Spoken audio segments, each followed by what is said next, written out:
The main character looked at the white sign. Rising from the ground, he thought that time and disasters, like a huge blade, cuts. Moving through the ruins, he noticed that times of disaster were cutting between old and new civilizations. Having stepped on the wreckage, the guy noted that now human civilization survives in this wasteland. He looked at the high wall and thought that huge fortress walls had been built, but order continued to collapse. The main character said with a serious look that the man said that before the disaster there was a lot of human technology. He asked why everything had disappeared now. Exhaling smoke, the stranger replied that they were in the hands of a few, and humanity's firearms were more powerful than he thought. Many workers stood in front of a huge wall. The main character asked if there was a weapon behind the wall and why not destroy it. Closing his eyes, the man asked how the interested parties behind the wall could refuse this natural class barrier. The plot tells us that when disaster strikes, survival is a must. The military walked through the settlement. The main character covered his face with a cap and hood. The military man asked if he wanted to go to Mount Jing, in which case he should ask Ren Zaiasu. As he walked past the military, he thought that this crowd of mercenaries lacked real combat experience. He wondered if they were heading into the wilds to die. A red light was visible from the forest. The main character was taken aback by this. He looked at the lava clot and saw a message that the breath of death had been detected. The monster began to crawl out of the magma. A crowd of demons ran towards the main character. A huge spider appeared and an inscription said that the breath of death had been discovered. A blue aura emanated from the wolf. There were drops of blood on the ground. Frowning, the protagonist wondered what, for them outside the walls, is their first weapon in the face of danger. A crowd of monsters stood in front of him. A message appeared asking if he wished to unlock his bonds. The main character was furious. There was a powerful energy in the area. He cried out that he wanted to unlock the shackles. It was raining heavily. The rat's corpse lay under the trap. Sitting in the bushes, the main character thought that it was bad luck and acid rain began to fall before the arrival of the prey. He noted in his mind that if he didn't bring the loot today, Euan and he would die of hunger. As he continued to lie down, he emphasized the fact that even a sparrow would do. He saw the wings of a bird in the sky. Watching her closely, the main character thought that this was great and that this was really a sparrow. He looked at the bird. Her eyes glowed red. He jumped up sharply. He dodged the huge bird. The main character reached for the frying pan. Grabbing it, he prepared for battle. The bird jumped up from the ground. She flew towards the main character. Frowning, he noted in his thoughts that he was fast. He hit the bird with a frying pan. The sparrow fell to the ground. The main character jumped on the bird. He grabbed her by the throat. He broke the bird's neck. Sighing, he said that after waiting all night, he finally got something. Throwing the loot onto his shoulder, he said that it was still early, so he would just go to Lao Wang's store to sell the bird and estimated that he could exchange it for a couple of days of rations. He was suddenly taken aback. Falling to the ground, he mentally asked why now. Closing his eyes, the main character thought that usually this happened at midnight, but this time earlier. A blue aura enveloped his body. He noted and thought that this had been happening regularly since the day he escaped from the wolves, and people in the city said that it was just a headache, but he knew that. The hero felt that he was falling into the abyss. He fell in a dark space. He emphasized that he knew that this sensation was not pain, but pure chaos. As he fell into the abyss, he wondered what was happening. Looking at his hand, the main character wondered if he was conscious this time. He looked at the bright light. Squinting, he wondered what it was. He saw the outline of a palace in front of him. The main character stood on a white floor in a dark space. He approached the palace gates. He opened the doors. The main character began to examine the dark walls with golden patterns. The walls were enveloped in dark energy. He continued to look around with a serious face. As he approached the table, he wondered where he was. Frowning, he looked at the streams of mana. His gaze fell on the table. He asked what was on it. He narrowed his eyes in pain. Red lightning struck in the sky. The bald man was hiding behind a tree. He watched the main character, who was unconscious. Opening his eyes, the main character wondered if he had come to his senses so quickly this time. Taken aback, he noticed in his thoughts that the rain was getting worse and he needed to get away from there. The man took the sword and walked behind him. Swinging his hand, he ordered the prey to be given to him. The main character looked back. He hit him in the face with a frying pan. Holding his face, the guy wondered how this happened and why he became a victim. He noticed that the main character is strong and his movements are very fast. Zio looked at the screen, on which he saw that his task was to transfer the loot to a stranger. He was dumbfounded by this. Turning around, he looked at the bald guy. The guy sat on the ground and cried. The main character stood over him. Holding the bird in his hands, Zio asked if the stranger needed the sparrow. The surprised guy started shouting that he wanted him. The main character gave him the sparrow. The man smiled at this. Zio looked at the screen and saw that the task was completed. A white sheet of paper was flying towards a table in a dark room. He was heading towards the printing machine on the table. A piece of paper flew into the car. The machine began to print on paper that the task was to transfer the loot to a stranger, and for completing the task, he was rewarded with a basic profile skill which allows him to study the abilities of other people. Closing his eyes, the protagonist thought about the skill acquisition profile and whether he could use this to learn other people's skills. The guy cried and said that Zio was a good person. The main character looked at him out of the corner of his eye. He snatched the sparrow and declared that he would never get it even if he wanted it. The guy looked after Zio as he ran away. The enraged stranger screamed that this world was definitely heading into the abyss. Sunlight was breaking through the clouds. Zio walked through the dense forest. The main character covered his head from the sun. Beads of sweat ran down his face. He approached the dark gate. Many birds flew over the fortress. Cloudy skies enveloped the settlement. The main character walked among a crowd of people. Many passers-by looked at him with dissatisfaction. They whispered that Zio was back with his prey. Zio looked at them with a dissatisfied face. He grabbed his sword. A man with an angry face walked towards him. The main character narrowed his eyes. A grin appeared on the man's face. The guy grabbed him by the shoulder. With a serious look, he asked the stranger not to contact the main character. They looked after Zio. The guys looked at him and said that he was completely sick. Steam was coming from the high wall. The main character was heading towards a high wall. He approached a small hut. Having placed the bird on the table, Zio asked how much they would give for it. The merchant extended his hand. With a dumbfounded look, he asked to be more careful. Taking the sparrow, he said that this glass was very expensive. The main character frowned at his words. He looked at the empty shelves. The merchant began to weigh the sparrow. Smiling, he said that everything was correct and he weighed 3 Jin 6 liang. Zio watched intently as the merchant cleared accounts. He said with a serious face that market prices are good now and sparrows cost 200 per Jin, so the total is 700. The main character said with an embittered look that this was too little. The salesman adjusted his glasses. Shifting the scores, he stated that the maximum was 800 and there really wasn't enough meat in the fence, but everything had a price and they had to live by the rules. Zio grabbed the abacus and declared that it was almost winter, and there were few sparrows these days and below 900 was out of the question. Crossing his arms, the merchant began to quickly shake his head. The main character grabbed the bird and began to leave. The seller asked where he was going. Zio replied that he would go to Old Lai and ask his price. The merchant stood in front of him with a smile on his face and offered to negotiate, asking how much he wanted to sell it for. The main character said that first he would find out the price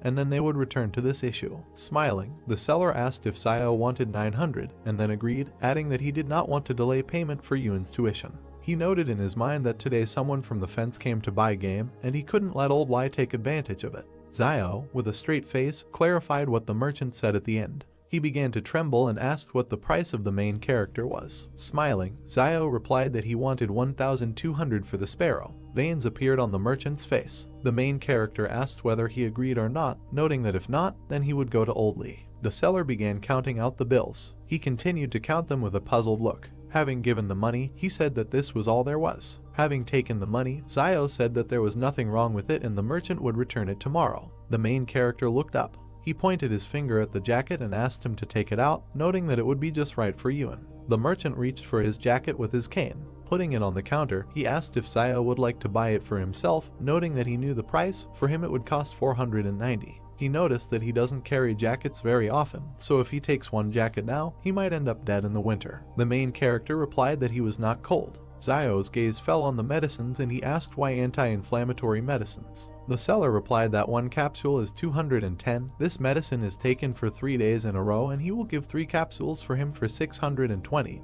and will also give a dose of iodine as a gift. Looking at the cut on his hands, the main character asked to forget about it, adding that in winter there is usually no inflammation. After giving the jacket, the merchant asked the next time Zio catches a sparrow not to kill it, noting that there are noble people behind the wall who want to keep it for fun. The main character replied that it is possible to live, but it will be more expensive. Zio headed towards the houses. He entered the hut. His brother was sitting at the table. He said with surprise that Zio had returned. Having sat down at the table, the main character asked how things were going with his homework. The brother replied that everything was fine. He just thinks that listening to a school teacher is not as useful as following the main character on a hunt. Looking at Zio, he asked when he could watch him hunt. Looking up, the main character replied that he could be killed at any moment while hunting. He asked if he would rather go to school and study physics and chemistry than hunt. He emphasized the fact that knowledge is the most important thing and in this market town, no matter what chaos happens, no one will bother the teaching staff. Having stood up, Zio thought that it was a pity that training was so expensive, otherwise he himself would have gladly gone to listen. Turning around, he said that he had saved some of the giblets before selling the sparrow so that they could be used to make soup. His brother saw the wound on his hand and reported it. After putting the offal into the cauldron, Zio replied that it was just a scratch. The boiler began to steam. He put the giblets on a plate. He handed the plate to his brother and asked him to eat these giblets. Pushing the plate away,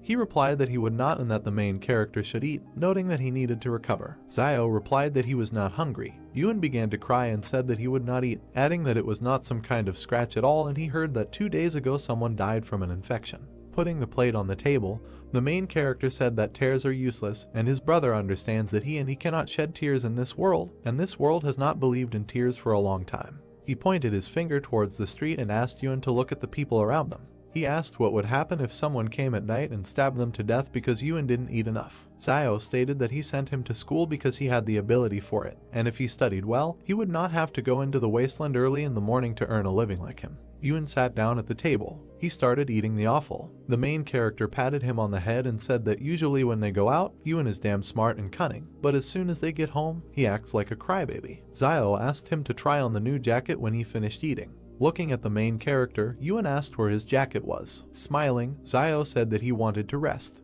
The frying pan was empty. Lying on the bed, the main character thought about the palace that he saw today. He frowned. Zio suddenly opened his eyes. He began to look around. He saw the dark palace again. The main character noted in his thoughts that the palace had appeared again. He entered it. Zio began to examine the palace from the inside. He extended his hand towards the dark stream of mana. His hand began to sink into energy. He wondered if it was all in his head. The main character saw a typewriter on the table. He took a white sheet of paper. He read the sheet on which was written about the task he completed today. Zio looked at the card with interest. Looking at it, he noted in his thoughts that it was written about justice, decency, honesty, trust, friendship, and goodwill. Taken aback, he wondered if they were telling him that he needed to be a good person in a world where morality was a luxury. Looking at the table, he declared that nothing would come of it.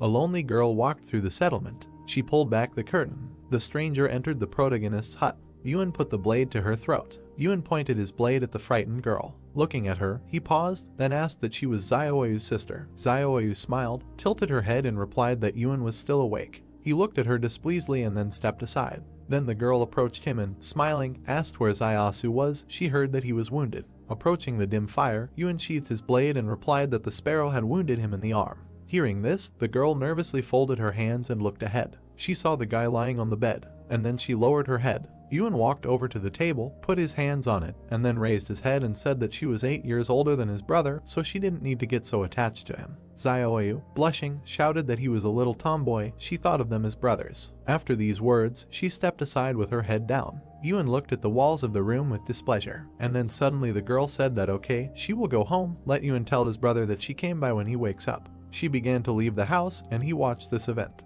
The girl moved away. Gradually her silhouette began to blur, after which Euan climbed over the bench, and then he left the house and sat on his knees. He took out his knife and looked around, and then suddenly he noticed something. Someone told him not to constantly bully his sister, it's not easy for her anyway. Turning around, Euan saw the protagonist in front of him. When he saw him, he said that his sister was unclean. He saw her smoking the other day. Cigarettes are only given out in factories outside the walls. Maybe she got them from some savage. He thinks that she became close to him because Zio could always hit his prey when hunting. Hearing this, the protagonist frowned with displeasure and looked at his brother, and then, lowering his head, he asked who was clean. Getting out of bed, he added that if someone wants to survive in this world, he will not be able to remain pure.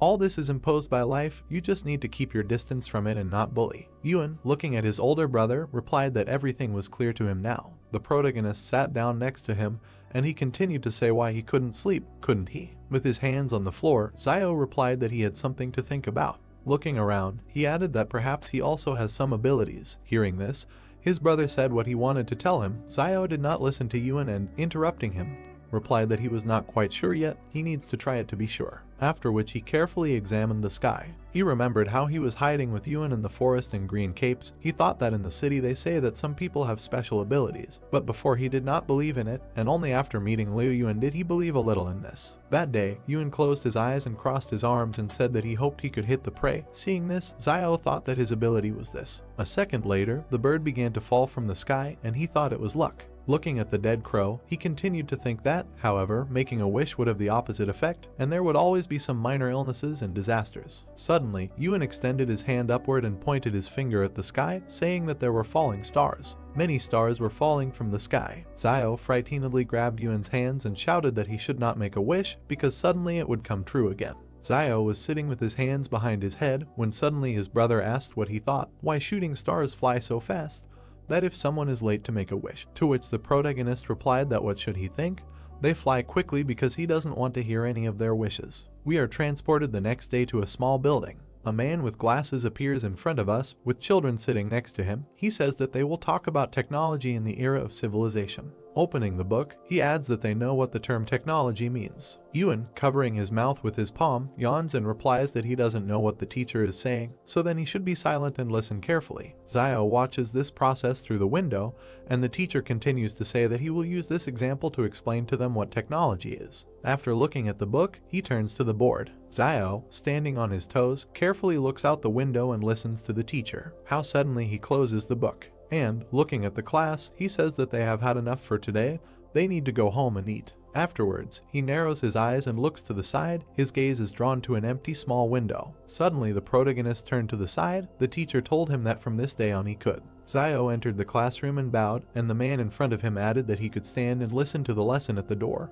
but he was not allowed to enter the classroom, to which the protagonist responded well. He raised his head and, smiling widely, added that he was very grateful. A plate of soup appears in front of us, with steam coming out of it. The teacher brings it to his lips. Suddenly Zio appears in front of him, holding out a cigarette for him and shouting that he is grateful that he was allowed to stand at the door and listen to the lesson. The man, taking the cigarette in his hands, examined it carefully, and Zio, contentedly placing his hands on his belt, said that he allowed him to listen to the lesson at the door, so he had to show his gratitude, since he had not paid for the training. The teacher struck a match, and then he slowly brought it to the cigarette and set it on fire. Raising his head, he released a large cloud of steam. Looking at his student, he said that in their turbulent times, there were not many students who listened as intently as he did to why he enjoyed attending class so much. The protagonist, looking around, answered, placing his hand on his chin, that learning something new would never be a bad thing, and teachers also enjoy the greatest respect in this hectic world. Then he put his hand forward and pointed his finger at a small bed of vegetables and said that no one would dare steal, for example, the vegetables in their yard right here. He was right. Hearing this, the teacher began to cough, taking in bad smoke. Looking at this, Zio said that he had been worried about one question for a long time. The teacher looked to the side in surprise and told him to ask. Zio imagined a huge city under a purple dome in his head and said that the teacher said that before the disaster, many technologies were available to humanity. Squinting his eyes, he added that why did it all disappear? His interlocutor, releasing another cloud of smoke, replied that this was due to the lack of offspring. Looking ahead, he added that in the post-disaster period, humanity was lucky to survive. How could it worry about learning? Hearing this, Zio asked that it is always possible to retain some information, to which the teacher narrowed his eyes and answered yes. And then he looked at the high walls and added that only this information is in the hands of a few. Zio turned to the wall, looked at her dissatisfiedly, and then said that the information was behind her. After taking a few steps and clenching his fist, he asked that in that case, why don't they destroy the wall? Spreading his hands to the sides, he added that most animals are afraid to attack people while they live together. Even without this wall, wolves will not dare to take a step. Not to mention the fact that the destruction of the wall would allow a lot of technology to be released so that civilization could be restored. Hearing this, the teacher pressed himself tightly to the cigarette and inhaled the smoke. And then, exhaling, he said that as long as there is danger in the wasteland, the renegades will live near the wall of the shelter. He imagined in his head men working tirelessly, and added that there would be a lot of cheap labor at the wall, and the consortium behind the wall would not allow it to collapse. The bare-chested man looked at the wall and wiped the sweat from his face, at which time the teacher continued to talk about how the interested parties behind the wall could give up this single-class barrier. After a second, he put out the cigarette and thought that he should save half to smoke next time. Then, putting it in his pocket, he said that they should stop talking and go to class, after which he thought that this guy quickly turned away so that he could hide the cigarette. Then, walking forward, he added that he would go to change his clothes smelled of smoke, and it would be bad if the students smelled it. For his sake, he said that everything was fine, that he had just inhaled this smoke, and he didn't even tell him to step aside. Hearing this, the teacher looked in front of him with displeasure. Suddenly, the protagonist looked in front of him in surprise and saw a task that said that the pursuit of knowledge is never easy, but what he is taught is what he will teach in the future. We are taken to the classroom. The teacher slowly walks to the blackboard. Zio goes inside and stands at the entrance while the other students inspect him carefully. The teacher, closing his eyes and clearing his throat, said okay, today they will take survival lessons. He, looking ahead, continued to say that they should not think that danger is far away, now their parents are protecting them, but when they become adults, they will have to learn to protect themselves on their own. Hearing this, the students looked in front of them with excitement and began to listen carefully, and the teacher continued to say that next they would talk about what to do if they encountered a wolf pack in the wild. He pointed his finger forward and added to tell him what he should do when he encounters wolves in the wild. Zio, seeing Pa pointing at him, was very surprised, and then, lowering his head on his hand, he began to think, saying that if they meet wolves in the wild, they should try to choose a hill. Hearing this, the teacher smiled contentedly, and the protagonist continued to say that with a good open view where there would be a tailwind. Extending his finger forward, Zio winked and added that such a place would be a wonderful cemetery according to Feng Shui. Hearing this, the master turned pale and stared ahead. There was complete silence in the class for several seconds, and then Zio, looking in front of him in surprise, thought that it was strange why the task was not completed. He didn't seem to teach anything bad. Suddenly the teacher put his hand to his mouth and cleared his throat. The protagonist, seeing this, bowed his head, and then, putting his hand forward, he imagined 3 huge wolves in his head and said that, probably, the teacher had never seen a wolf, let alone a pack. Even with a lone wolf there was practically no chance of survival, so it was better to immediately find a good place for yourself for the grave. Hearing this, the mentor looked ahead anxiously, and then he said that from now on he could sit in class and listen to lessons, and he would teach survival lessons. Zio, hearing this, smiled widely and asked what he would teach, and then thanked him. Suddenly, a system message appeared in front of his face with the message that the reward for completing the task of the first force appeared. Purple energy appeared around him and his clothes disappeared. Looking at his arms, he thought that he really felt an increase in muscle strength. Clenching his fist and furrowing his eyebrows, he continued to reflect that it seemed to him that the palace was not a figment of his imagination, it had a special power. Putting his hand to his chin, he squinted his eyes and imagined a muscular guy in his head, and then thought that if the strength value of an adult man is 3, before he had 2.5, but if he adds 1. Having looked menacingly in front of him, he continued to think that this is not more than that of an average adult. Smiling maliciously, he thought that in this way his chances of survival in the wild would become even higher. Suddenly, Euan appeared behind him, and his voice scared the protagonist. Euan, looking at his brother, said that what he meant was that the teacher allowed him to attend classes at school and invited him to be a teacher. Throwing his hands down, he added that maybe he wanted to make him a successor. Zio, smiling, raised his hand and said that he didn't think so, most likely he just didn't have enough cigarettes. Hearing this, Euan turned pale and asked if he was serious, to which the protagonist went down to his younger brother and, with a wink, replied that it would be nice to be a teacher. When he gets old, he will transfer this position to him. Then he turned around and, spreading his arms, added that, in the end, wild nature was dearer to him. Euan gritted his teeth in displeasure and lowered his head, and then thought that this always happens. He, looking displeasedly at his brother, continued to think that if he gets something good, he immediately passes it on to him. Zio, taking a few steps to the side, said that it is good to be a teacher, but this is not for him. His brother must study hard and develop every day in order to become a worthy and smart person in the future. He understands this. Having not heard the answer, the protagonist and the task did not turn around, and then, extending his hand to his brother, he asked what he was doing, let him not lag behind, to which Euan, running up, said that he was coming. Zio looked down and smiled. We are taken to the soldiers. They walk in an even column past the heroes. One of the fighters, with his hands behind his head, said that he just wanted to take a few days off, and now he was asked to go to Mount Jing. Zio, looking at the squad with displeasure, thought that these people were mercenaries. Passing by, another fighter looked at his comrade and said exactly what. But first they need to go to Quan Fuguyu and try to find someone who can show them the way. Frowning his brows, the protagonist thought that they were going to Mount Jing. This group of mercenaries from behind the wall lacked combat experience. Isn't it just suicide to rush into the wasteland like this? Then he walked past the girl. Suddenly he turned around and looked behind him. Looking at the leaving group, he thought that this girl, she gave off the feeling of a wild animal from the wasteland. Suddenly, Euan, standing behind his brother, asked that he thought Fugui would recommend him as a guide. Everyone in the market town knew that he was very familiar with the wilderness. The protagonist, looking ahead, replied that usually you can go to the Jing mountain area on your own 2 feet and get out of their feet first. Whoever wants to let him go, but he won't go. There is something strange in this group, so they should better avoid there. We are transported to the evening. Zio enters the tent. He is greeted by a concerned Euan, asking if his wounds are okay. To which Zio replies with a smile that everything is fine. His brother, frowning with dissatisfaction, shouted at him not to lie to him. Last time he already tried to hold on through force. Zio, going deeper into the tent, pulled his hands up and told him not to worry, he was not going to play with his life. Suddenly they heard someone's footsteps and a voice asking if this guy really escaped from the wolves alive. Another voice replied that of course, how could he lie? Hearing outside voices, Euan and Zio turned around worriedly, and then they suddenly fell to the ground, grabbing their weapons. They walked forward slowly. Zio walked to the door and looked out a little through the crack.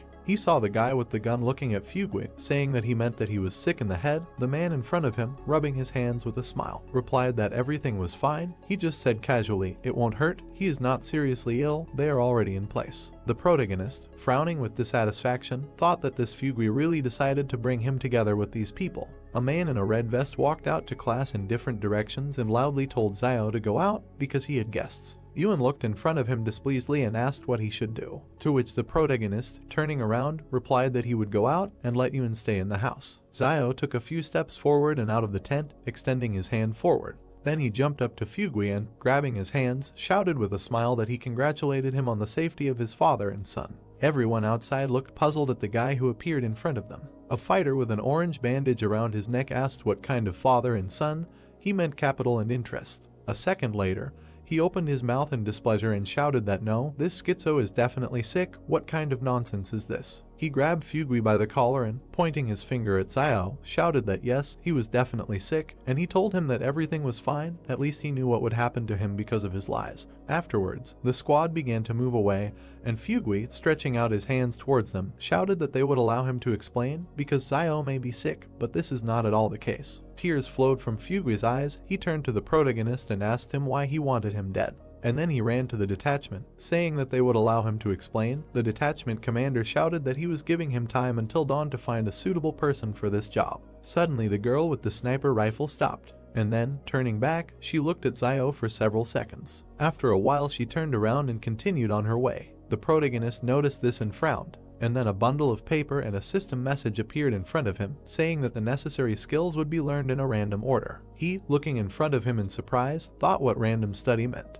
A bundle of paper appeared in front of him, which began to open, and a system message that the target's firearm skill had been accidentally copied, whether it needed to be learned. Seeing this, Zio opened his eyes wide and thought that he should learn this. A huge number of system windows appeared in front of the protagonist. In one of them a download appeared in text stating that knowledge of firearms maintenance and care of firearms, regular maintenance to prevent mold, corrosion and rust, and to ensure for functionality, you need to check the magazine, chamber, external deformation, operability, accessories, and cartridges. Looking at the system messages, Zio thought that these were all firearms skills, which meant that he could really copy someone's abilities. After he closed his eyes, a system message appeared in front of him that he had achieved success in training. He had mastered advanced skill in using firearms. Opening his eyes, he looked in front of him in surprise, saying that unless what he received was a basic level scroll, why did he learn advanced firearms mastery? After that, he went to a large system message and, poking his finger at it, received information that there are two types of skill copy scrolls. A basic level scroll allows him to learn any skill up to an advanced level. A master scroll allows him to learn other people's master skills as soon as he will reach an advanced level in one of his own skills, and also has a chance to learn the target's supernatural abilities. After seeing this, he thought that he can even learn other people's supernatural abilities.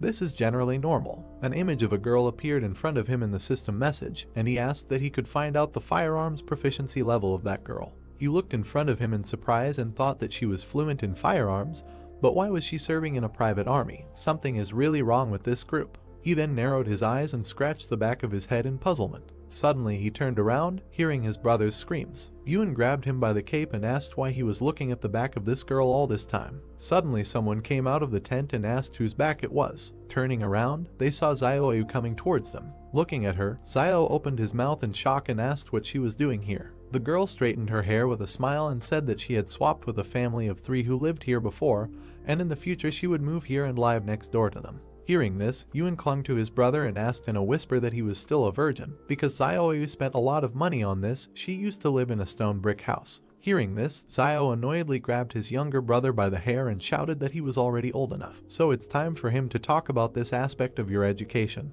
To which Euan said that it's good if he doesn't know something, just let him will ask. Zio waved to Zioe with a smile after these words, and then they headed towards the tent, and the protagonist added that he really had something to do with something, and not now they were barely staying afloat, so he shouldn't try to connect them with his sister. Suddenly he saw something in front of him. Euan stopped and extended his finger forward, saying that he should just look at those 2 potatoes hidden under the chair and what looked like 3 pills. Looking under the table, Euan added that it was to treat his arm injury. Bending down, Zio grabbed the bottle of pills and looked at it and said that it was indeed an anti-inflammatory drug. Looking ahead, he added that whether his brother remembered how last year he encountered wolves and was injured, someone secretly planted them some pills to keep him alive, right? Picking up the bottle of pills, he added that the place where the pills were planted was exactly the same as now he was trying to find this person. Euan, looking at his brother, said that his sister could not do this, he only told her about his injury this time. Zio narrowed his eyes and looked ahead. Suddenly, behind the tent, someone grabbed Zioe's hand and pulled out a cigarette for her, saying that she moved here and he brought her a cigarette, to which Zioe replied that she would no longer do such things. Euan and Zio turned to the exit in fear as they heard a man's voice laugh and then shout that she would eat and drink if she didn't do such things, who would give her a cigarette. The protagonist grabbed his dagger. Meanwhile, the guy tore Zioe's clothes and she raised her head and screamed for him to let her go. Zio, gritting his teeth, jumped out of the tent like lightning. Looking ahead with dissatisfaction, he saw a system message that he had a new task to help. Squinting his eyes, he thought that even without this task he would have helped. Then, grabbing his dagger, he made a quick dash forward. The man in front of him looked ahead in fear, and then, smiling, he thought that the little guy with the bone knife wanted to stab him. Then he took out a huge machete and, smiling, thought that he had real iron here. Suddenly, in a second, Zio's machete cut him into 2 pieces. The man looked at his broken blade in fear and shouted that how was this possible. The protagonist then let go of his dagger, and, grabbing the scoundrel's hand, he hit him in the stomach with all his might. Then, literally in a second, he went behind his back and began to break his arm. And then at great speed he hit his face on the floor. Blood flowed from the man's face. He clenched his teeth in displeasure and thought about how old he was and how he could be so strong. Zio then looked at the frightened Zioeu and asked who he was, to which she replied that he was a foreman at a coal mine. She imagined in her head how several men were killing a guy, and then said that last night a man was stabbed alive in the market town, and he took the lead because he heard that this man had a habit of saving money, and so it turned out that he owed the casino money, and so he decided to do this. Zio looked displeasedly at the foreman, and then he picked up the broken machete tip from the floor. Raising his attacker's hand, he grabbed the dagger and looked at him menacingly. Suddenly a system message appeared in front of him that he had a new task: he must leave the enemy alive. A second later, the protagonist cut the attacker's side, and he screamed in pain. The foreman, cringing in pain, pulled his hand towards the cut, and meanwhile Zio, rising to his feet, said that he had about 3 minutes left. Looking down, he added that if he went to the clinic in the market town and got stitches, he might be able to survive. The foreman, gritting his teeth, slowly began to rise to his feet, and then, leaving bloody footprints on the floor, he ran towards the trading city. A system message appeared in front of the protagonist that the task had been completed. The reward was a basic scroll of copying skills. Since he now lacks weapons, he begins to complete a side task. Looking at these system windows, he thought that the first task should be to rescue Zioeu. He can't believe that he finished the second one. How did the damn palace make a decision? Afterwards, Euan approached him and asked that he would simply let him go if he recovered and took revenge on him. He was not a good person. To which the protagonist, smiling, replied that he really still thought that the clinic in their trading city would heal his wounds. Euan smiled and exhaled, answering that seeing him so ruthless made him feel relieved. Zio then pulled his hand towards the broken blade. Picking it up from the floor, he looked around. He saw Zioeu standing nearby with his head down. Then suddenly she raised her eyes when she heard Zio ask her if she could quit smoking. The girl, looking worriedly ahead, nodded her head several times. Zio began to walk forward, saying that these cigarettes are not very addictive, but as he knows, they add poppy seeds. Strike the floor with your blade. He added that Van also said that their share was very small. Stopping, he added that she could quit if she wanted. Then he grabbed his head and, closing his eyes, added that he wanted to clarify something. Although he was very handsome, it was impossible between them. Zioeu looked at him, puzzled, and then she said that she just treats him like a brother. The protagonist scratched the back of his head with a smile and, laughing, said that this was it. It turned out awkward. A second later, he grabbed his younger brother and, running to the side, shouted that this is what his stupid talk was leading to. Zioeu, watching this, covered her mouth with a smile and laughed. Suddenly a dark space appears in front of us, around which there are many bookshelves. In the center there is a table with a typewriter. Characters are quickly typed on the keyboard, and a message appears on the sheet that a side quest has been opened. The protagonist, smiling, thought that the side quest was a little interesting. A hand lifted a piece of paper over the table. The main character held a piece of paper in front of him. When he began to read the contents, he thought that the task was related to weapons and decided that it would be nice to get a new one. On the parchment it was written that since he lacked weapons, a side quest was opened, which was that he must receive 100 sincere thanks in order to unlock the weapon, and that also thanks could be used to exchange for items. Zio pursed his lips and looked down when he became indignant at the need to collect thanks, and sincere ones at that. The guy's attention was caught by another sheet of paper in the typewriter. It was written on the parchment that one thank you had been received from Zioyu, and that the unlocking of the weapon was 1/100th. Then the main character thought that the palace was quite accurate in its judgment, so he was glad that he saved not an insensitive person. The demon inside the guy rubbed his hands as he thought that it was a pity that instead of gratitude one couldn't collect negative emotions. Otherwise he would have tried so that in just a few minutes the whole city would be filled with negativity in his direction. Euan was sitting at a table with a candle burning on it. Zio sat on the bed and asked the boy to thank him. Euan opened his mouth slightly, sweat appeared on his face. He asked his brother what was wrong with him, since he asked so suddenly that the boy was already a little scared. Zio bared his sharp teeth and appeared behind the boy as he told him to speak up and not be afraid. Long dark hair covered his eyes as Euan thanked the boy for always taking care of him.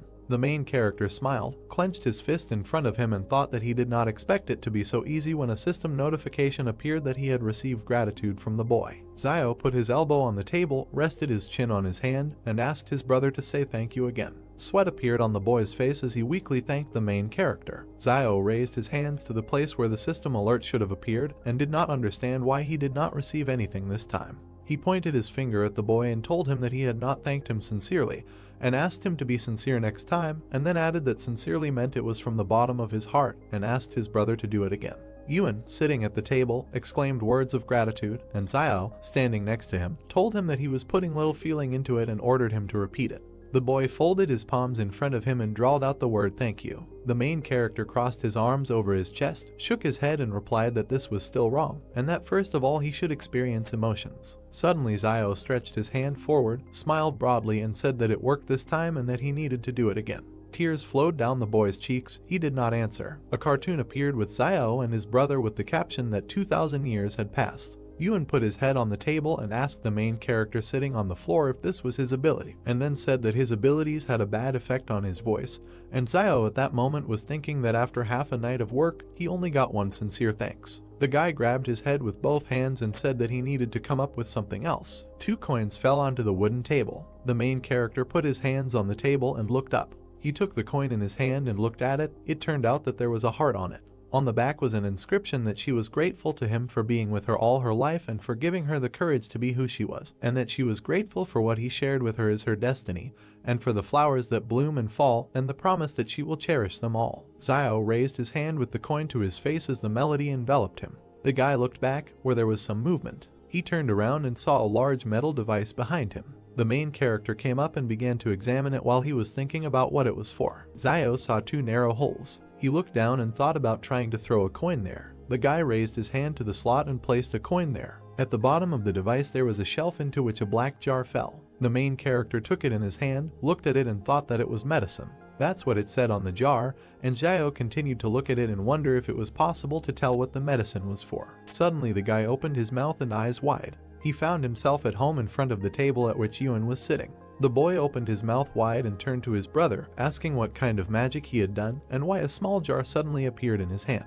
The main character was trying to open the medicine bottle while he was thinking that since there was only one word written on this medicine bottle, could it be a panacea? He used his fingers to remove the black contents from the jar and decided that it was worth a try anyway. Zio sat down, closed his eyes and brought his fingers with the ointment to the wound. He applied medicine to the cut. The guy gritted his teeth and thought that this was reckless because this substance could be poison. Suddenly, the main character's eyes widened when he realized that the wound no longer hurt. Zio grinned as he held the jar in his hand and thought that the anti-inflammatory medicine needs to be taken for 3 days in a row, but this cream works in one go, and that one anti-inflammatory medicine costs 200, which means that the cost of the ointment, if rounded up, is 100 millions. It was then that the guy decided that he had to figure out how to get as many thanks as possible. A crowd of children stopped at the entrance to the building early the next morning. 2 pairs of shoes stopped at a wooden fence. The man with glasses worriedly asked the guys in front of him what happened to them. Zio and Euan stood with black eyes and their mouths slightly open when the youngest began to talk about what his brother wanted to do.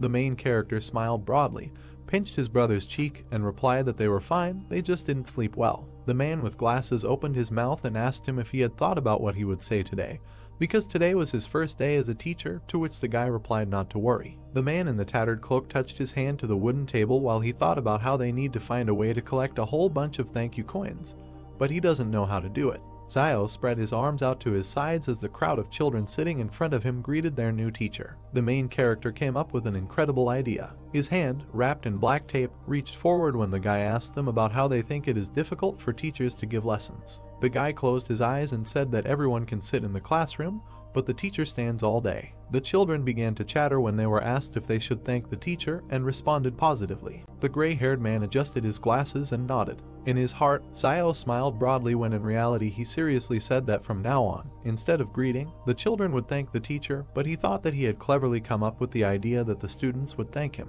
The main character extended his hand in front of him when the children bowed their heads and told the students to try to do it all together because now is the beginning of the lesson. The guy looked up and thought about why nothing was happening, and how none of these little brats sincerely thanked the teacher. He touched the back of his head with his hand, closed his eyes and agreed that 9 times out of 10 life doesn't go according to plan, so he decided to come up with something else. The stone wall near the treetops was shrouded in fog. Zio stood at the board and drew an animal's face on it while he talked about how today they would talk about basic survival skills in the wild. One student began to yawn, and the other opened his mouth and looked forward. Another student gritted his teeth and touched his face with his hand while Zio was talking about how rabbits in the wild do not attack people, and that they are about the height of a person's shin, and have great strength, and the boy was thinking that this guy is too talks a lot and that he still hasn't finished the lesson. The main character smiled while he talked about how the children should be more careful because it is very difficult to survive in the wasteland. One student raised his hand and turned to the teacher, saying that if he did not finish the lesson, it would get dark outside and it would no longer be safe to return home. Zio nodded as his hand with the chalk froze at the blackboard. He closed his eyes and raised his hand as he said that safety comes first, and then ended the lesson. A crowd of people ran out of the building into the street, shouting thanks to the teacher. Coins began to fall onto the wooden table. The main character beamed and smiled when he thought that the effort was paying off. He was touched that due to such a long lesson, the students were grateful to him. Euan was walking next to Zio when he asked him not to delay his lessons so much in the future. The main character closed his eyes and replied that he was ready to give his life for education,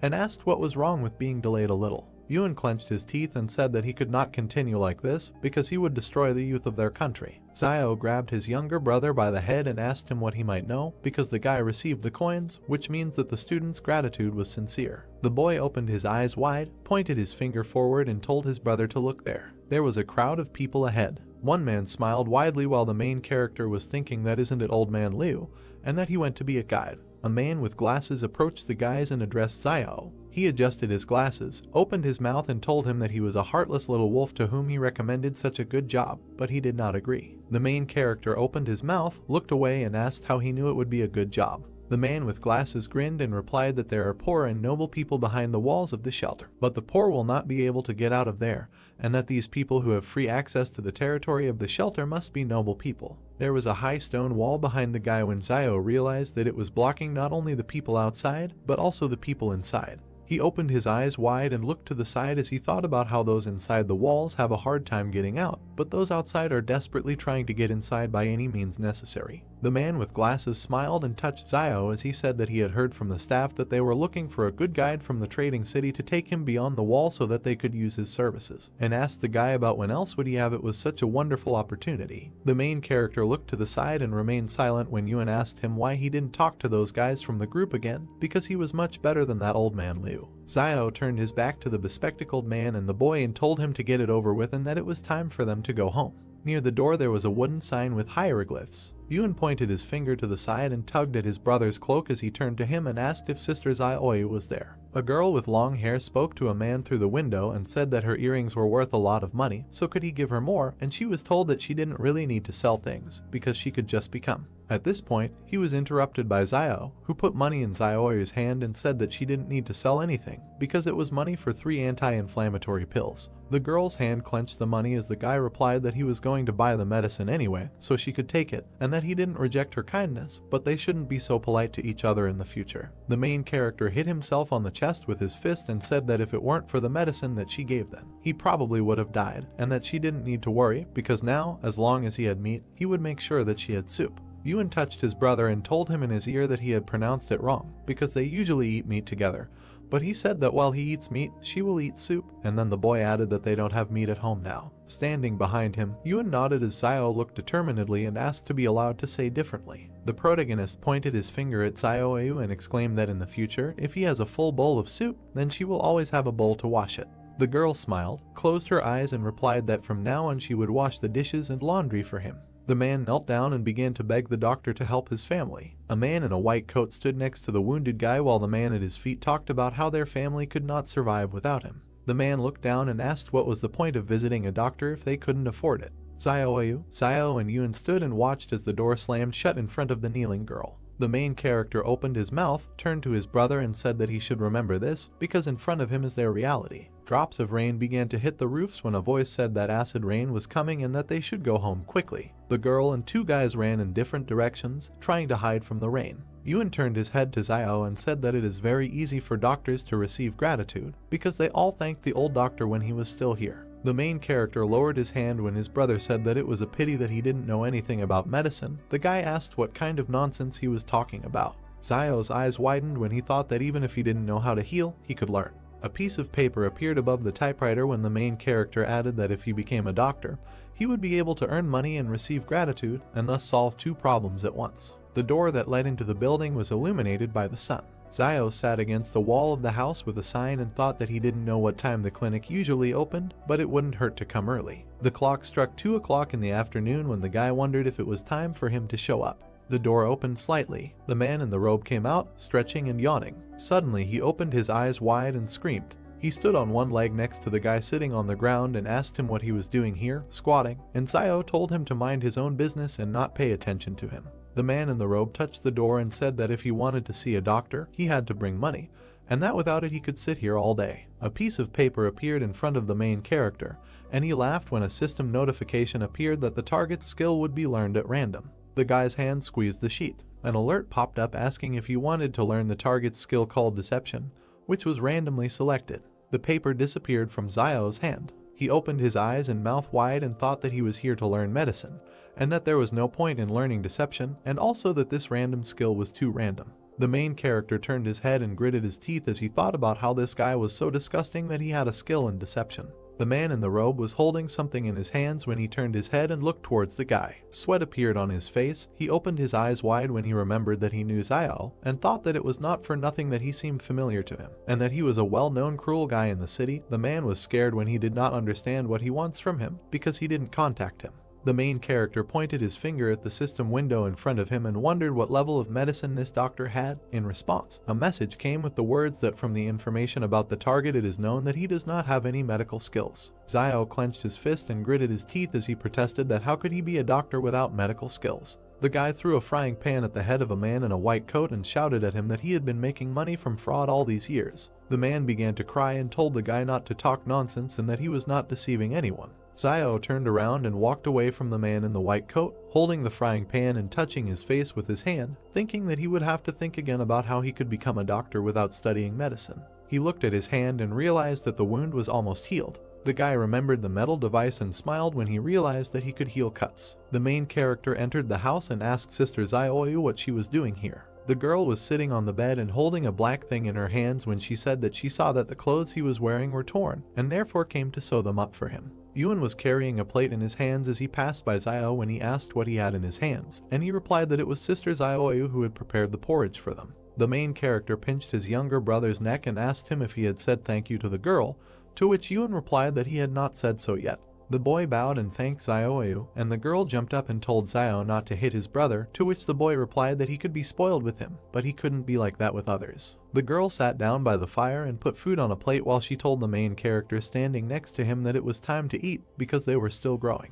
The guy opened his eyes wide and beamed when he thought that they had never been told that they were still growing. The girl handed Zio the soup and told him to take the food and sit at the table. The guys bring the plates to their mouths with both hands. The main character looked at the sewn item and said that his sister knew how to sew very well, and then asked why she didn't come and help them when they opened a clinic for treating cuts. Things were lying on the table when a voice asked why he suddenly wanted to open such a clinic. The moon was shining above the house and the stars were shining when he replied that she would know about it when the time came. Zio lay next to his brother with his hands behind his head. He closed his eyes. The guy opened the door saying that it was time to look at what he had received over the past few days. There were 3 coins in his hand when he said that he had exchanged his gratitude coins for a bottle of black medicine yesterday, and that he now had 3 left. The main character sat down on the table, smiled, and said that 1 gratitude is equal to 1 jar of black medicine, and 1 jar is enough for 3 people, and then added that in this case 1 and 3 is the right decision. He held the bottle in his hand while he thought that the more black bottles he bought, the more gratitude coins he would receive, and that he might be able to unlock his weapon faster. He turned his face to the wall when he decided it was time to sleep.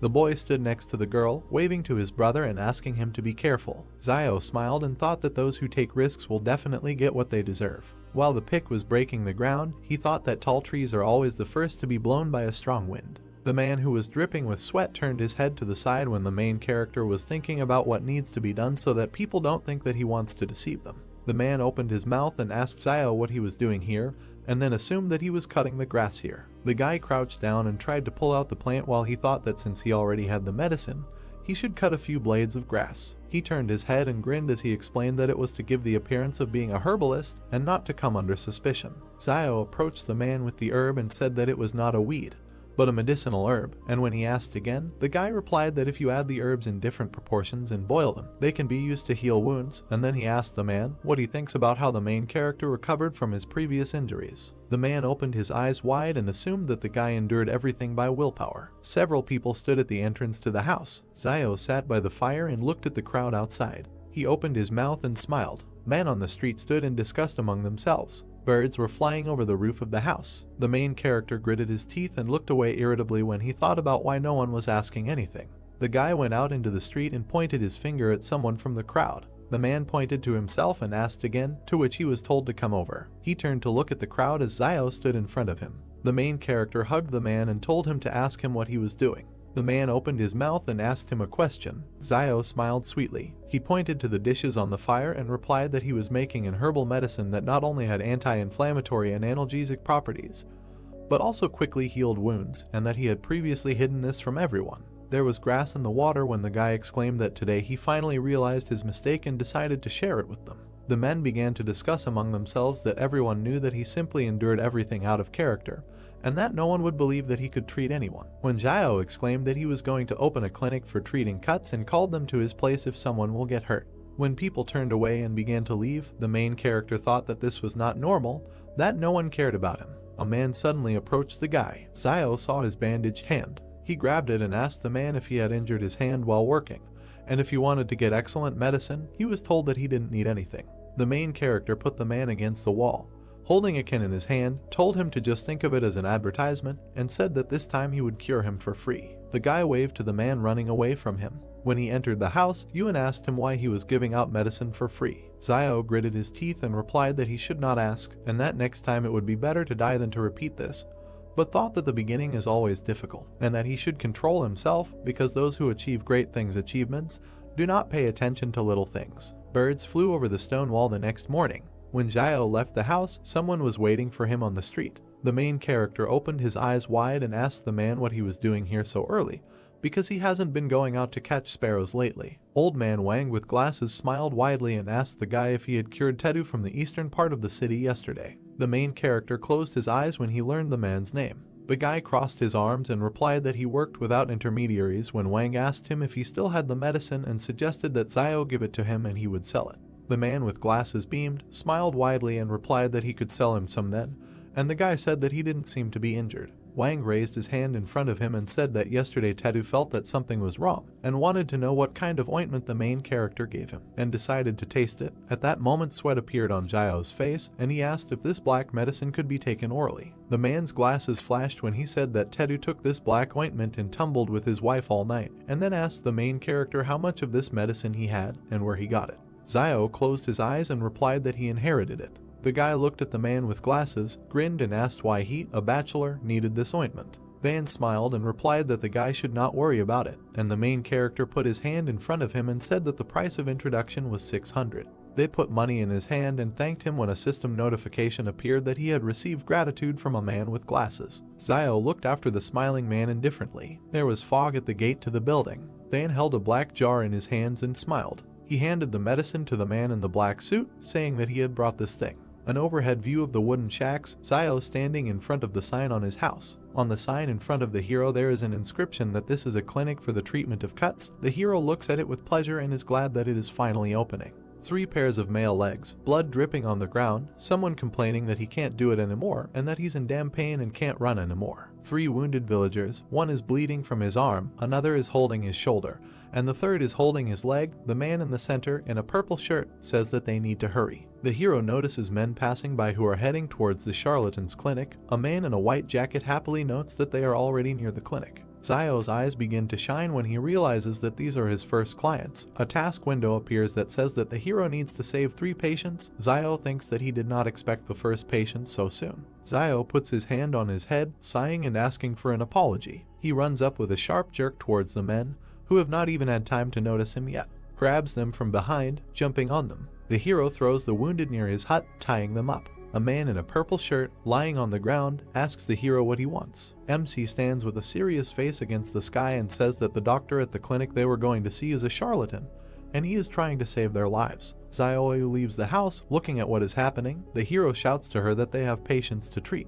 The lady approaches the lying men, asking what happened and whether they got involved in a group fight. A man in purple, holding his stomach, explains with pain in his voice that the boiler at the factory exploded and that they were lucky to escape with minor injuries and were able to run to them on their own, but someone died on the spot. An exploded boiler, mountains of corpses lying on the ground, smoke coming from everywhere. The hero thinks that in their times, if someone gets hurt, then no one will run to save someone for free. The gloomy face of the hero is close up. He continues his thought, thinking that most likely people will wait for your death and take away what belonged to you. The hero with a satisfied face holds the purple man and looks at his sister, telling her that she first needs to disinfect the needles and sew up the wounds of the men. The sister asks what it means to sew, to which the hero calmly replies that it is like sewing up clothes and it is not difficult. With worry on her face, Zioyu straightens her hair and says that she is ready to do it. The needle warms up in a woman's hand over a candle. The sister inserts a hot needle into the man's arm. The man screams in a frenzy of pain. His whole face is distorted. He turns to Zioyu and shouts that he can understand that she heated the needle to sterilize it, but couldn't she have waited for the needle to cool down before stitching? MC replies with a happy face that everyone makes mistakes sometime. Their nurse is not entirely familiar with the process on her first day and will get better with time. MC sticks his fingers into the medicine, about to take some from the jar, and says it's time for the medicine. The hero with a predatory face turns to the men, saying that his medicine is very valuable, but he will not charge them much and that it will cost them the same as in the clinic, namely 600. Zio hugs the man, holding his medicated fingers over his shoulder. He says that for his work the man gets 2,000 or 3,000 a month, so he should be able to pay 600 for his life. The man, clearly afraid of the hero, says that I agree, the hero just needs to go easy on him. One of the patients stands up from his seat with a sharp movement, preparing to run. He runs out of the shack, attracting the attention of his colleague and hero, who says that escaping from his clinic is not so easy. The man in the gray shirt is also about to give up, but the hero grabs him by the shoulder, saying that the patient has escaped and Sister Zioyu needs to sew up the wound of the man in gray first. Zio runs out of his blade at great speed, catching up with the escapee. Zioyu, folding his arms on his chest, asks the man in gray if he also wants to run away, and if he also wants to run, then she will sew him up later, to which the man, looking down glance, replied that no, he would not run and let his sister stitch it up. An escaped man leans on some shack, breathing heavily. MC grabs the man who thought he had gotten away and says that it's good that he runs fast. The man turns around in horror, and his brain begins to work at increased speed, trying to comprehend what is happening. The hero asks how far the man is going. With a dissatisfied face, Zio towers over the man and says that it is time for them to go get treatment. The hero carries a man on his shoulder, where 2 people are already lying calmly, resting on a mattress. He says that they have returned. Zioyu sews up the hand of the man who was just brought in. He sighs, enduring the pain. The 3 of them lie on the mattress. The escapee notices that nothing hurts anymore and it seems that the medicine is really working. The task window reports that the task is completed and the hero's reward is 1 point each of strength and dexterity. A task window pops up in front of the hero, where it is written that his new task is to cure 10 patients. The hero thinks that this turns out to be a chain of tasks. Night falls and the crescent moon glows brightly above the shack. A view of a shack with a light on inside and someone shouting that something terrible has happened and that wolves have broken into the town. Zioyu and Euan wake up and try to understand what happened. The brother asks MC if the wolves will come to the trading city. Close up of the hero's serious face, He says that wolves are smarter than you might think, so they won't risk coming to the city. The wolves surround the plant, and the hero says that they were most likely attracted by the bloody smell in the place where the boiler exploded. MC says with a straight face that after all, they have a wall standing behind them to support them. Euan looks at his brother blankly. The view moves away and the younger brother asks how Zio survived when he met the wolves and says that he never told him that. The hero closes his eyes, thinking how to answer him. But they are distracted by a loud scream that scares them both. Someone shouts that they need to gather everyone and that no one lags behind. The hero quickly raises his hand to the burning incense in his home, while someone's voices say that the enemy has been discovered outside. MC extinguishes the candle and he and his brother stand in pitch darkness. Close up of MC's tense face. Euan asks what is bothering his brother. The hero's back. He gloomily asks what will happen if one day the wall collapses. The sister, screaming, asks if the wall can even collapse, to which the hero replies that he doesn't know, but notes that there is nothing eternal in this world. The gates open and the wind rushes out of them in a furious stream. A crowd of armed people in camouflage uniforms, armed with rifles, emerges from the gate. Close-up of soldiers passing by shacks. The brothers peek around the corner of the door of their shack. Euan asks if the soldiers have weapons on their backs, to which the brother replies that the younger one should not ask too many questions. Offended and dissatisfied, the younger one asks if he still has marital status in their house. Without looking back, the hero with a serious face replies that the younger one should not think about it too much, and that his place in the family is simply to live. Two soldiers walk behind each other. The one in front stretches his back, asking if they can't just go back if only a few people died in the factory, and complains that they will now have to kill wolves all night. The second soldier walking behind, shouting, replies that he should shut up, because this is a task from above and he needs to stop complaining. But the one walking in front, carefree, answers, asking what his colleague is afraid of because the officials do not hear them, and they, most likely, are still in bed with women. A close-up view of the weapon that is hanging on the soldier's back. MC thinks that his study skill is very useful and he knows everything about their weapons, and that once he can get his hands on the weapon, he will immediately be able to use it. View of the ever-retreating soldiers walking among the shacks. The hero, coming out of the corner, tells his brother that he is going to Sister Zioyu this evening and that he will return when Zio returns. Euan shouts at his brother's back, asking where he is going. But with a sharp movement the hero runs away from his shack without answering his brother. The quack doctor pushes, trembling all over, and thinks that something is not working. He sits with his pants down near some stone, sighing heavily. The hero runs at great speed through the shacks. He runs past the charlatan who is sitting behind a tree with a newspaper in his hands, and he notices him. Close up of the charlatan's tense face, he thinks what the hero is doing here at such a time. Zio runs to the factory, from which smoke is pouring out. Close up of the hero running, he thinks that the factory manager was armed with a gun, but he was still attacked by the wolves, and that perhaps he did not expect the wolves to come and did not have time to get his weapon. The hero's face is even closer up. He thinks that it seems to him that the pistol should still be at the factory. A view of the plant, the sky above which has turned red and is obscured by rising smoke. MC stops abruptly, noticing something, and sweat starts pouring down his cheek. The soldiers stand, holding their weapons at the ready, opposite the wolves. A mountain of bodies lies between them, and someone shouts that they need to be vigilant. Wolves are close up, their eyes glow blue, and drool flows profusely from their mouths. The soldiers, who are starting to sweat, can see that they have just fired a clip from the smoke that comes from their weapons. MC notices that the wolves are not at all afraid of bullets. People standing behind the soldiers shout at them to get down to business. A man in a business suit grabs a soldier by the shoulders and shouts for him to shoot. A shot is fired, the bullet hits the paw of one of the wolves, and a trace of pain appears on his face. The wolves look at the reader and begin to walk towards the soldiers. Immediately, many wolves jump up and attack the soldiers from above. The man who just fired the shot screams in horror. You can see how the wolf cuts the soldier's head. A huge stream of blood flies through the shadows. MC, meanwhile, begins to bypass the firefight, moving through the courtyards of the plant. Around one of the corners he sees a battle going on. Blood is spraying from someone, and the hero thinks that a private army is fighting the wolves and all the personnel have been recalled, so the side of the factory in which he is now must be safe. The hero stands with his back to the concrete slab and carefully looks out of it. There are several bodies lying behind the slab, and there is blood all over the floor. He looks at the lying body and thinks that, judging by the appearance of the bodies, the wolves killed everyone in one fell swoop, and in his thoughts he rejoices that he escaped them. Zio, with determination in his eyes, looks up and thinks that he needs to get inside and check. He looks at the tall factory building and begins to move towards it, the legs of a hero preparing to jump.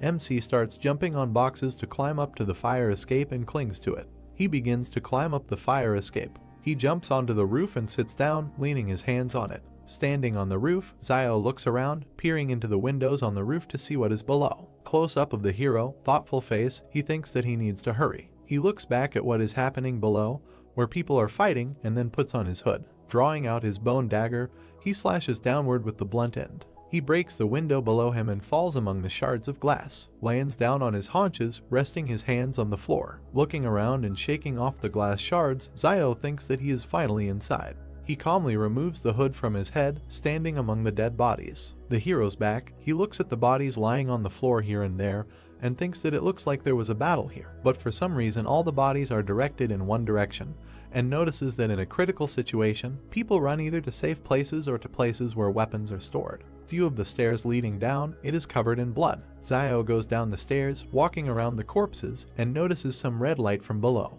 A close-up of his face, he thinks that this is most likely a shelter in case of emergencies. A stone door with 3 red lamps on top. Under the door of the shelter lie torn bodies, some of which are leaning against the door. Zio touches the door and, not understanding himself, asks if the door is locked. He knocks on the door with his hand. He leans against the door, trying to hear something. Someone presses a button with their hand and the door begins to open slightly, which MC notices, thinking that someone is opening the door. Rushing under the door, Zio notices a man in a business suit holding a gun in his hand. He asks if a man has come here to save him. Suddenly, the man in businesslike looks changes when he realizes that the person who came here is not from the army. Zio slides in front of the man, looking at him with anger in his eyes. The man points a gun at MC, bares his teeth and shouts that it means a little thief has come to him, who took advantage of the explosion, and adds that he knows that the one who came is Zio from the trading city. The hero stands up and examines the man and realizes that it is Wang Dingyang, and asks himself if he is not the manager of the factory. Wang, with a sharp movement, keeping Zio in sight, closes the door of the shelter. Zio looks at the door as it closes and realizes that Wang wants to trap him there. He, at this time, takes the pistol in both hands and with an evil grin looks at the hero, who is looking at him with an equally evil face. MC realizes that the manager has a weapon in his hands and tightly grips his blade in his hands. The pistol is on safety. The hero notices this and a smile spreads on his face. He, in a questioning pose, raises his hands and stands at full height opposite Wang, and says that isn't Wang Dingyang in front of him. The hero begins to walk towards the manager and asks why he is here alone, to which he receives a short answer that the hero cannot come closer. The hero's face becomes so angry that the veins on his forehead begin to bulge. He shouts that the manager is crazy, and that he was the first to run into the shelter, after which he closed the door, not letting the rest of the people in. Wang, holding the gun tightly, shouts that a poor man like Zio shouldn't be asked so many questions, and continues, shouting that Zio needs to take him back to the city so he can save his life. The hero, with an evil smile, asks if the manager wants to save his life, and continues, saying that he will be afraid that he will tell the truth about how he abandoned everyone in order to survive himself. The manager begins to have a drop of sweat running down his cheek, and he doesn't stop grinning, asking how the hero knows this. Zio, with a playful face, raises his finger up and declares that no one knows his son better than his father, to which Wang is lost, not understanding what the hero is leading to. Wang, no longer grinning, but just angry, shouting, doesn't the hero think that he doesn't dare to kill him? View from above, of Wang and Zio standing opposite each other. The manager shouts that he will shoot the hero and will continue to wait for the army to arrive, and that he is a man from behind the wall, and that means that the army must come to the rescue. The hero jumps and makes a dash towards the manager, and with a dissatisfied face asks if the manager doesn't know that his weapon is on safety. The manager frantically realizes the MC's words and looks back at his gun. The hero cuts the manager's hand with a sharp blow, and the other snatches the pistol from his hand. He sharply pushes the manager towards the wall with his blow, presents the blade of his blade to the area of the manager's heart. Blood begins to flow from the latter's mouth, and he stands, frantically looking at the blade, which is stained with his blood flowing down the blade. Van, with a look full of pleading, with blood flowing from his mouth, says that he asks the hero to let him go and that he can tell him where his property is hidden.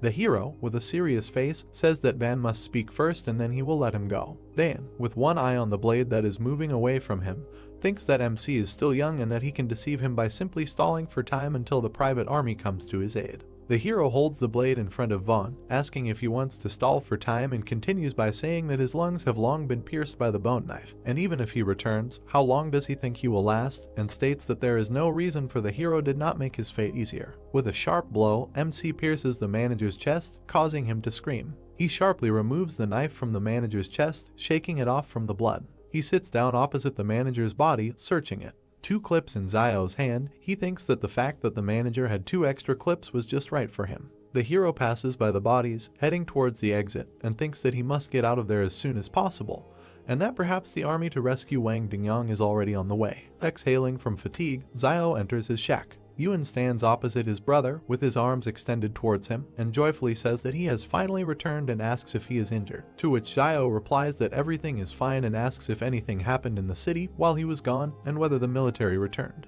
Yuan grabs and examines his brother's hand, saying that some of them returned with some wounded, to which the brother is indignant, saying that he shouldn't be touched and that everything is really fine with him. Xiao sits down at the table and pours himself some water from the kettle. The younger one tells him that they also brought the corpses of their teammates and wild wolves and that the remaining people are said to have continued on their way to the factory. Xiao takes a sip from his glass, thinking that it seems that guns still have a deterrent effect on wolves and that against a private army with guns, the wolves' chances of winning are still too low. Soldiers enter the settlement in cars. They get out of the car, shouting that everyone needs to get out. People come out and look at the soldiers, wondering what is happening.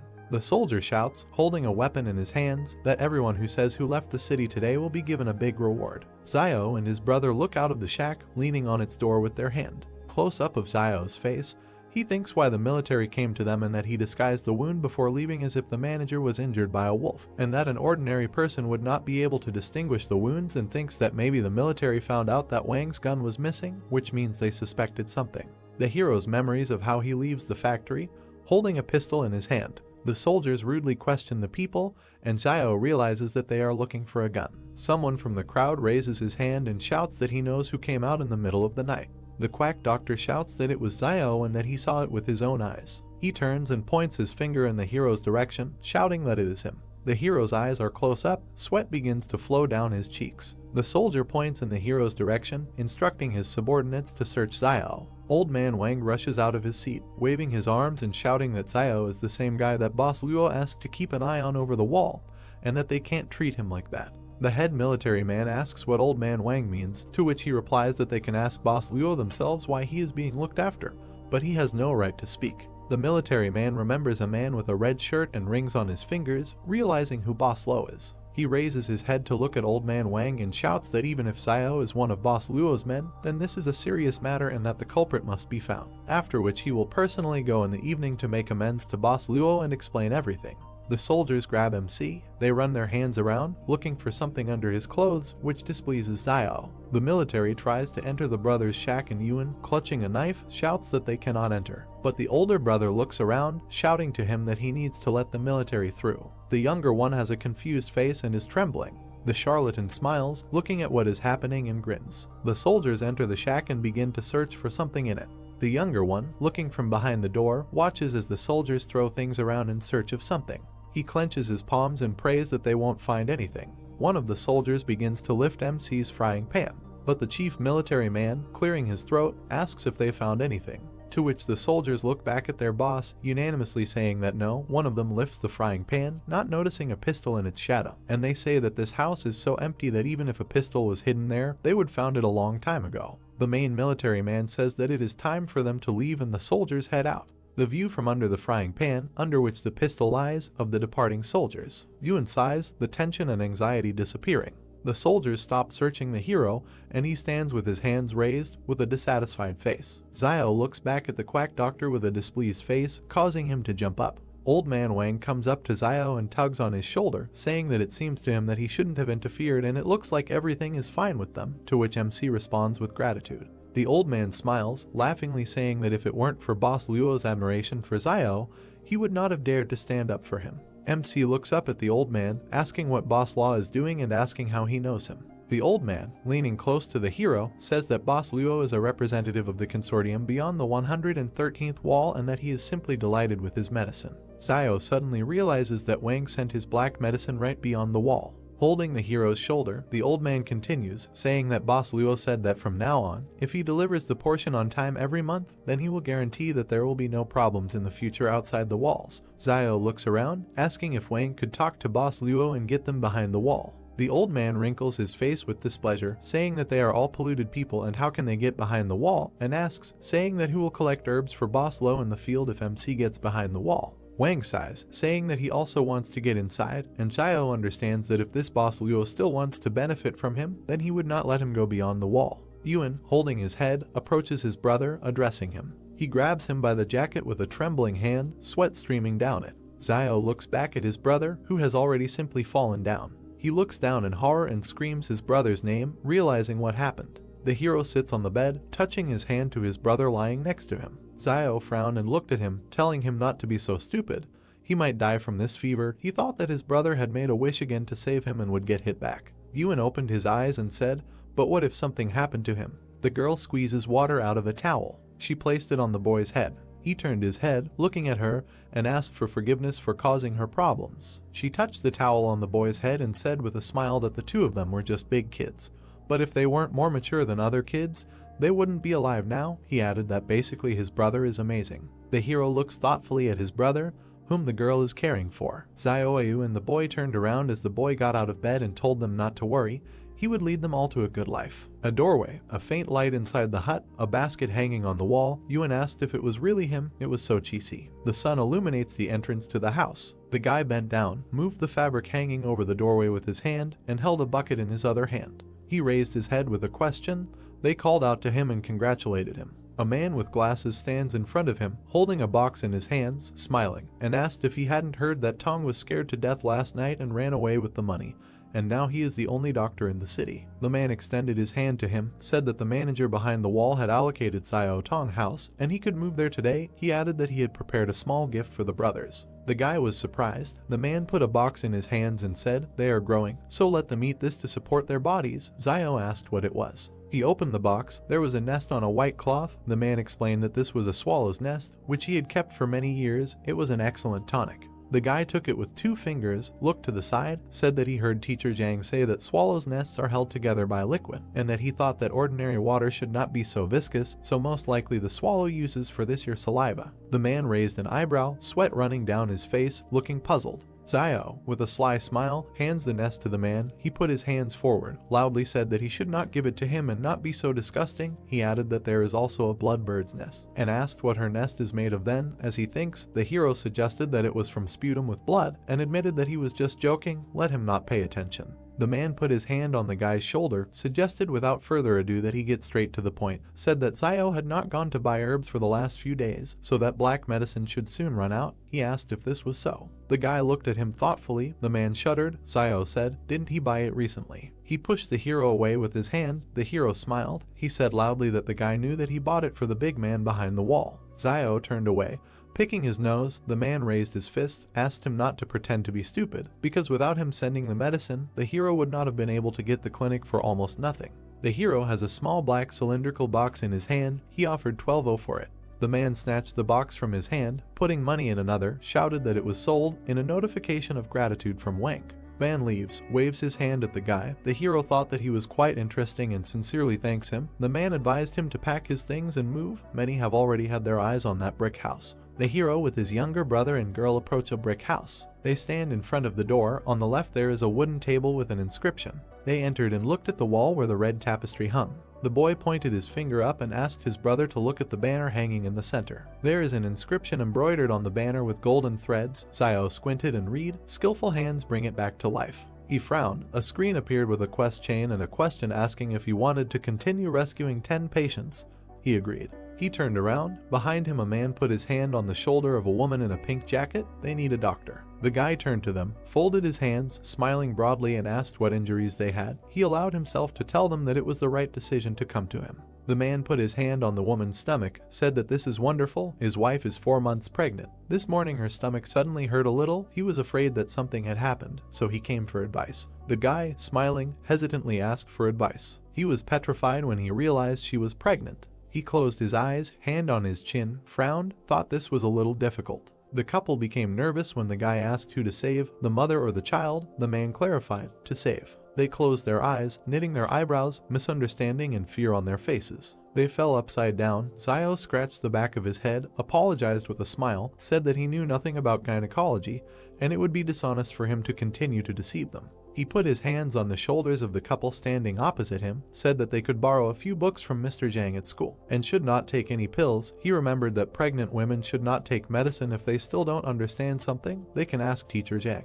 They looked at each other in bewilderment. The guy waves his hand, wishing all the best. The man looked around awkwardly. The woman admitted that she felt Zio was a little better than the previous doctor, who was afraid that she would not buy his medicine when she was sick last time, and in the end she did not feel better even after taking it. They bowed, thanking him. The guy looked up in surprise. On the glowing screens both thanks were from the woman. He closed his eyes, lowered his head, did not expect that with a little hint he would earn 2 thanks just like that. He goes back into the house and decided that from today he will treat what he knows, and what he doesn't know, he doesn't know. The boy takes away a basin of water. Zio examines the hand of the man lying on the bed. He told him to be patient, called his sister. 9 out of 10 patients were saved. The girl sews up a wound on her hand. He shouts that it hurts a lot. The guy bowed to the man and the elderly woman, wished them all the best, let them come again. They stuttered and answered, okay. He thought, is it normal to say something like that to a doctor? They bowed. Zio waved his hand, told the man when he returned, let him tell his mother to drink more boiled water. He received thanks from the man and a reward of 1 strength.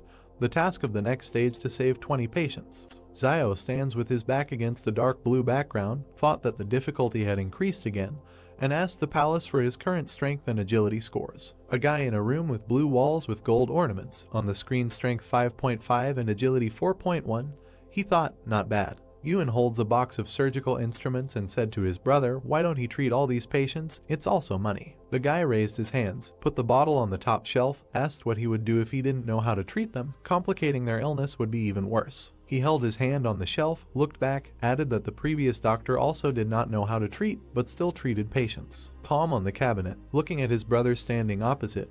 He said that they cannot follow his example. What happened to him now? No one helped him when he was in trouble, so it is important to have at least a drop of humanity. Euan looked up, frowned, and objected that if something happened to them, then there would be no one to help them. Now many would only be glad if something happened to them. Zio put his hand on his shoulder. He bowed his head and tried to break free, but his brother held him tightly. Zio leaned towards the boy and said seriously, don't let the sadness of their age become his sadness. Euan furrowed his eyebrows, a bead of sweat on his face, looking at him. A man looked out from behind the door. The hero turned his head, was surprised, and he turned to the doctor. A man in a blue jacket stands with his shoulders raised, timidly said that he seems to have a big problem, asked to look at it and leave everything a secret. The man began to sweat. Euan looked displeasedly at his brother, who, barely holding back a smile, asked what was wrong with him and added that he would not treat him if his baby was no longer standing. He asked not to talk nonsense. He entered the room and closed the door behind him. He turned around, narrow eyes, a grin, said that he would demonstrate, just don't let them be scared. Menacing look of the guy, silent. The man raised his head, his cheeks puffed out. Zio covered his mouth with his hand, and the man standing opposite spat out something. There is a large glowing bubble in front of the hero.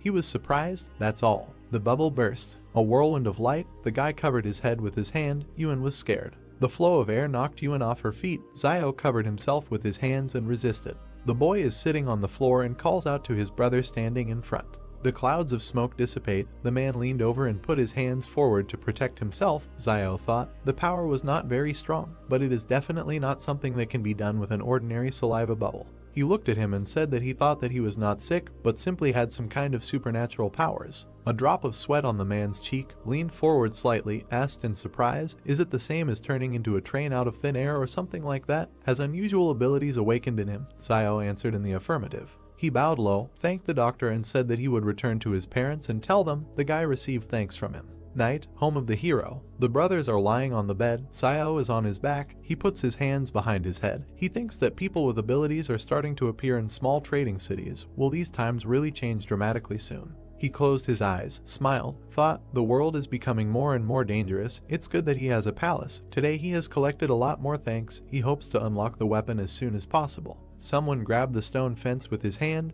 There was a rustling sound. The guy sat down on the bed and became wary. A group of men climbs over the fence. They jumped to the ground. A shadow fell on them and they looked up. In front of them, Zio with glowing red eyes crossed his arms over his chest and said hello. They were scared and screamed. The guy kicked the man below the belt. He fell to the ground. Others stand nearby, looking at the hero. The victim raised his head and shouted, why did they get up? Let them attack. They raised their fists and went at the hero. Zio looks at them with a stern look. A month in the sky, a house behind a stone fence. They fell to their knees in front of him, touching their heads to the ground, asking for mercy and to spare their lives. He raised his head, looked down, and asked who sent them here. Soldiers in camouflage with bulletproof vests and weapons. One of them knocks on the door with persistent requests to open it. Zio turned his head, gritted his teeth, and thought about who else was brought here, that everyone couldn't sleep in the middle of the night. The guy opened the door slightly. The man said that there was a search order. The soldiers are perplexed and silent. The guy asked what it was. Zio stands at the door with a banner around his neck, smiling, asking if he can find out why they are all gathered here so late. The soldiers laugh.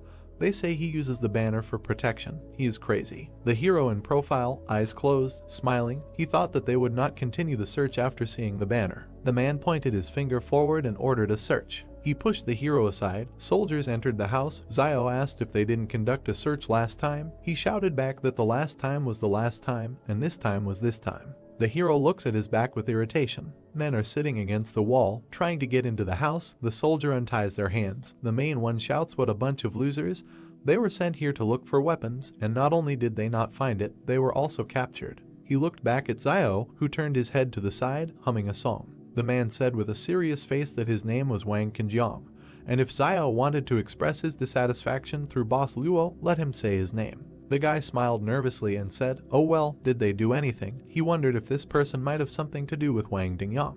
The soldiers leave the house. No firearms were found. The guy thought, and if this is so, will he let him go so easily? There were soldiers lined up behind Qinjiang. He looked at Zio and said, "Until they catch the one who stole the firearms, he will continue to check," then warned him to be careful, gave the order to leave. The man put his hand on the hero's shoulder and said that if he had been born behind the wall. The guy looked around. Songyang removed his hand and, leaving, said, "Then he would become an excellent soldier, not like this heap of garbage." The car's headlights are on. The soldiers are leaving. Zio is standing outside the house, thinking that fortunately he hid his gun on the mountain when he was collecting herbs 2 days ago. He closed his eyes and exhaled. This murder had really caused him a lot of trouble. The hero's stone house, early the next morning. The brothers were in bed, opened their eyes, woke up from exclamations. Everyone looked. The group returned. They left the house. Euan asked if they weren't only away for a week.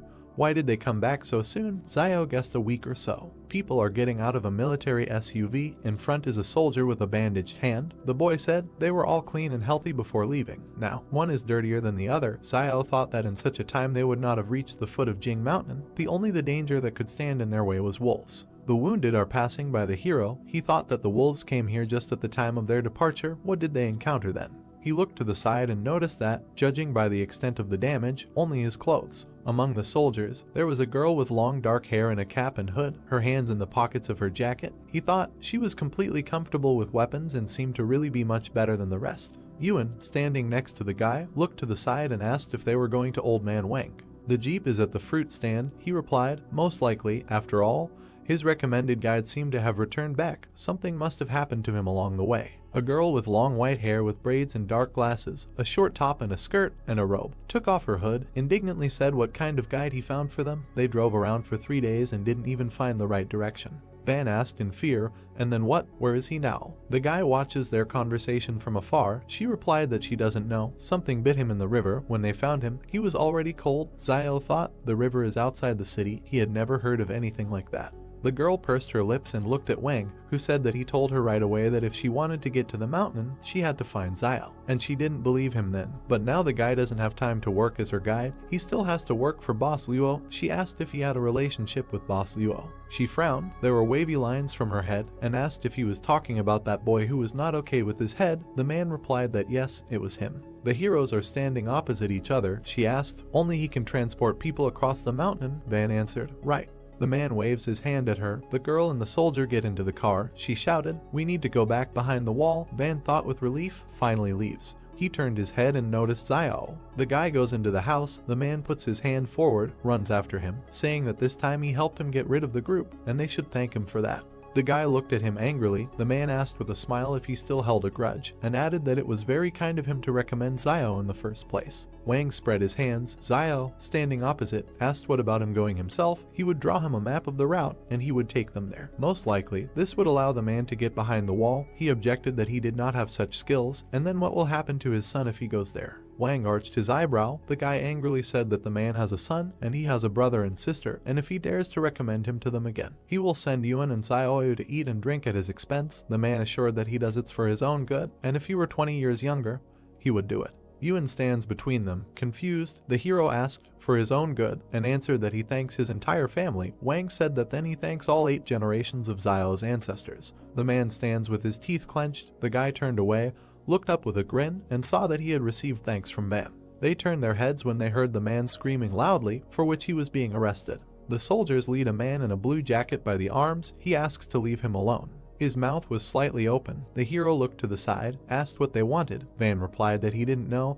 The guy wondered if someone else had discovered this man's ability to spit bubbles. The soldier pointed the machine gun at the civilians and ordered them to retreat. Frightened, old man Wang asked what was going on there, noting that although this child was a little mischievous, he had not made any big mistakes. The soldier pointed a gun at the merchant and ordered him to get off the road. Van fell on the main character. Xiao wondered why they captured Zhang Baojin. Frowning, he wondered if this had anything to do with superpowers. Lowering his head, the merchant declared that it was all over and the boy was finished. The main character asked why he said that. Xiao's face was surprised. Van reported that he heard that last night this guy demonstrated his superpowers and his rat friends reported on him. He noticed that everyone behind the walls was checking people with superpowers, fearing that they might pose a threat. He looked at Xiao and asked him to ask what he would do if someone was a threat to him. Frowning, the main character replied that he would kill this man. Turning around, Van noted that everything is not as simple as he thinks, and he heard that a mental hospital for people with superpowers was organized inside. He imagined doctors standing over a man in an operating room. Wang emphasized that they use various tools to study them. He approached the main character and said that if he or Euan had any superpowers, he should not let outsiders know about them. Looking at the merchant's back, Xiao accepted his words. The main character turned sharply at the cries that someone was being killed. The guy was chopping people with an axe, shouting that they had betrayed Baojin with their cheap tongues. Holding an axe in his hands, the man asked why he should feel sorry for them. The guy stabbed him in the back. The stranger, with the last of his strength, stabbed the axe into the guy's head. The woman watched the bloody battle. She lay down on her husband's corpse and began to cry. She asked how she could continue to live if Baojin and he were not in this world. The stunned protagonist watched as the woman cut her throat. Looking at the many corpses, Wang said that, alas, Baojin was an only child in the family, and if something happened to him, his parents would not be able to survive, and it was no one's fault that he began to boast of strength. A crowd of people started shouting that if his father really had a backbone, he could break through the wall and there was no point in killing the informer. Turning around, the merchant said that they were very tactless. Frowning, Xiao cried out that this is a very vile world. He stood against the wall next to Zhang. Looking down, the main character stated that today he would like to tell his students about how to confront people. Holding a cigarette in his hands, the teacher replied that for many years, he taught them to resist the natural environment because he did not want them to consider their own kind as imaginary enemies. Looking away, he noticed that he already knew what happened today. Frowning, Zhang said that the misfortune of others should not concern them. He suggested we talk about it. Xiao thought about it. He looked into the classroom. Taken aback, the main character wondered what they were doing. A crowd of children stood around Euan. Xiao asked in his mind whether his superpower had been revealed. The girl stood over Euan with a dissatisfied look and asked him to talk to Xiao so that he would not delay classes, otherwise she would complain about him to teacher Zhang. The protagonist's brother replied that if his word decided anything, he would have stopped stalling a long time ago. The children asked if Xiao was obsessed with learning and if he wanted to take control of this school. Taken aback, the main character thought that he thought they liked long classes, but they really didn't like his long classes. Rising from the table, Euan cried out that his brother taught him everything he needed to save his life, and she was generally ungrateful. Euan asked how dare she even say that. The girl replied that if he didn't want to talk about it, he could just forget about it. The guy looked at the enraged Euan with interest. Looking at the guy, he asked why he was looking at him all the time. The guy replied that he could see that he was a little upset and asked him to tell him something. He said that yesterday he had a dream that his father found him a stepmother, but she treated him badly. Euan replied with a serious look that this is normal and dreams are usually the complete opposite of reality. The guy replied that he knew this and asked Euan not to be upset, noting that he did not think that the students did this on purpose. Placing his hand on the guy's shoulder, Brother Xiao said that it was possible that his father could find him a stepfather. Taken aback, the main character began to think that they were of the same breed. Raising his fist to his mouth, he told the children that classes were starting. Standing opposite them, he asked if they knew which parts of the human body were most vulnerable. He said with interest that he would then start with what they were most familiar with, the neck. Xiao noticed that there are about 20 cartilages in a person's neck, located next to the trachea, and damage to any of them can instantly incapacitate an opponent. He said that time was up and everyone could go. Children ran out of the school shouting gratitude. Sighing, the main character thought that these little brats really cannot understand his good intentions, and he hopes that they will never have to use this knowledge in their lives. Someone called out to Xiao. He frowned at this. Van looked into the office and ordered him to pack his things. He revealed that someone had just sent him a handwritten message saying that Boss Law had agreed to let him accompany the group. He suggested that this time the main character would have to make a foray into the Jing mountains. Xiao was taken aback by this, then walked towards him with his arm outstretched and told him to get ready, noting that the group was leaving soon. Looking away, the protagonist asked in his thoughts whether this group was able to defeat Boss Luo. He wondered if Boss Luo received enough benefits in return or if he was originally associated with this Jing mountain. He suggested that in any case, this group seemed to have very important and hidden plans for this trip. Xiao started to walk away from there. The merchant asked where he was going. He replied that he was going to see Teacher Zhang to discuss something.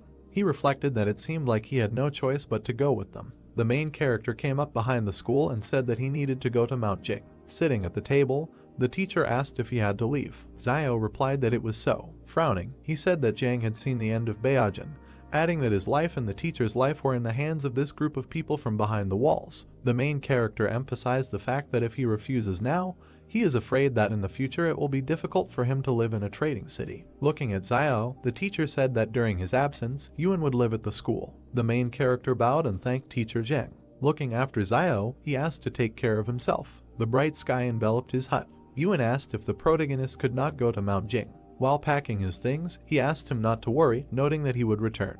Yuan's face was sad. Xiao handed the money to Xiaoyu and asked her to take it and remember to buy some cigarettes for the teacher during his stay. Closing his eyes, he thought about what if Sister Xiaoyu had any thoughts about money. She could just take them and leave, at least without hurting Euan. He noted with an angry face in his mind that it was a little unpleasant to think about, but it was probably the right choice at the moment. He noticed that in the end, in this wasteland, even relatives can turn against each other for the sake of profit. Smiling, Xiaoyu replied that she understood what he meant, noting that she would take care of the rest and Xiao could go in peace and return healthy. The main character looked at the door to the exit.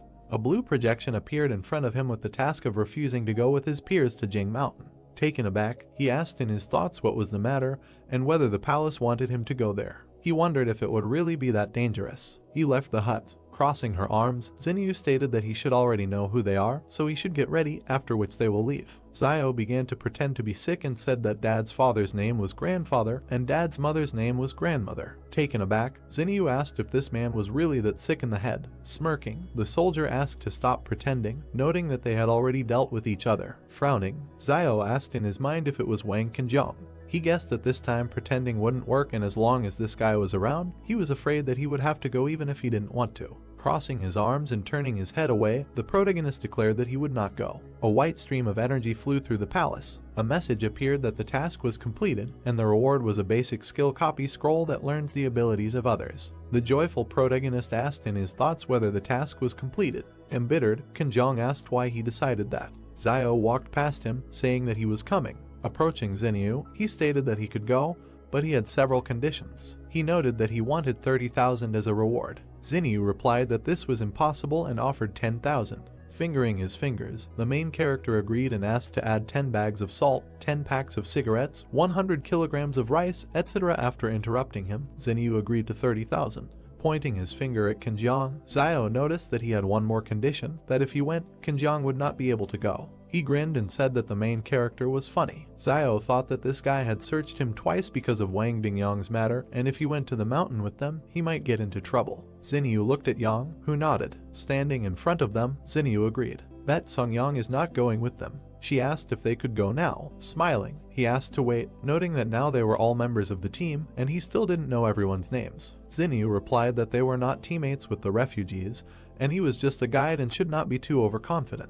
All team members looked at him and introduced themselves. The girl with a serious face said that her name was Yang Xiaojin. They asked if he was ready now. Smiling, the main character replied that he was now ready. He waved from the truck to his brother and Xiaoyu. Yuan folded his palms, and Xiaoyu asked him not to worry with a smile, noting that he would return safe and sound. A convoy of cars moved through the wasteland. The main character thought about what Teacher Zhang said earlier, that the remaining traces of asphalt on the roads were left before the disaster. Looking around, he thought about what the roads were like in those days. His face was filled with interest. The main character noticed in his thoughts that, nevertheless, recently all the vegetation has noticeably blossomed and even the cabbage in Teacher Zhang's house has become taller than ever. Looking at the dense forest, he noted that this was not bad and that perhaps soon one potato would be enough to feed a family of 3. With his hand on his stomach, Xiao said that for some reason this group doesn't say anything about snack breaks. He was suddenly surprised. Moving aside a piece of cloth, he saw boxes of cookies. The main character began to drool. The evening sky enveloped the area. The cars continued to drive through the night forest. The guy climbed out of the window and started waving his hand. He suggested setting up camp there, resting and refreshing himself. He called people with him to share food and water for everyone. They walked to the back of the truck. They were dumbfounded. They saw Xiao eating cookies. Spreading his hands, the soldier asked what the main character was doing. Holding his stomach, he replied that he did nothing. Yang and Xinyu watched from the car window. The guy asked what kind of pig Xiao was and how he was able to eat 5 packs of cookies. Yang watched him with a serious look. People began to carry him away, and the main character shouted for them to let him go and leave him with the cookies. Pointing his finger, the guy asked Xinyu to go back and get another guide. Xinyu looked at the guy and stated that Wang Fugri said that only he could lead them through Jing Mountain. Yang continued to watch him closely. Xinyu replied that they could do whatever they wanted with him, but this should not interfere with their journey, and when they returned from behind wall 112, they could do whatever they wanted with him. They began to take the main character away. Xiao kicked a stone. Turning around, he began to eavesdrop on the soldiers' conversation. They were discussing that they say that the protagonist is the only one who can guide them to Mount Jing, but he doesn't even know how to prepare a tent. The guy noted that they would see how long Xiao could last before he died there like the previous guide. Frowning, the main character asked what was wrong with him eating some cookies. The angry guy stood in front of him and shouted, asking if he had eaten a little. The angry soldier said he was warning him, that he is just an ordinary tramp and should not try to break a stone with an egg. Looking at the guy, Xiao asked if he knew that the egg would break if it hit a stone. The soldier asked if the egg would break. Closing his eyes, the main character replied that this was not true. The military man asked what would break in this case. As he left him, he replied that the chicken's heart would be broken. He suddenly turned around. Looking at Yang in the car, Xiao wondered if she was just looking at him. Yang adjusted her cap with her hand, a slight smile on her face. The stranger began to shout that he had found traces of the beast. The soldiers near the fire were surprised by what they heard. The guy fell to the ground. Stunned, Xiao noted in his thoughts that usually few animals could survive on the outskirts of the forest. He asked about what kind of animal could be there. Examining the tracks, the soldier asked if he had seen any tracks the last time he passed there. The main character pushed the soldier away. The guy asked what he was looking at. Examining the tracks, Xiao wondered if the tracks of a deer spooked them. Turning around, he saw traces of the fire. Looking around, Xiao noticed in his thoughts that in nature, not cleaning up food waste is a bad habit. Passing through the crowd, he asked to be allowed to look. Putting his finger to his chin, he said that these were the paw prints of a bear, which was attracted by the food scraps they left last time. The angry stranger asked who Xiao was fooling and whether he thought he had never seen what a bear's claws looked like. The main character replied that it could be a wild boar. He began to move forward. The frightened soldiers asked if he was going into the forest. Turning around, he replied that they were not giving him cookies, so he would go and find something to eat himself. The guy said that he could tell that their last guide died somewhere there, so he shouldn't die like him and not waste their time. Walking into the forest, Xiao replied that then he would just go and see how he died there. Moving through the forest, the main character noticed in his thoughts that from what he heard, the previous guide simply went down to the river to wash himself. As a result, something in the river bit him on the face and he died instantly. He began sharpening the stick and emphasized the fact that he had to be careful in his actions. He began to examine his spear. Putting his sword behind his back, Xiao reasoned that there was usually a source of water near the habitats of large animals, and the tracks of a large deer should lead him to the river where the guide had previously been bitten.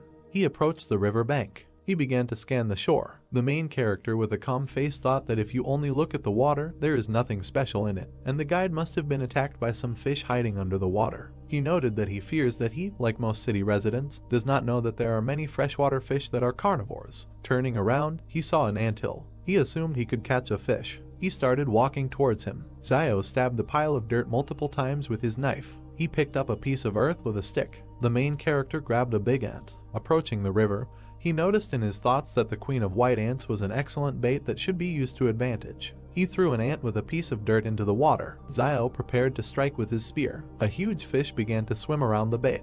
He was taken aback by this. The huge fish began to swallow the queen ant. Xiao pierced the fish with a spear. He began to pull her by the rope. He wrapped it around his hand. The main character pulled the catch ashore. He was surprised by this. Standing in front of the fish, he became wary. Running into the forest, Xiao thought about getting out of there and the smell of blood brought something creepy. The soldiers smelled a pleasant smell. Frowning, the guy asked them to stop, noting that it was just a fish. The entire camp watched Xiao fry the fish. He saw a window about the task that he needed to share his joy with others. Looking up, he was surprised. He looked back with a dissatisfied face. The main character approached the guys with the fish. They said they didn't mind him treating them. Leaving them, Zio asked what he was talking about, noting that he just decided to show her off and share his joy with them. The main character saw a message that the task was completed and he received a unit of agility. The stunned soldier looked at him. Turning around, he said that he could, however, share half the fish with them for 3 bottles of water. A crowd of soldiers rushed at the fish. Yang looked after him. She sat down next to the main character. Looking at him, she began to talk about fish. Zio frowned at this. She pointed the gun at the main character. A notification appeared in front of him with the characteristics of the pistol. Taken aback, he thought that if she wanted to eat, she could just tell him, adding that she had perfect skill with weapons, and because of this, he began to get nervous. He stated that he would only give 2 pieces to eat. Standing up with Xinyu, Yang noted that he should give 2 pieces each. Xinyu handed over a bar of chocolate and said that she was not going to eat his food just like that and he could eat a couple of pieces too. Zio stuffed a whole chocolate bar into his mouth. Stretching out his hand, he declared that she owed him another piece. Stunned, Xinyu asked him to wait, noting that she would bring it to him. Yang began to pepper the fish. Zio looked at her and wondered if all the girls behind the wall were as beautiful as her. Yang started stuffing the fish into her mouth. The stunned main character screamed that this was his fish and she should be restrained because she was a girl. Forest, sun over the mountains. The hero opened his eyes and woke up. Near the tent, he sat down and adjusted his hood.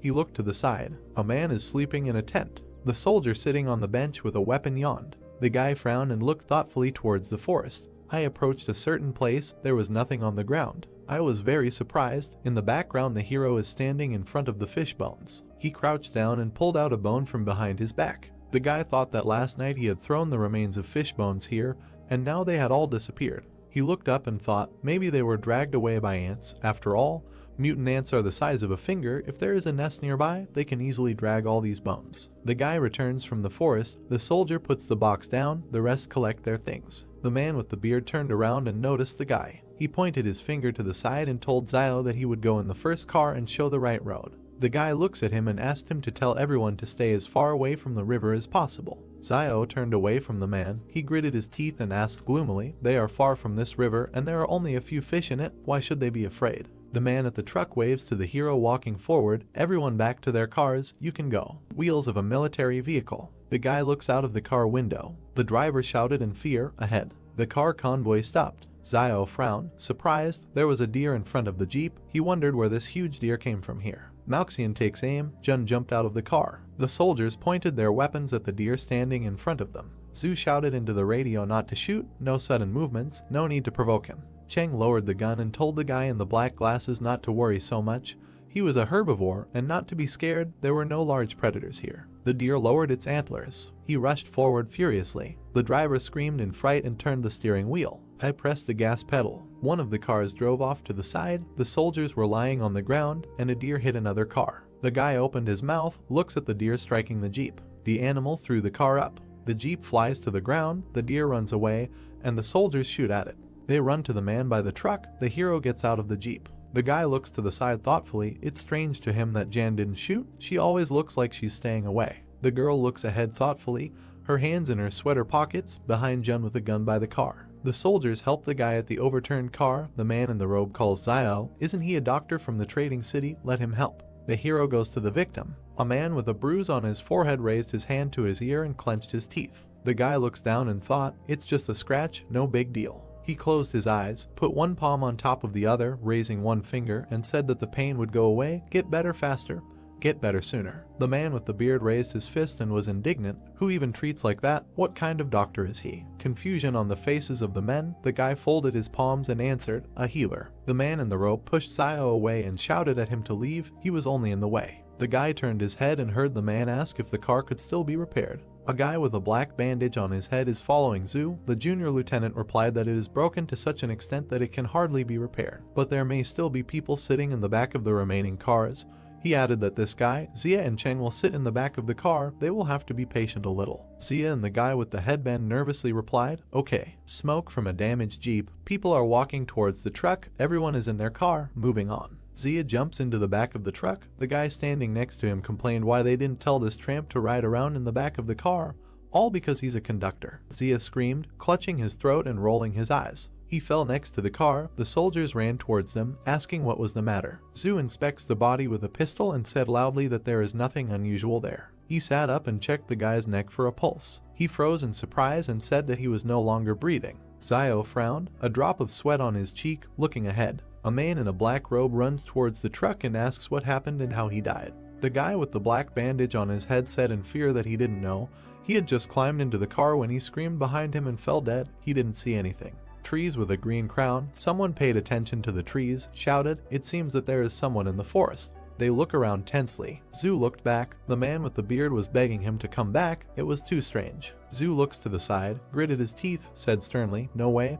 This time they took an order that cannot be cancelled, so either they all die or it will be completed. Xinyu approached them and shouted to stop arguing. They needed to get out of here immediately. She looked to the side and said that Zio would lift Xia into the back and ride in it himself. The hero raised Xia's head, pulled back his hood, and there was a bee sting on his neck. The man with a beard pointed his finger into the back of the car and told the guy sitting there to get into the front car. Zio examined the wound, wondering if bee venom could kill an adult in a few seconds. He looked back gloomily. The man asked what he was waiting for. He needed to load the body into the back. The guy replied. Now, he thought that this wilderness was becoming more and more dangerous. A black bag with a body in the back. Zio took a bite of the cookie and asked what he couldn't do at home. He needed it all. He sits in front of the bag, eats cookies, takes a new pack out of the box, said that in the end, he lost his life. And because of his death he was forced to sit back in the back, added that if he doesn't finish all the cookies in the car today, they won't call Zio. The men in the car looked back with displeasure. A guy with a beard asked who this guy was talking to. Another suggested that he was really sick in the head. He pulled back the collar of his sweater and asked displeasedly, "It's almost winter now, so why is it getting hotter as we move north?" The hero is eating cookies, turned his head, thought, the temperature rises even at such a great distance. Cars are driving towards volcanoes. He thought that there are several active volcanoes in the vicinity of Mount Jing, and they are very active. Radiator grill on a jeep.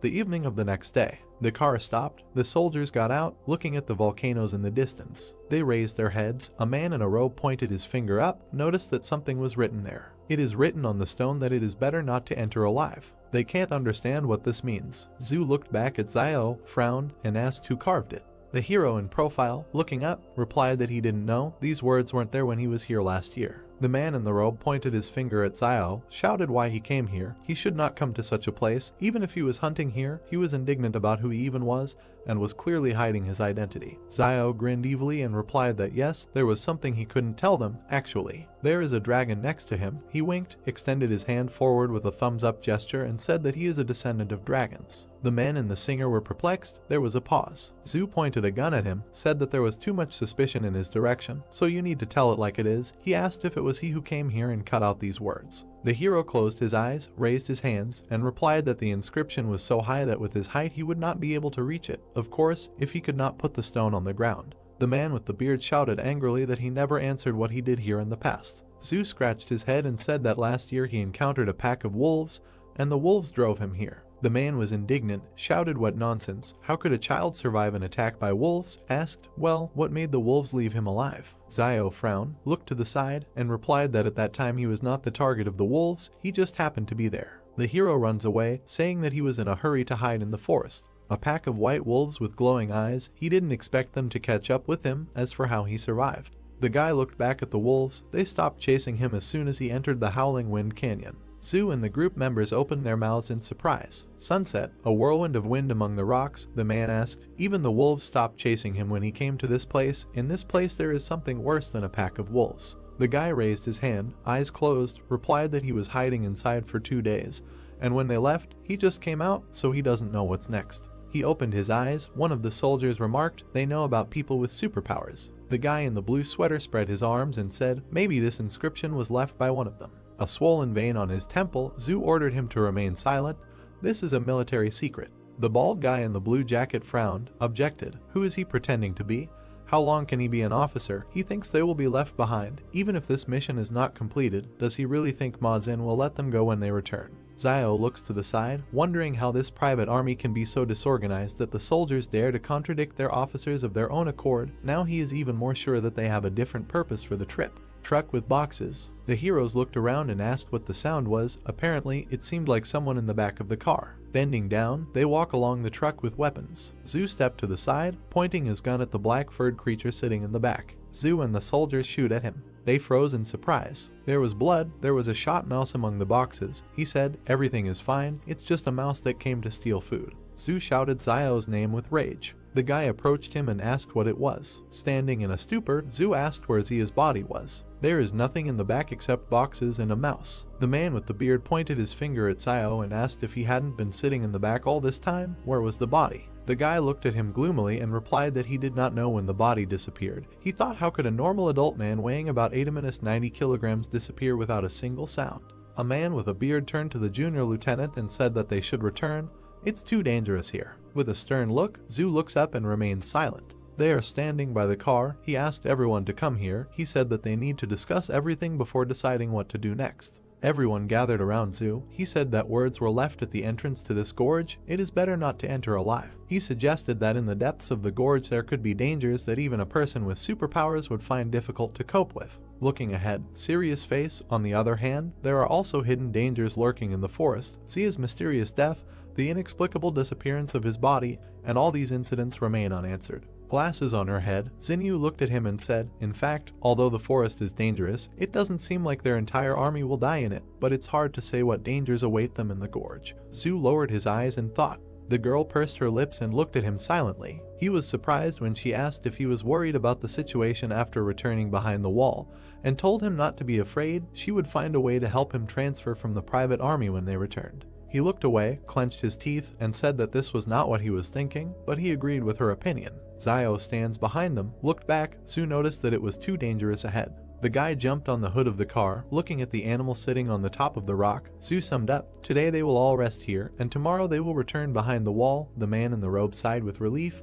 This is great. Zio frowned and opened his mouth in amazement. A white wolf with glowing eyes bared his teeth. The guy turned and shouted, there are wolves here, quickly into the gorge. Xinyu looks up in surprise. The guy in the robe shouted, has he gone crazy, wants to die. Zio jumped into the back of the truck. He looked back and angrily shouted at them to run into the gorge or die right now. He grabbed the dead mouse. A pack of wolves is heading towards the gorge. The wolf attacked one of the soldiers, the others ran away. The predator jumped into the back. The hero with the mouse in his hands looked back. The guy jumped down, the wolf behind him. A man in a robe points his finger forward, pushing away a guy who is trying to get into the car, shouting to let them go quickly. Zio bent down, his hand on the wheel of the truck. The wolf pounced on the soldier by the jeep. The wolf eats its prey. The hero looked at them and ran past. The car overtook him and turns around. The jeep drove up to the hero. The car stopped next to him. Jan opened the door, extended her hand, and asked her to climb in. The girl's pistol is pointed at the driver's seat. The hero looks at her. He thought, she didn't seem to be around. Maybe she was leaving to reconnoiter the situation, and in order to save him, she actually threatens the driver with a pistol. Frowning, he wondered how a car could outrun a wolf on this terrible road in this wilderness. Yang pulled out another gun and pointed it at him. He was scared. Sweat was running down his face. The girl screamed for him to get into the car. The wheels of the cars hit the gas. They leave the pack in cars. Wolves in blood, glowing eyes. The predators turned and went into the forest. The soldiers got out of the cars, looking back in surprise. They really weren't trying to enter the gorge. They were saved. The man with the beard, embarrassed, looked to the side and said that it seemed that the tramp had not lied to them earlier. The guy was holding a rat by the tail. The man pointed his finger at him and asked what he was doing with it. Zio took it in his hands, closed his eyes, answered to eat it, or he thinks that he just took it to wear it. The men look at the dead rodent with disgust. The hero said that the food was in the back of the truck, and he stayed there. What else will they eat? This mouse ate his cookies, and he will eat hers. That's fair. The girl stuck a knife into the mouse lying in the guy's hands. Yang raised her index finger and said that she wanted to share, and in exchange she could lend him this knife. Huge spider legs above Zio's head. He asked with a sly smile, how about giving it to him? Blood splashes. The girl shot at a huge spider next to the hero. He dropped the mouse. The spider fell to the ground. The guy clenched his teeth and looked up. The heroes look up. Many spiders are descending towards them from the mountain. A spider with glowing red eyes opened its mouth. The guy shouted what it was. He looks up and shouts to everyone to run away. A blue screen appeared in front of him with a task. He needed to help at least 10 people escape from the gorge. Zio shouted with rage that he should not interfere with his help. Dark silhouettes stood near the vehicles and shouted about what it was and that they needed to run. The insect flew over 3 cars. When the beetle was near the car with the cargo, someone started shouting for people to get into their cars. The insect flew further. It noticed a man running along a car without a body. The monster readied its chalicery while the man continued to run and call for help. The man turned around, sweat appearing on his face. An insect with glowing eyes knocked the man to the ground. Many monsters with red eyes descended into the gorge and chased the fleeing people. Someone tripped over a stone and fell. The man was trembling, sweat appeared on his face. A monster with red eyes was preparing to attack him when he stuck his hand out in front of him.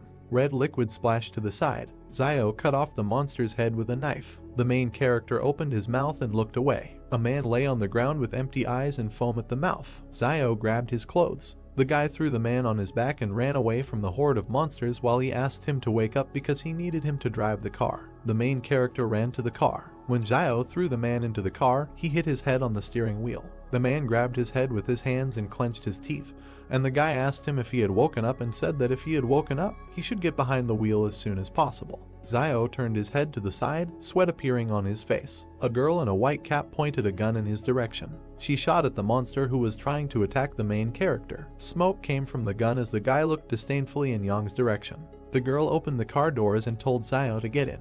Euan and the main character climbed into the car and closed the doors. They looked into each other's eyes. A man turned in their direction, holding his head with both hands. His eyes widened as the guys in the back seats yelled at him to go and not wait. A monster with red eyes appeared in front of the man. Zio stuck a stick into him, and Yang fired a firearm. The man gritted his teeth and changed gear. The monsters were chasing the car, rushing forward. The main character looked out the window and looked back when he thought that they had finally broken away from them. The guy turned his head to Yang when she said that she had just seen him running with the driver on his shoulders and that he was strong.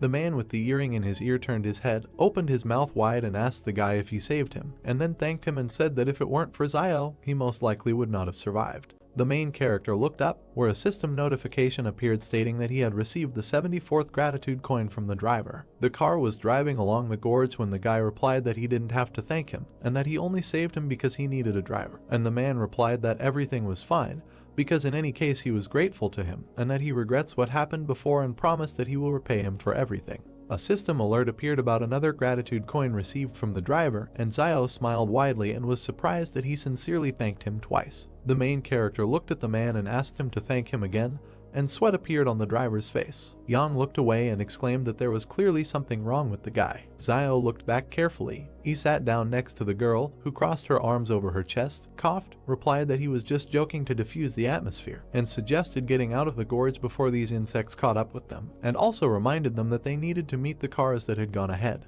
The guy looked to the side and thought that he still knew her too little, and that his identity as a person with superpowers should not be revealed, and for this it was better to keep a low profile and quietly earn gratitude. A system notification appeared above Zio that the task had been successfully completed and that a unit of power had been received. Then the guy thought that if more than 10 people were saved, then the task was considered completed. Over the narrow gorge, stars sparkled in the night sky while the main character thought that the decisions of this palace were strange. Sweat appeared on the man's face when he saw many bones among the stones and shouted about it, and the main character looked to the side and said that those insects most likely did it. Zio remembered one monster and thought that insects have human faces on their shells because they eat people, and that they seem to eat their souls. The car passed the skull, kicking up dust. The car drove out of a narrow gorge. A crescent moon was shining over the mountains when the car approached two more cars. The main character was looking at the standing people when someone said that there were only 11 people left. Sweat appeared on the man's face as he said that they had lost a lot.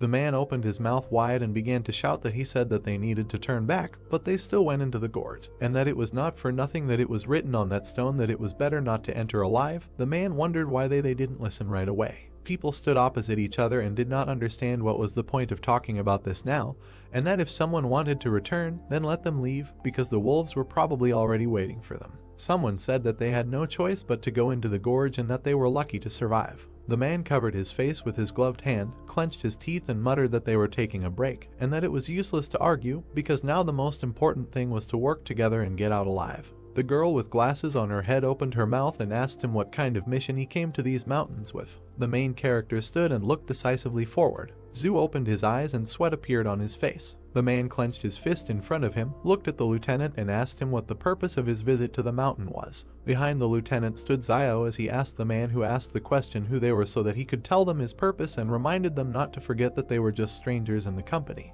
The main character sat on the hood of the car and thought that he had heard that the group was just trying to get to the other wall and decided to go along with these privateers, and that it was not unusual that ordinary soldiers did not want to talk about it.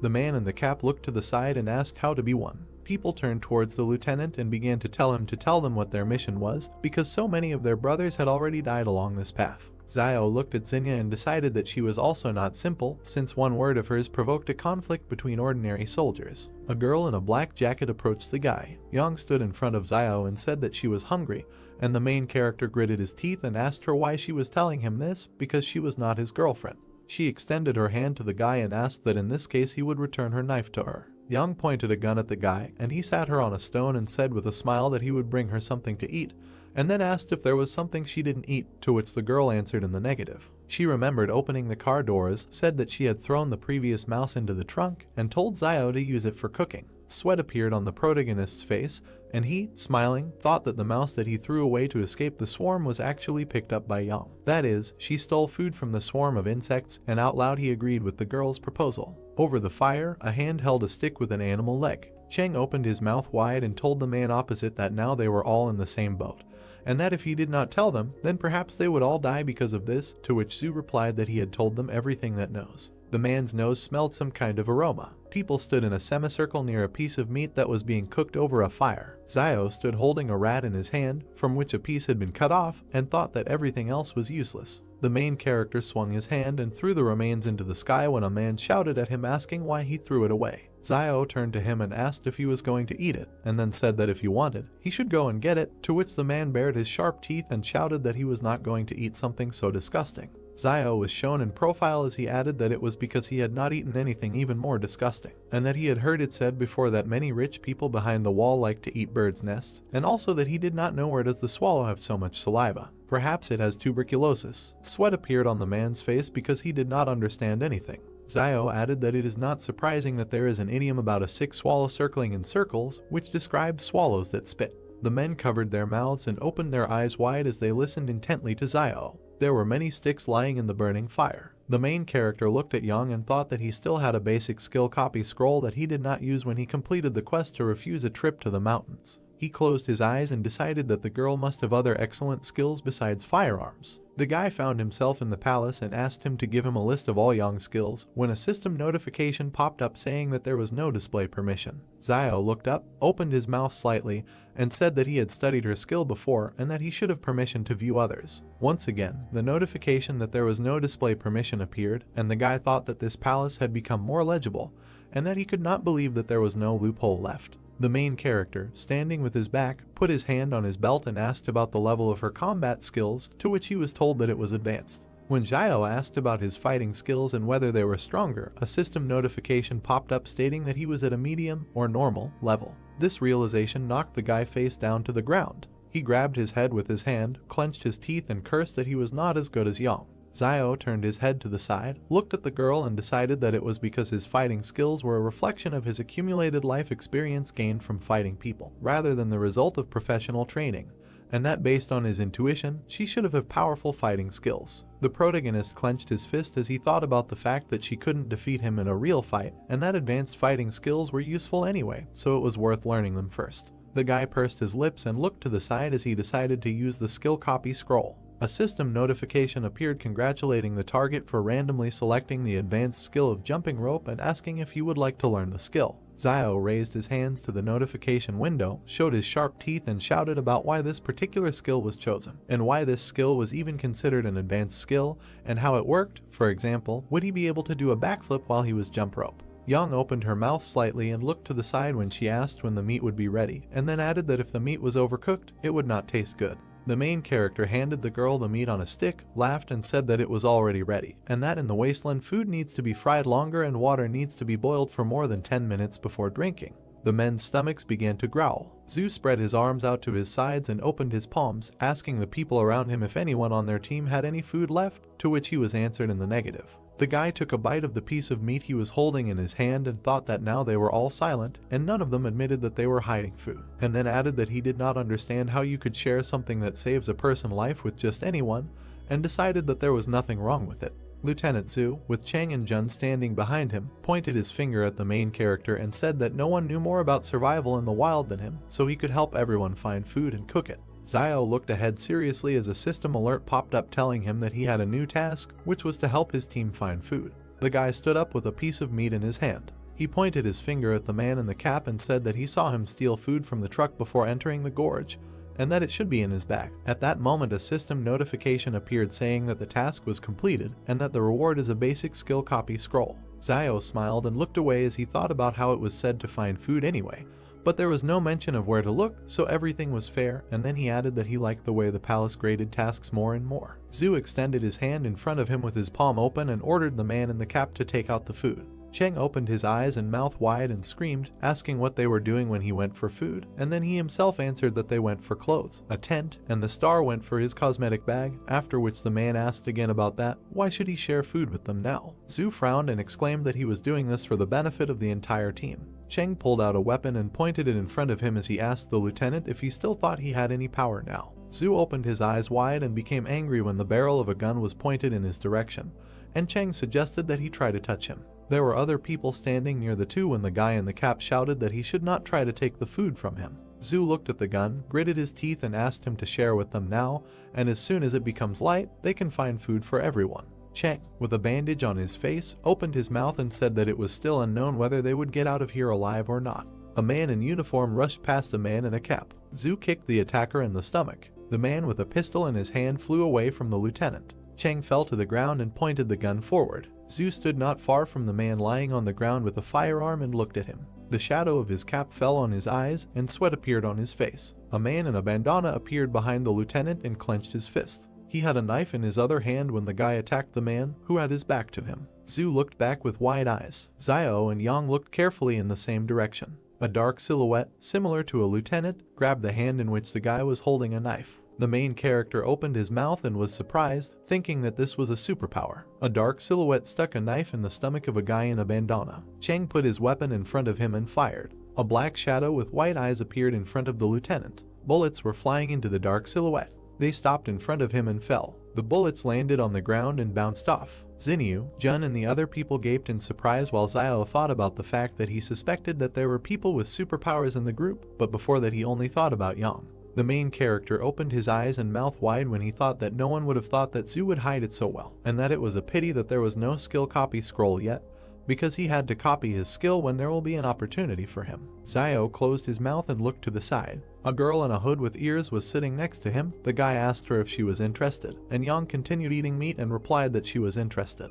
The main character looked away and thought that she absolutely didn't care about what was happening. Zhu stood between two black shadows. The silhouettes disappeared, and a guy in a bandana was sitting on the ground next to the lieutenant. Zhu parted his mouth and looked away as he said that he was just trying to find a way out of their situation and that he didn't want to offend anyone. The lieutenant looked towards the fire where Zio and Yang were sitting and said that Wang had previously told him that the main character was a doctor, so he asked him to examine the wound. Zio looked to the side and sighed. A guy was sitting on the ground in front of him and was pulling out a knife when the main character said that his injury was quite serious. The guy in the bandana closed one eye and asked how long he had left to live, to which he was answered 10, and he asked again whether it was in minutes. Zio sat down next to him and continued the countdown. The guy in the bandana felt bad. Zhu looked forward seriously and said that he had avoided vital places and internal organs, so there was no need to scare the person, and then added that he had heard that Zio had medicine for wounds, and also that he would not believe that he took them with him when he went into the wasteland. The main character looked away while the guy lay crying next to him and replied that he was hired as their guide, not their personal doctor, and then asked about who would pay for his medicine, since it was very expensive. Lieutenant Zhu covered his face with his hand and said that he lost money on the way. The wounded guy gritted his teeth and replied that he had money with him. The main character sat down next to him and asked him where his money was, in his right or left pocket, and the guy pointed to his pants and said that they were there. The people behind Zio began to shout that he was a charlatan, because a cut cannot be treated without stitches. When he looked down and warned that he immediately wanted to say that he did not know how to stitch wounds, so it was only up to God whether the wound would heal after the medicine or not. While the main character was licking his lips and counting the money, Xinyu approached him and said that she had a sewing kit, but she felt bad at the sight of blood, and on the other hand, Zhu approached the guy and replied that he would sew it up. There was a voice that exclaimed that he should stop counting the money, because first of all he needed to save the man. The guy in the bandana thanked the main character when he said that he would not take too much money from him, and that 12-0 should be enough. A system notification popped up that he had received a thank you from a guy named Lei as Zio thought that he was one step closer to unlocking the weapon.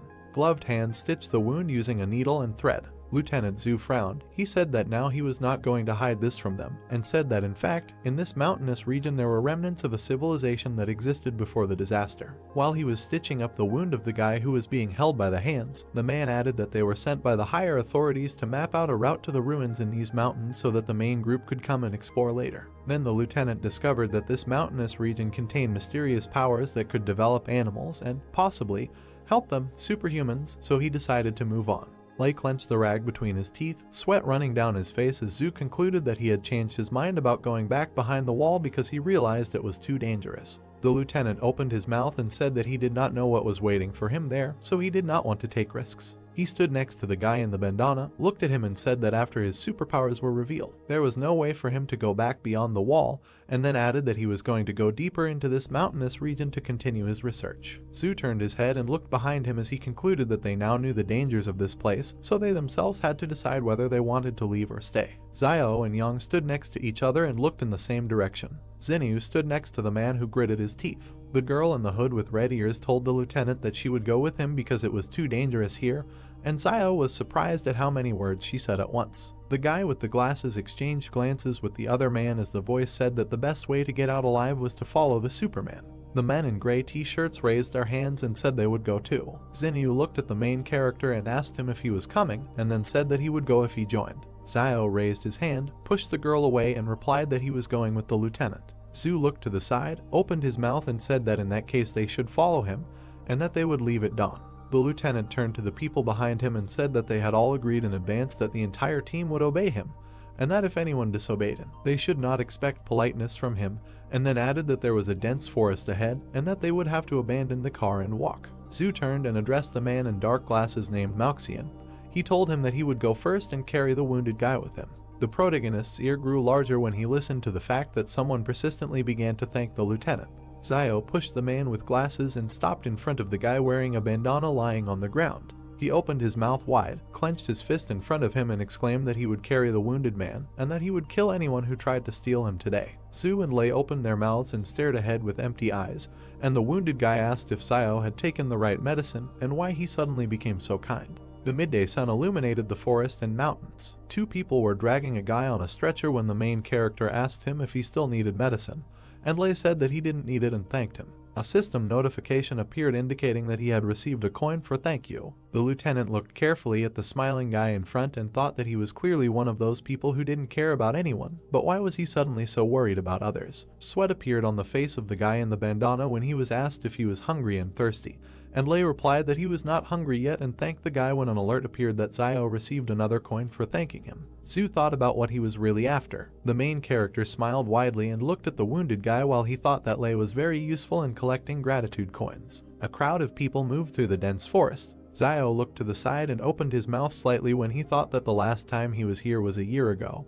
and that since then the trees had become much taller and more luxuriant. He decided that this was strange. The guy's profile didn't change when he heard someone asking why he kept touching her. In front of Xinyu stood a guy who smiled while he talked about what was wrong with touching her, especially since he wanted even more. This guy narrowed his eyes, laughed disgustingly and asked what she thought about tonight. The girl in the top and short skirt opened her mouth and told the guy not to come near her. Steam came out of his nose. They put a gun to the back of the guy's head. He raised his hands while Yang stood behind him and Xiao watched it all. The girl turned to the main character and told him that this guy's gun was his. Xiao pointed his finger at himself and asked if she meant him, and Yang confirmed. The main character threw the stretcher with the wounded guy and walked towards the girl when he said that there was no need to ask him twice. His hand removed the firearm from its holster as he exclaimed that he had found it. The guy opened his mouth wide, looked towards Yang and asked her if she knew how severe the charge was for depriving private troops of their weapons, to which the girl replied that if he threatened her again, he would die. Yang looked away when asked about what if she gave the gun to this tramp if he couldn't use it anyway. Xiao held a firearm in his hand and looked at it carefully. The guy who harassed Xinyu ran into the forest when Yang told him to get out.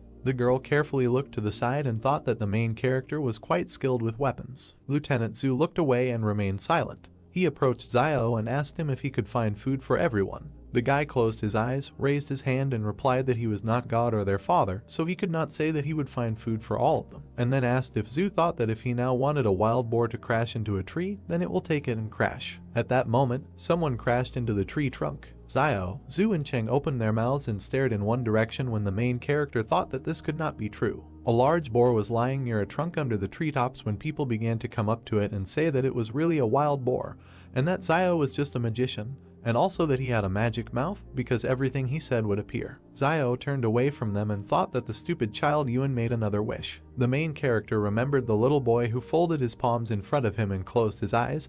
He was wondering how he was doing at Jing Mountain, and then he wished him so that he doesn't go hungry. The man's hand held a knife, cutting the animal. The hero began to look askance at Zio, who was talking about not leaving food for tomorrow that he couldn't finish today and trying not to mess around with blood for a long time, since it attracts animals very well. The blood from the beast slowly flowed onto the ground in which the ants were located. The main character began to answer that currently ants the size of a thumb do not attack during the day while a person is active. But at night, if the ants can smell a bloody smell near a person, he will be eaten like regular food, and just one bite of the formic acid release can cause severe pain.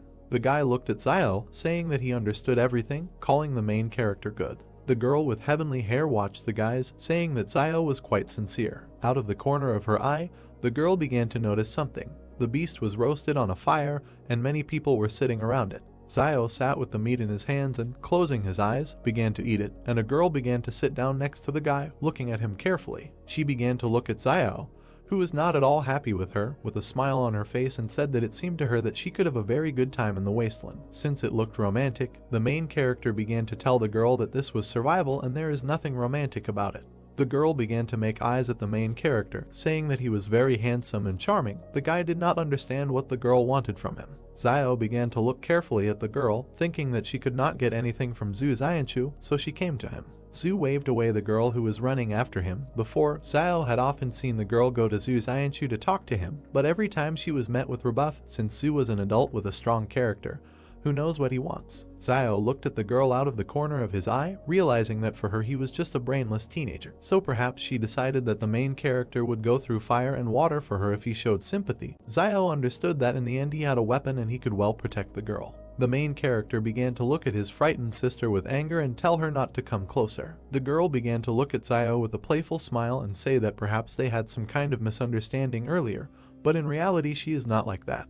The girl began to stroke the main character's cheek, who was very surprised by this act. The sister began to tell the guy that she liked him. The guy began to shout angrily at the girl and tell her to shut up. Next to Zio and the girl there was another person who looked at them in surprise. The main character began to look in surprise at the man sitting next to him, and the girl was equally surprised. Xinyu began to leave Zio, saying that he was completely sick and the guy deserved to be alone. Since Zio learned to hunt, he has seen too many women like this, just looking for someone to rely on in this broken world, or someone to use as a tool. The main character looked at Xinyu with disbelief, eating chicken and telling himself that he didn't need such a woman for nothing to waste food on her. One of the guys began to grit his teeth. The hero began to look at Zhu, saying that they had run out of bottled water and food. Since they initially took too little water, the guy began to ask her where they could get more water. Zhu began to approach the sitting Zio, asking him where he could get more water. The system window began to show the hero to tell his teammates how to find water. Zio began to look to the side, lost in thought.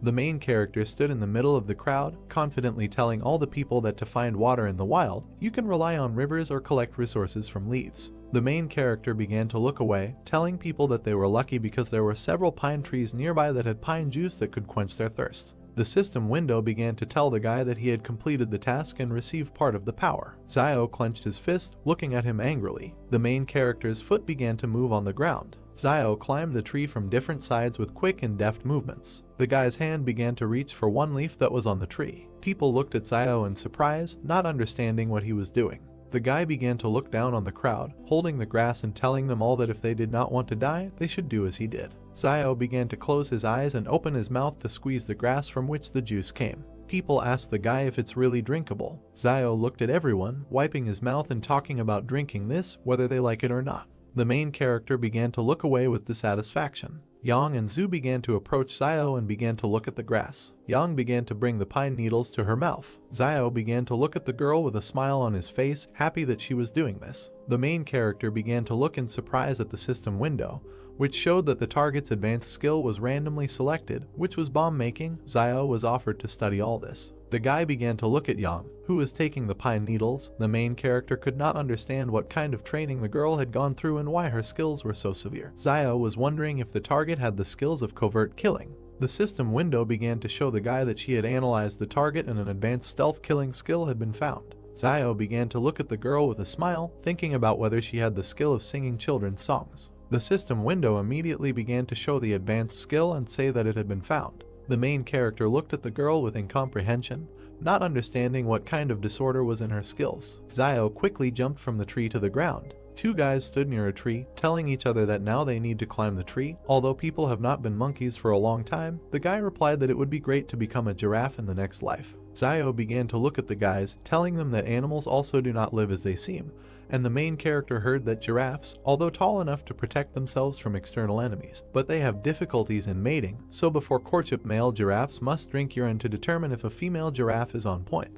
The guys were disgusted and couldn't figure out what these little known facts were that Zio had learned to disgust others. The mountains began to thicken, forming clouds. Zio began to look at this with confidence, shouting that acid rain was coming towards them. People began to quickly run away from the downpour, looking for somewhere to hide from it. The main character put on a hood, hiding from the rain and looking down. Some people began to carry the guy on the couch, who was unconscious. Cave. People began to stand in the cave, looking at the rain and rejoicing that they had it nearby. Hands began to set the torch on fire using a lighter. The guy was holding a torch in his hands, next to which there were people. The hero began to point in surprise and fear at the wall, telling him to look at it. There was someone's inscription on the wall, which said that they saw strange dark figures in the forest that disappeared. No one could understand what it meant. Huge red lightning began to appear near the cave, shooting in different directions. People looked at the wall in the cave, asking each other about who carved it. If they lost anyone along the way, everyone began to say that they lost Zuzu's body and nothing more. Sir Zu began to look forward confidently, telling everyone that he had not heard that anyone from their 113th wall had crossed the mountain before, and perhaps someone from the 112th had taken refuge here and left a message. However,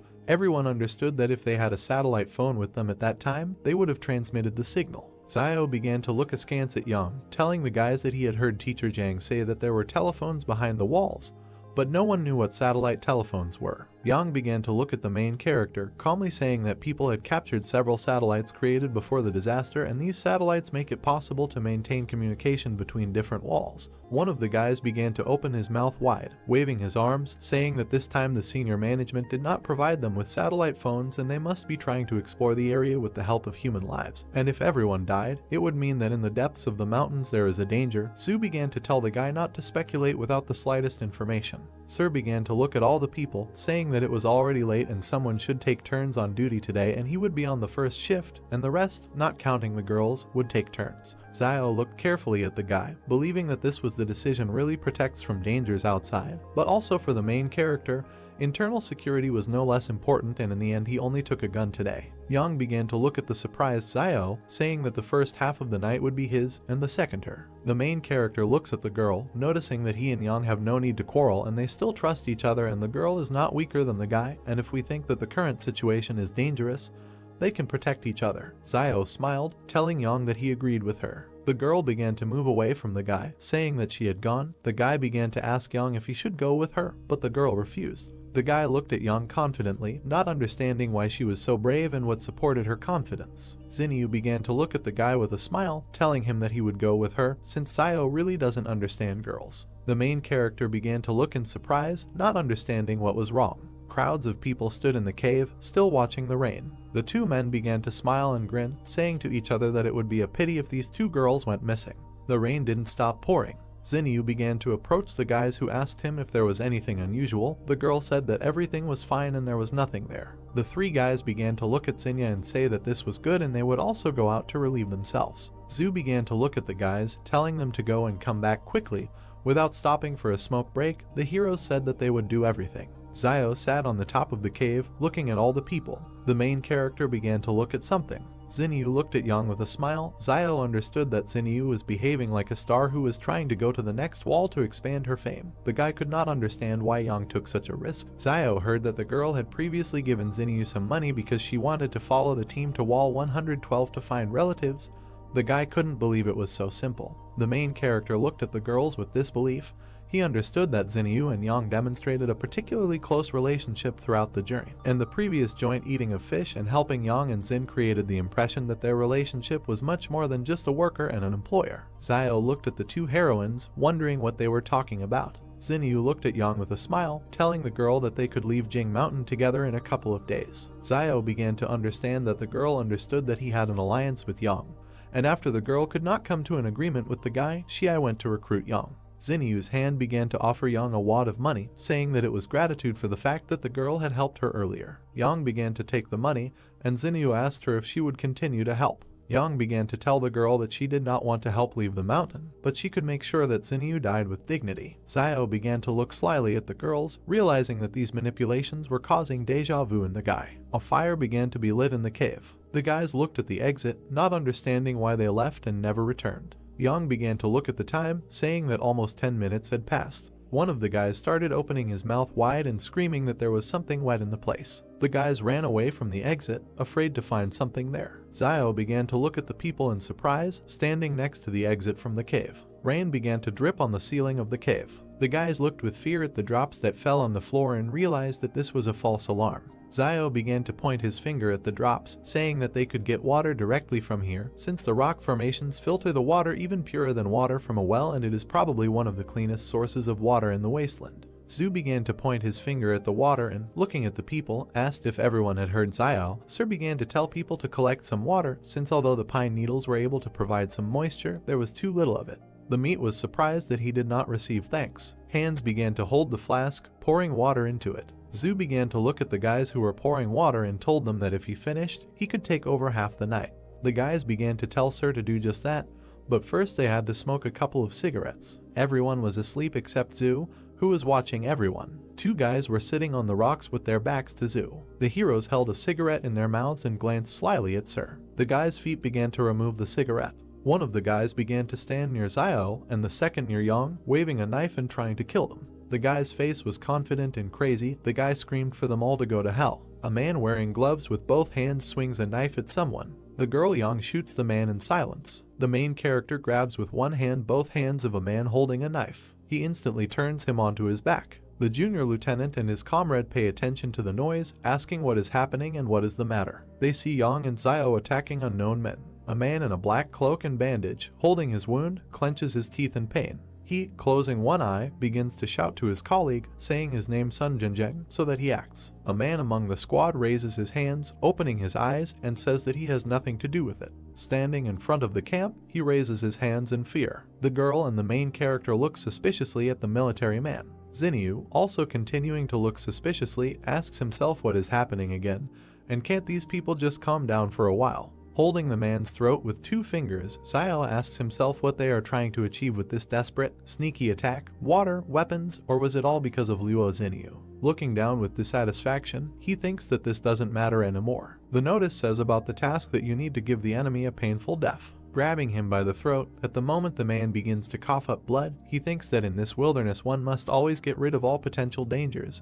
This is the law of survival. Sun, covered in sweat, looks at the characters with fear. He looks at the squad, shouting at them that for the record, he had nothing to do with it, and he was part of their plan for a dastardly attack. Euan, looking from under his cap at the man, asks the guy what it means that this is what is happening, and so he was in collusion with them and knew about the vile attack. She, standing next to everyone from the squad, sharply shoots at Sun Junjin. Looking after him, she says that covering up a crime is tantamount to the crime itself. The main character looks towards the girl with a blank face, thinking that it is better not to mess with this girl again.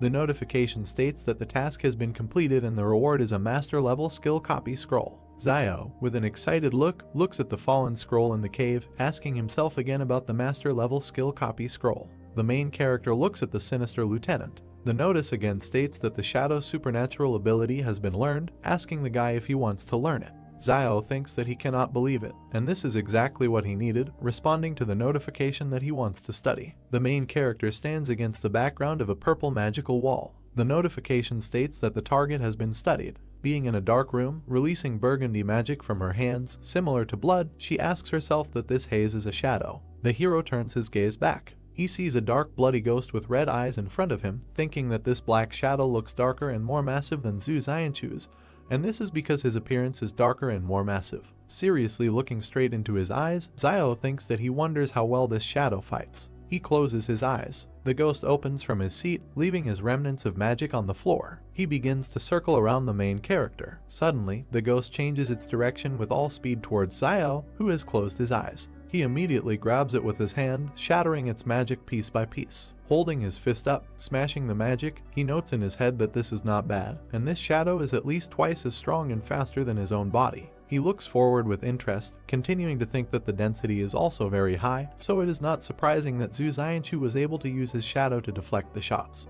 Poking his finger at the notification system, he thinks that according to the palace's prompts, the shadow cannot die and the use time is based on spiritual power. Seriously looking at the system and pointing his finger at it, his thoughts suggest that he can continue to use it as long as his spiritual energy is strong. But how can one calculate something as vague as spiritual power? Looking at the notice, he asks the palace what his spiritual power is. The notice states that the guy does not have access to information. He looks at him with an emotionless face, remaining silent. Against the backdrop of a dark room, he says in his head that he will not cooperate with this palace. Looking at his hand, from which burgundy energy is coming out, he asks himself that this is really strange, and why strength and agility are displayed in numbers, but spiritual strength is not, telling himself that he would rather not think about it now, while there is time, and it would be better for him to gain strength, because by training his body, he can improve his strength and agility. Clenching the magic in his fist, making a small smile, Xiao confidently looks forward, telling himself that now with his shadow abilities, he is a real person with superpowers. The lieutenant, looking at the corpses of the men and the guy and girl standing next to them, says that they themselves are to blame for sneaking up on them and being killed in response. Xianchu, tensely, tells them that Sun Jinjiang was not involved, so he did not deserve to die. Turning away from them, he says with anger against their background that, however, it is too late to talk about anything, adding that in this wilderness there is no right and wrong at all. Yang and Xiao look at the lieutenant with hostility, remaining silent. The girl turns to the hero, asking him that he just pretended to be asleep. The main character, looking thoughtfully at the girl, thinks about it. That life in the trading city has given him the habit of being constantly alert, even when he is sleeping, and not losing his vigilance. And this young Xiaojin was clearly pretending to be asleep herself, but decided to ask him, and he does not understand her. Walking away from Yang, Xiao asks if she figured it out, to which the girl says that she is bored. Two burning volcanoes smoke in the blue sky. The main character looks at the bodies lying in a line in the middle of the cave. He looks emotionlessly at the bloody body on the ground, thinking that he cannot understand how Zuxia's body disappeared earlier. Pursing his lips, he continues to look down, telling himself that these three bodies are lying here and nothing happened, and this is at least strange. The lieutenant and the hero stand at the exit from the cave, looking into the cave, informing them that it is already dawn, and let them prepare to hit the road, although they do not know what dangers lie ahead for them, but they cannot remain in place. Looking ahead, the lieutenant explains that they must find their next campsite before dark. His gaze suddenly shifts to the side, and Xianchu reveals that the two guys who went outside to relieve themselves last night haven't returned, so they're probably going to have something going on. Looking at the military, Xian, Yang, and the protagonist, he says that he hopes that next time they will not go alone, and after all, they have seen what happens to such people. The man in the bandana, looking uncertainly to the side, apologizes to everyone, asking if someone could kindly help him up. Xiao appears in front of the man, to whom he reacted by opening his eyes. He grabs him by the bandages on his stomach. The man begins to scream at the top of his lungs that he is being killed. Hitting him with his hand, the hero asks why he is shouting and let him get up and walk, because the wounds have already healed. Lifting his jacket and exposing his stomach, he touches it, asking again that they have indeed already healed. The man sits, turning to Xiao, who has turned to him, that this black medicine of his works very well, thanking the guy, to which he replies that this is an inheritance from his ancestors. The notice reads thanks from Wang Lei. The lieutenant sternly addresses the nodding protagonist, asking if he still has the medicine. Xiao passes by the military man, saying that he is no more, to which the man says that he will pay for it from his own pocket and offers double the price. The guy turns around with a crazy face, asking what he just said, changing his mind, and now saying that then there is still a little medicine left.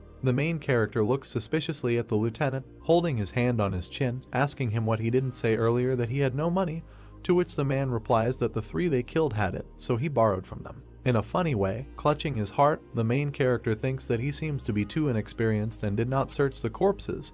How could he make such a stupid mistake, and his heart bleeds? Xiao, spreading his hands to the sides in front of the lieutenant, tells him that this is not his money, but the main character's money, and let him give him at least half, to which the man says that he is not interested in money, and he will give him all 8,000 or about what he has on him if he gives him the medicine.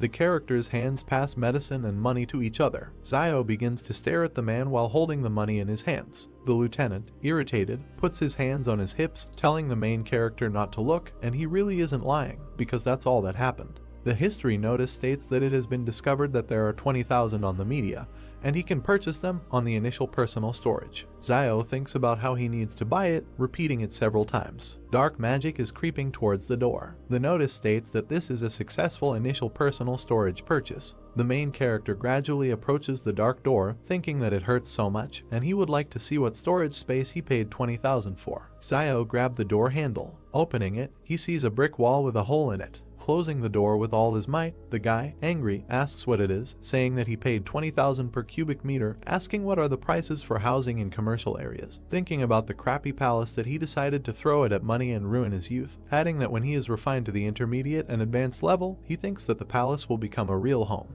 Walking away, attracting the girl's attention, the main character thinks that his heart hurts so much, and he gave 20,000, noting that it was so painful to part with them. The squad is walking through the forest when suddenly someone asks that there is a city in front of them. The main character turns to the lieutenant, walking with his back to the entire squad. That earlier he said that this is the remnant of the civilization that existed before the disaster, and the secrets remaining there can help them, superhumans. Seriously looking away, Zio asks what the secret is. Chu, imagining images of dark heroes in the background, says that he is not sure, but only knows that legends say that supermen have existed for a very long time. But only recently they began to appear more often, and there is even an organization of supermen that kills and controls behind the walls, called thugs. The guy, pursing his lips, looks at the man with suspicion, thinking about the organization, understanding. Zio is surprised by Zoo's answer because he thought that ruins would be waiting for them in the mountains and not a whole city. Both walk slightly ahead of the rest of the group. Zio clarifies what Zoo told him earlier about the remnant of the civilization that existed before the disaster. Zoo looks around at the rest of the group. Zio wonders whether the secrets left in that very city can really help other people. He looks ahead thoughtfully and continues to ponder what the secret is. In response, Zoo tells a legend about superhumans who existed a long time ago, but in the near future they began to appear much more often. He also added that there is an organization of superhumans that kills managers behind the walls. Members of the organization call themselves thugs. Zoo's story made Zio think, because if there is a whole organization of such people, then there are quite a lot of superhumans. He turned his gaze to Zoo and clarified whether the army was engaged in their capture. A member of the organization, of whom only one silhouette is visible, stands on a mountain of corpses. Zoo gives a negative answer because superhumans are much stronger than Zio can even imagine. Zoo continues his speech against the background of an image of a table, behind which 4 silhouettes of thugs are gathered. He says that currently all fortresses are aimed at superhumans and that no one knows exactly how dangerous superhumans are. However, the leadership of the fortress has created a shelter for superhumans and intends to use the power of the thugs for their own purposes. Thus Zoo revealed the true reason for their departure to explore the mountains. The other members of the group are not far behind the two. Zoo doesn't know what potential Jing Mountain hides, but he knows for sure that Wang Kanjiang, before setting off, found out information about other teams that are also now on their way to Jing Mountain. Zio was wary and, referring to the fact that the fortress wants to use superhumans, asked Zoo because his abilities probably played an important role in their plans. Zoo is angry at the people from the fortress because ordinary people do not regard superhumans as their own. He crushed the ant and told Zio that he couldn't even imagine what a person is capable of in relation to someone whom he does not consider one of his own. Baring his teeth, he ended up saying that he would never return. Liu Bu overheard their dialogue and insisted that they would not reveal Zoo's secrets. Both turned to look at Liu Bu. Zoo clarified that out of the entire group, he is most worried about Liu Bu. Zio pointedly pointed out that if the main cause of Zoo's worries did not return, then he could calmly return back. Liu Bu became wary and looked at the guy angrily. Zoo also did not remain indifferent and asked if Zio was also a Superman. The guy got nervous and asked again. In fact, Zoo did not suspect anything, but pointedly noticed that Zio had awakened a special ability to irritate people. Zio feels very uncomfortable and smiles nervously. At the same time, he asks the palace whether he has a perfect level skill. Smiling mischievously, he reasons that the skill he perfected at a young age, however, it will not be able to compare with Yang's skills. He stopped abruptly. Zio turned around and, pointing his finger at Yahello, advised the group to beware of puddles, because stumbling upon a leech at this time of year is deadly. Sunlight shines through the foliage of the trees. Zoo noticed something ahead and asked everyone to look ahead.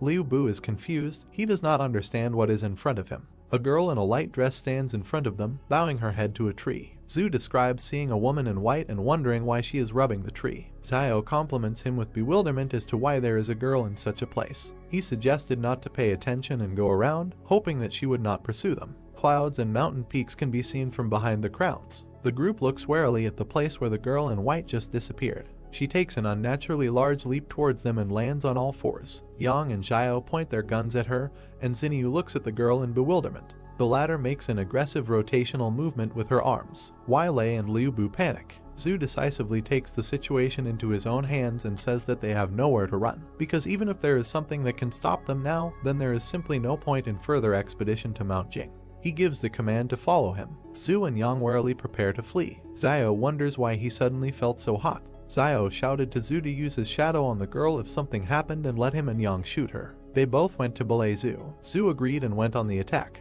His palm began to exude black mist. He sent his shadow to attack. The shadow runs straight towards the girl in white. She is moments away from capturing the mysterious girl. The shadow grabs the stranger by the throat and presses her into the ground. All that was left of the girl was a white haze, and Xiao, seeing this, decides that Zhu's ability is quite enough. The whole group approaches the girl, who is still hanging by the throat from the hand of Zhu's shadow. The girl with a scary face is perplexed and assumes that the group was sent by the fortress. Zhu says he hasn't seen anything like this outside the walls, but the girl looks shabby. Xiao looks in surprise towards the shabby wood. Near the roots, the tree bark has been stripped off. Xiao notices something under the tree and tells his comrades about it. He opens the box. Xiao takes out a piece of paper from it and wonders what it is. In front of him is a card with a QR code for payment. Xiao thinks maybe it's something left over from the disaster, since the card is plastic and could have remained unharmed for a long time. The pattern on the map is puzzling. He asks his comrades if the pattern looks like a map of the labyrinth.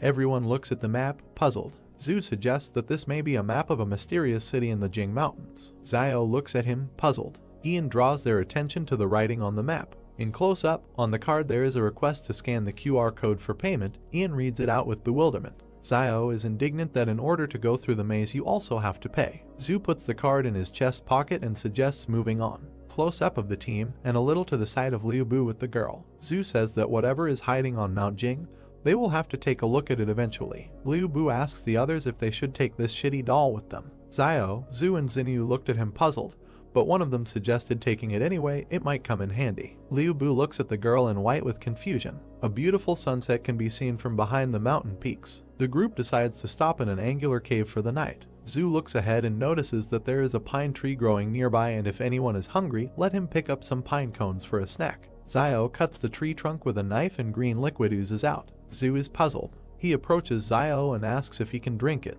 Xiao looks at him. They were joined by Liu Bu and Xinyu. Liu Bu asks what it is and if it can be drunk. Xiao raises the knife with a cheerful expression and gives a negative answer. He does this to put some poison on his knife. Liu Bu is extremely surprised. He doesn't understand what kind of person Xiao is, that he even puts poison on his knife. Zhu and Xinyu refuse to comment on the situation and stand stone-faced. Liu Bu climbed a tree and left a girl in white sitting near the next one. He tries to reach the bumps. His foot slips off the bark and he screams. Liu Bu falls from the tree screaming. He lands on his butt and wonders why he is doing all this. There is also a girl sitting in the background. Liu Bu gives into emotions and desperately shouts that at the very beginning they had already decided to return to the fortress, but stumbled upon wolves. If it weren't for this situation, they would have already returned there. It's not for nothing that the idiom says that wolves in bay are the most insidious, damn wolves. Xiao, who approaches him, interrupts him and asks whether he even understands what he is saying and what this very idiom means. Liu Bu desperately admits that he doesn't know. Xiao thoughtfully replies that in reality Bei is also a wolf. He continues to speak against the background of a picture of a wolf with a paw in a trap.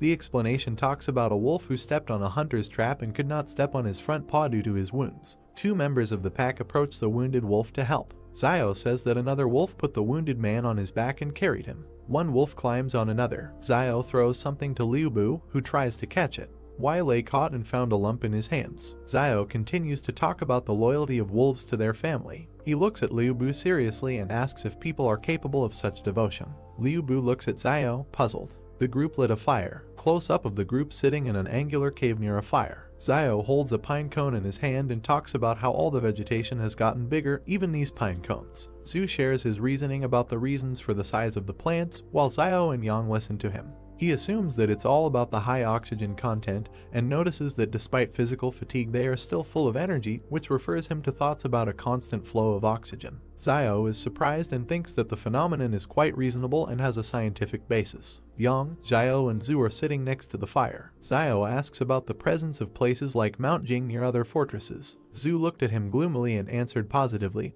only there is a note that such objects are controlled by a company called Flame Source. Zio also gloomily asks for the name. He then wonders why he hasn't heard of such a company and whether it belongs to some kind of union. Zhu looks thoughtfully at the fire and, against the background of the emblem of this company, answers Zio, calling the company an independent consortium that controls up to 20 fortresses. He finds it remarkable that they are relatively far from their 113th fortress. Zio justifiably does not know about such a company. Zio responds by asking about knowledge of living conditions in the place controlled by this company. Zhu closes her eyes and waves her naked face negatively. Yang joins the dialogue, commenting on the mystery of the territory controlled by the source of the flame. Zio turned his head towards Yang in surprise. Ian's close-up against the silhouette of a flying dinosaur talks about the rumors. Someone saw huge prehistoric birds in the sky. Yang looked at the main character and said that the Flame Source Company has such power that it has suppressed this place, and perhaps only the main leadership of the Flame Source Company knows what is happening inside.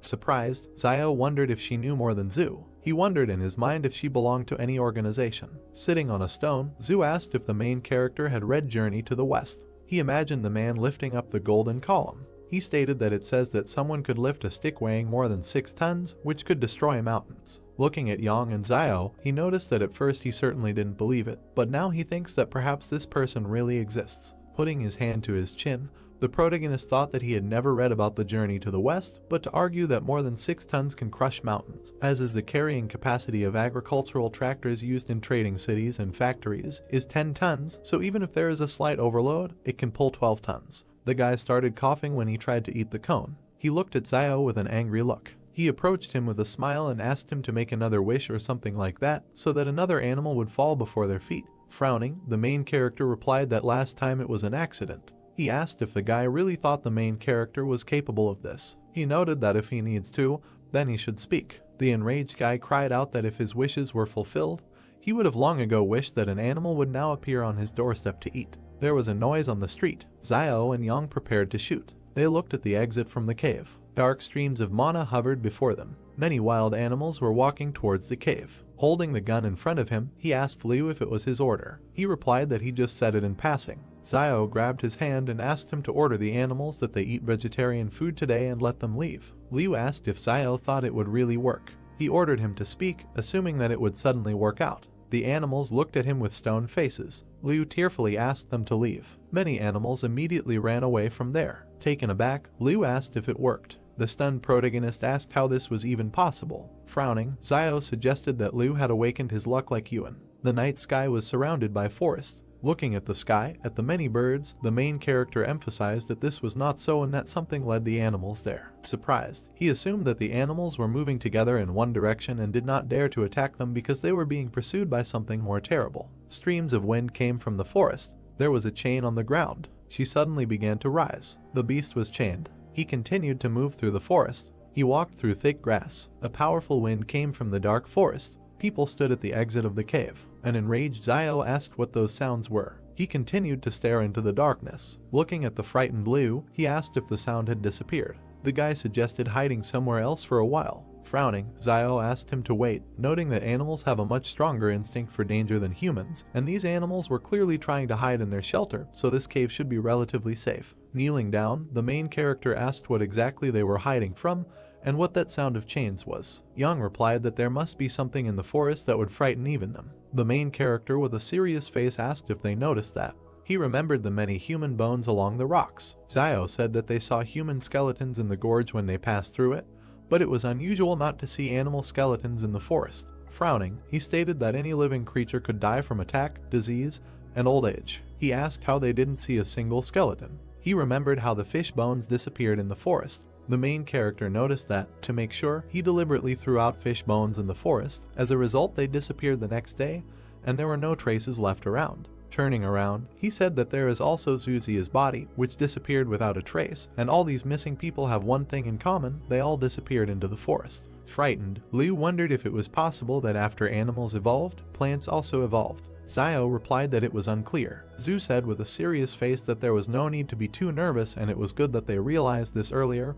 At least they could take precautions in advance. The frightened Lei noticed that there was no danger as long as they stayed away from the forest. Zhu presented their route and reported that it lay in relatively sparsely wooded parts of the ridge and hills. The main character, with a puzzled look, wondered if everything would be so simple. He began to hear powerful gusts of wind in the forest. Zio was dumbfounded by this. A monster with red eyes looked at them. There were chains on his hands. Steam was coming out of his mouth. Yang, with a serious face, began to aim at the beast. Her face was serious. He took the pistol off the safety. They, together with the main character, were preparing to shoot. Zhu screamed loudly so that as soon as he appeared, they would start shooting at him, and he would order his shadow to go around him. The chain flew up above the ground. Frightened, Zio reported that he was approaching. A powerful aura emanated from the forest. Taken aback, the main character assumed that judging by the sound, he was getting further away from them. Standing in the cave, they wondered what was happening. Frowning, Zio noted that this monster was afraid to leave the forest, and the cave is located about 10 meters from the forest and it looks like the animals were hiding there before. Turning around, Zio stated that there was something wrong with the forest, but they were lucky to escape it. Stretching out his hand, Sui said that the danger had passed, so they should rest and he would be the first on duty today, and after midnight the main character and Yang would replace him. They looked at each other. Standing next to Zio, Sui said that he couldn't help it if they didn't trust him, but he was on duty first anyway. Light smoke came from the extinguished fire. The main character and Euan were sitting near a rock. The afternoon sun illuminated the forest. There was an explosion. Zio and Yang suddenly woke up. Coming out of the cave, they asked what was happening. Looking at the smoke in the sky, Zio guessed that the Jing mountain volcano was erupting. Stunned, Sui suggested that it seemed that the other teams infiltrating Mount Jing had made their move. With a serious face, he suggested that they speed up, noting that they needed to do it before they learned the secret. The main character looked at Suya and asked if he was tired of living. He emphasized the fact that it is unknown what dangers lie ahead for them, apart from this explosion. Frowning, Sui replied that they were already there and there was no turning back, so the only thing they could do was to find the secret of Jing Mountain as early as possible. Smiling, Zio noted that this is true and since they have already taken it, they need to bring it to the end. Yang watched him silently. Black smoke rose from the volcano. The group ran across the field. Lei wiped the sweat from his face and said that it was very hot. They saw a huge beetle. Moving further, Xinyu asked why they thought the animals became bigger but the people did not. Looking at Zio, she noticed that instead, people received superpowers. Turning around, Sui said that from ancient times to the present, human evolution has always been associated with mental abilities. After looking at him, the main character said that teacher Zhang said that there is a gene in the human body that limits muscle development. He introduced the human body and the progress of evolution. He noted that this is because smart people are more attuned to their environment, causing the brain to require more energy, so muscle development must be limited to avoid competition with the brain for resources. Zio emphasized the fact that only humans have genes that limit muscle development, but this is the price they gave for the sake of intelligence. Taken aback, Yang stated that she saw a Superman with a developed physique. She asked what he would say to this. Putting his hand to his chin, the main character suggested that his ancestors had something to do with wild animals. The group was taken aback by this response. Looking at the main character, Xinyu said that teacher Zhang at their school in the trading city is very smart and he must know a lot. Moving towards the mountains, Zio replied that this is true, he knows a lot of things, but he starts making up stupid things in class if he comes across something he doesn't know. He noticed that usually the teacher reads books and so on when he is free. There are such people behind the walls of the fortress, and they are all amazing. He said that in his free time, Zhang grows vegetables in the garden. Surprised, Xinyu asked why things in the trading city were not exactly as she thought. Teacher Zhang sneezed loudly. Sui asked him to wait with a serious face, noting that there was a human body ahead. They walked towards the human remains. While examining the corpse, they wondered how he could suddenly appear there and perhaps it was someone from the King Consortium. The main character was suddenly taken aback. Holding up the iron pendant, Zio asked in his thoughts if this was the badge that the soldiers carried with them. He read on it that it was Suzia. The enraged protagonist said that it was Suzia who died from bee venom, and whose body mysteriously disappeared before they entered the gorge. He asked how Zhu could have ended up there. Taken aback, he wondered if something had brought his body there. Raising his hand to the bones, the main character said that judging by the wounds on his body, some animal had eaten his entrails. Examining the remains, Zio asked what animal could have left such teeth marks, judging by the even bites on the body. The frightened Sui cried out that these were marks of human teeth. Turning around, the main character asked if he was sure. Sui replied that he was almost sure of that. Looking away, he revealed that he was bitten on the hand by his first love when he broke up with her while he was still in school. With a cry, Zio asked how he found the time to talk about such things when they were all scared. Looking at the corpse, Sui asked why there were traces of human teeth on the corpse and whether someone had gone crazy from hunger and eaten their own kind. Frowning, Zio asked what the guys thought, whether it was possible that what was dragging the chain last night was a person. The group was scared by this theory. Grabbing her gun, Young yelled that they were getting out of there and using a 3-man tactical formation in case something sneaked up on them. Turning around, Zio asked what a tactical formation was. Young asked if his teacher taught him this, noting that she thought he knew everything. Pointing her finger at the floor, she asked him to go to her left, adding that everyone controls their own sector of vision and should shoot directly at any strange creature approaching. Smiling, the main character replied that he understood everything. Moving along the gorge, the main character thought that Yang seemed to have taken command. As a matter of course, and no one said anything else. He assumed that everyone understood that Yang is not so simple. She is not only ruthless and not afraid of the changes taking place, but also knows details about the source of Flame Company. The sounds of gunfire were heard from the volcano. Looking up, Sui reported that the firefight was becoming more active, and it seemed that they were getting closer to the secrets of Mount Jing. Looking at the floor, Zio asked what was there. Sui picked up the shell casing from the floor. Examining it, he said that it was from a bullet fired by the King Consortium. The group was surprised by this. Looking at Zio, Sui whispered that it looked like the King Consortium was also there and had already made their move. The wild boar ran towards them. The group was scared. He ran past them. The guys targeted him and shouted that he was limping and they would take advantage of it. Liu said he never thought he would eat meat again. An enraged Sui ordered the boar to be left behind. Taken aback, Liu noted that he himself ran straight into their arms and they did not eat for almost a day. Smirking, the main character said that he envied them that they had brains, but they didn't even really need it. Liu asked what he meant. Raising his hands, Sui asked if it seemed like they would give away their location if they started frying meat there and lighting an open fire. Liu asked if the safest thing to do would be to defect to the king people if they were there. Holding her cap, Yang noted that the king had come for the secret of this place and would not let them go if they found it. Looking at the guys, she said that in this case the safest thing is to kill them as soon as they meet them and never show mercy. She noticed that to be merciful to enemies means to be cruel to yourself. Turning around, Sui asked them to move on, adding that turning back was certain death and moving forward was the only way to survive. Lei and Liu walked past Yang. Sui said that they further avoid meeting the King Consortium fighters based on where the shooting is coming from. Lei stated that he thought they would starve to death before allowing the Kingmen to catch them. Yang looked after them. Smoke rose from the volcano. Looking into the dark forest, Sui said that perhaps in an hour they will know what is hidden in this Jing mountain.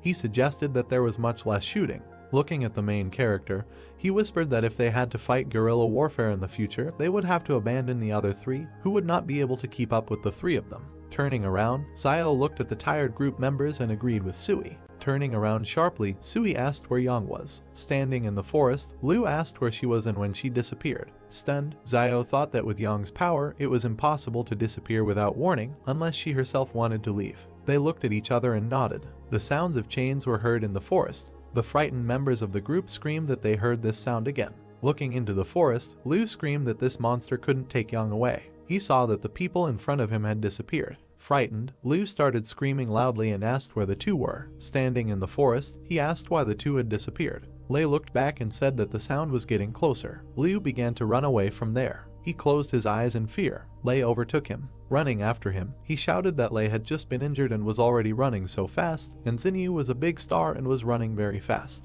Liu frowned. He tripped Leia. While escaping from there, Liu asked for forgiveness, noting that someone must be sacrificed in order to survive. The monster rushed at Lei. Stunned, Liu turned around. Blood began to flow from Lei. The monster was sitting on him. Liu and Xinyu continued to run. Closing his eyes, he screamed that he just wanted to come back alive, and there was nothing wrong with that. He looked at Xinyu with an angry look. He extended his hand to her and said that in order to survive, you need to sacrifice something. He couldn't reach her. The soldiers pointed their guns at them and asked who they were. Pointing his finger back, Liu said that a monster was running after them. The military surrounded them and ordered them to sit on their knees and put their hands on their heads. Raising his hand to the headphones, the soldier said that an escaped test subject had been found and he was requesting support. The soldiers began to advance into the forest. The monster rushed at them. The military started shooting at him. The animal avoided being hit by bullets. The soldiers tied their hands with a collar. They picked them up. The soldiers found a girl's doll under Liu's cloak. They began to examine her. The monster continues to advance through the forest. As Xiao walked up the mountain, he thought that when Yang was still around, the group held each other back, forming a short stable team, and now that Yang suddenly disappeared, the team instantly collapsed. Frowning, he noted that he and Sui had unspokenly decided to go it alone, and after all, they couldn't trust each other yet. Looking at the mountainous area, the main character began to think that he was wondering what the secret was for which all the forces were fighting. He mentally noted that he was not going to return empty-handed, so he would go in and look around. The soldiers moved through the forest. As he walked up the mountain, Xiao noted in his mind that people were following him. Looking at their backs, he wondered if they were King Consortium people. They shouted that the experimental object had been found and they were asking for support. Hiding, the main character thought about the experimental object.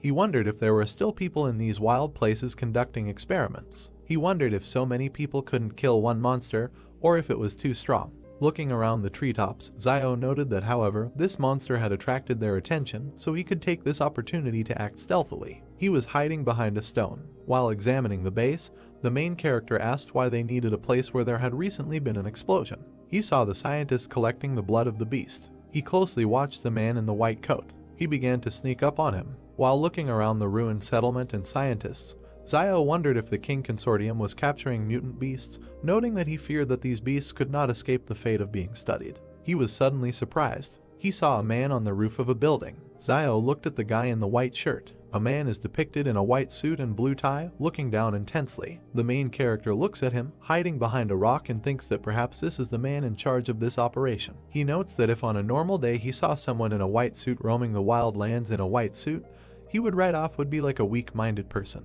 Xiao stares at him. We see how the main character looks at the roof of a building, on which a man in a white suit points with his finger and says something. The main character thinks that this man now standing on top of the building, on the contrary, does not feel out of place, perhaps because that he is a leader and does not need to go into battle. We see fighters with weapons, an excavator and doctors in masks who are preparing syringes. The main character thinks that the surrounding area is heavily guarded and the number of fighters could reach 1,000. He notes that it looks like the King Consortium intends to find the secret of the mountain that he talked about Zhu, and that in the current state of affairs, he is unlikely to be able to compete for what they are looking for, and there is no point in him taking risks for the sake of a secret unknown to him. Xiao looks at the broken street and thinks about leaving everything as it is. We see a destroyed building. The main character walks along a road littered with rubbish and debris. He walks around the ruins from the city and thinks that it is amazing that there is a huge city here, and although all the buildings are in pieces, the main structure is still intact. Xiao takes a step through the rubble. He walks forward through the ruins. We see his back. He thinks that one can only imagine how beautiful this city used to be. Xiao turns around in surprise. He looks at the surviving sign and reads the title. The main character thinks that Xiao Yukan sounds a little mysterious. Xiao sees another sign and lists what he has already seen: a beauty salon, fast food, and a health center. The main character looks thoughtfully to the side and remembers a strange doll, a QR code, and a sign with an image. He asks the question that he risked his life, went all the way to find all this. Xiao stares ahead and thinks about waiting. He descends sharply down the rubble. The main character looks at a sign with famous tobacco and alcohol products. He is surprised that there is such a shop here and thinks that in their days there is tobacco and alcohol. Xiao notes that if he can find their source, he can become the richest man in a trading city. He smiles joyfully and slyly, clasping his palms together. Xiao thinks that since they are only interested in mutant animals and secrets, he asks not to blame him for devastating the rest of this place. The main character looks at the shop and notes that, protected by plastic packaging, tobacco and alcohol should be in good condition. He reaches out to the crack and notes that it is broken, so all the cigarettes and alcohol inside have also turned to dust. The main character holds his heart with horror. He thinks that his dream of becoming the richest man has been shattered. Xiao clenched his teeth, frowned, and thought with anger that he really had to leave just like that. He couldn't take the main secret with him, so he had to take at least something. We see another sign. The main character thinks he needs to go and look somewhere else. He looks at the doll in a short skirt and top. He is surprised that they are there too and does not understand what they are needed for. Xiao raised his hand to his chin and looks thoughtfully at the doll. The main character begins to strangle the doll. He wonders if there is air inside and does not understand why it looks like Yang. Xiao applies even more force. The doll's head inflates and increases in size. The doll's head suddenly explodes. The main character wipes his forehead with his hand with relief and assumes that he knows what this is for. He walks down the street and carefully looks around. In the store, Zio stands near the counter with goods and reaches for the top shelf. He picked up a white jar. He reads in surprise that it is old white gold. He does not understand what the hell it is and whether there is gold in it. Zio, surprised, opens the jar and pours out the contents, and pills fall out of it. The main character furiously throws the jar on the floor and thinks that all the people of the old world are liars. He emotionally says that this is some kind of Zio you-can, and there is no gold in him. Zio closed his eyes and raised his hand to his chin thoughtfully, noting that he heard Wang say earlier that there were shops selling gold behind the wall. Dollar signs appeared in his eyes. He reasoned that this city is very large, so there should definitely be a store like this there. We see the facades of buildings in the starry sky. The main character notes that in their days gold is a valuable currency, and it does not deteriorate, so if he finds it, he will definitely be rich. A brick building is shown. The main character's brother goes with a flashlight to Zioyu, who is sitting on the mattress, and thanks her for taking care of him all the time lately. The sister replies that it is good that Euan's temperature has subsided, otherwise she would not have known how she would have explained this is Ziosu. Euan puts the lamp on the table.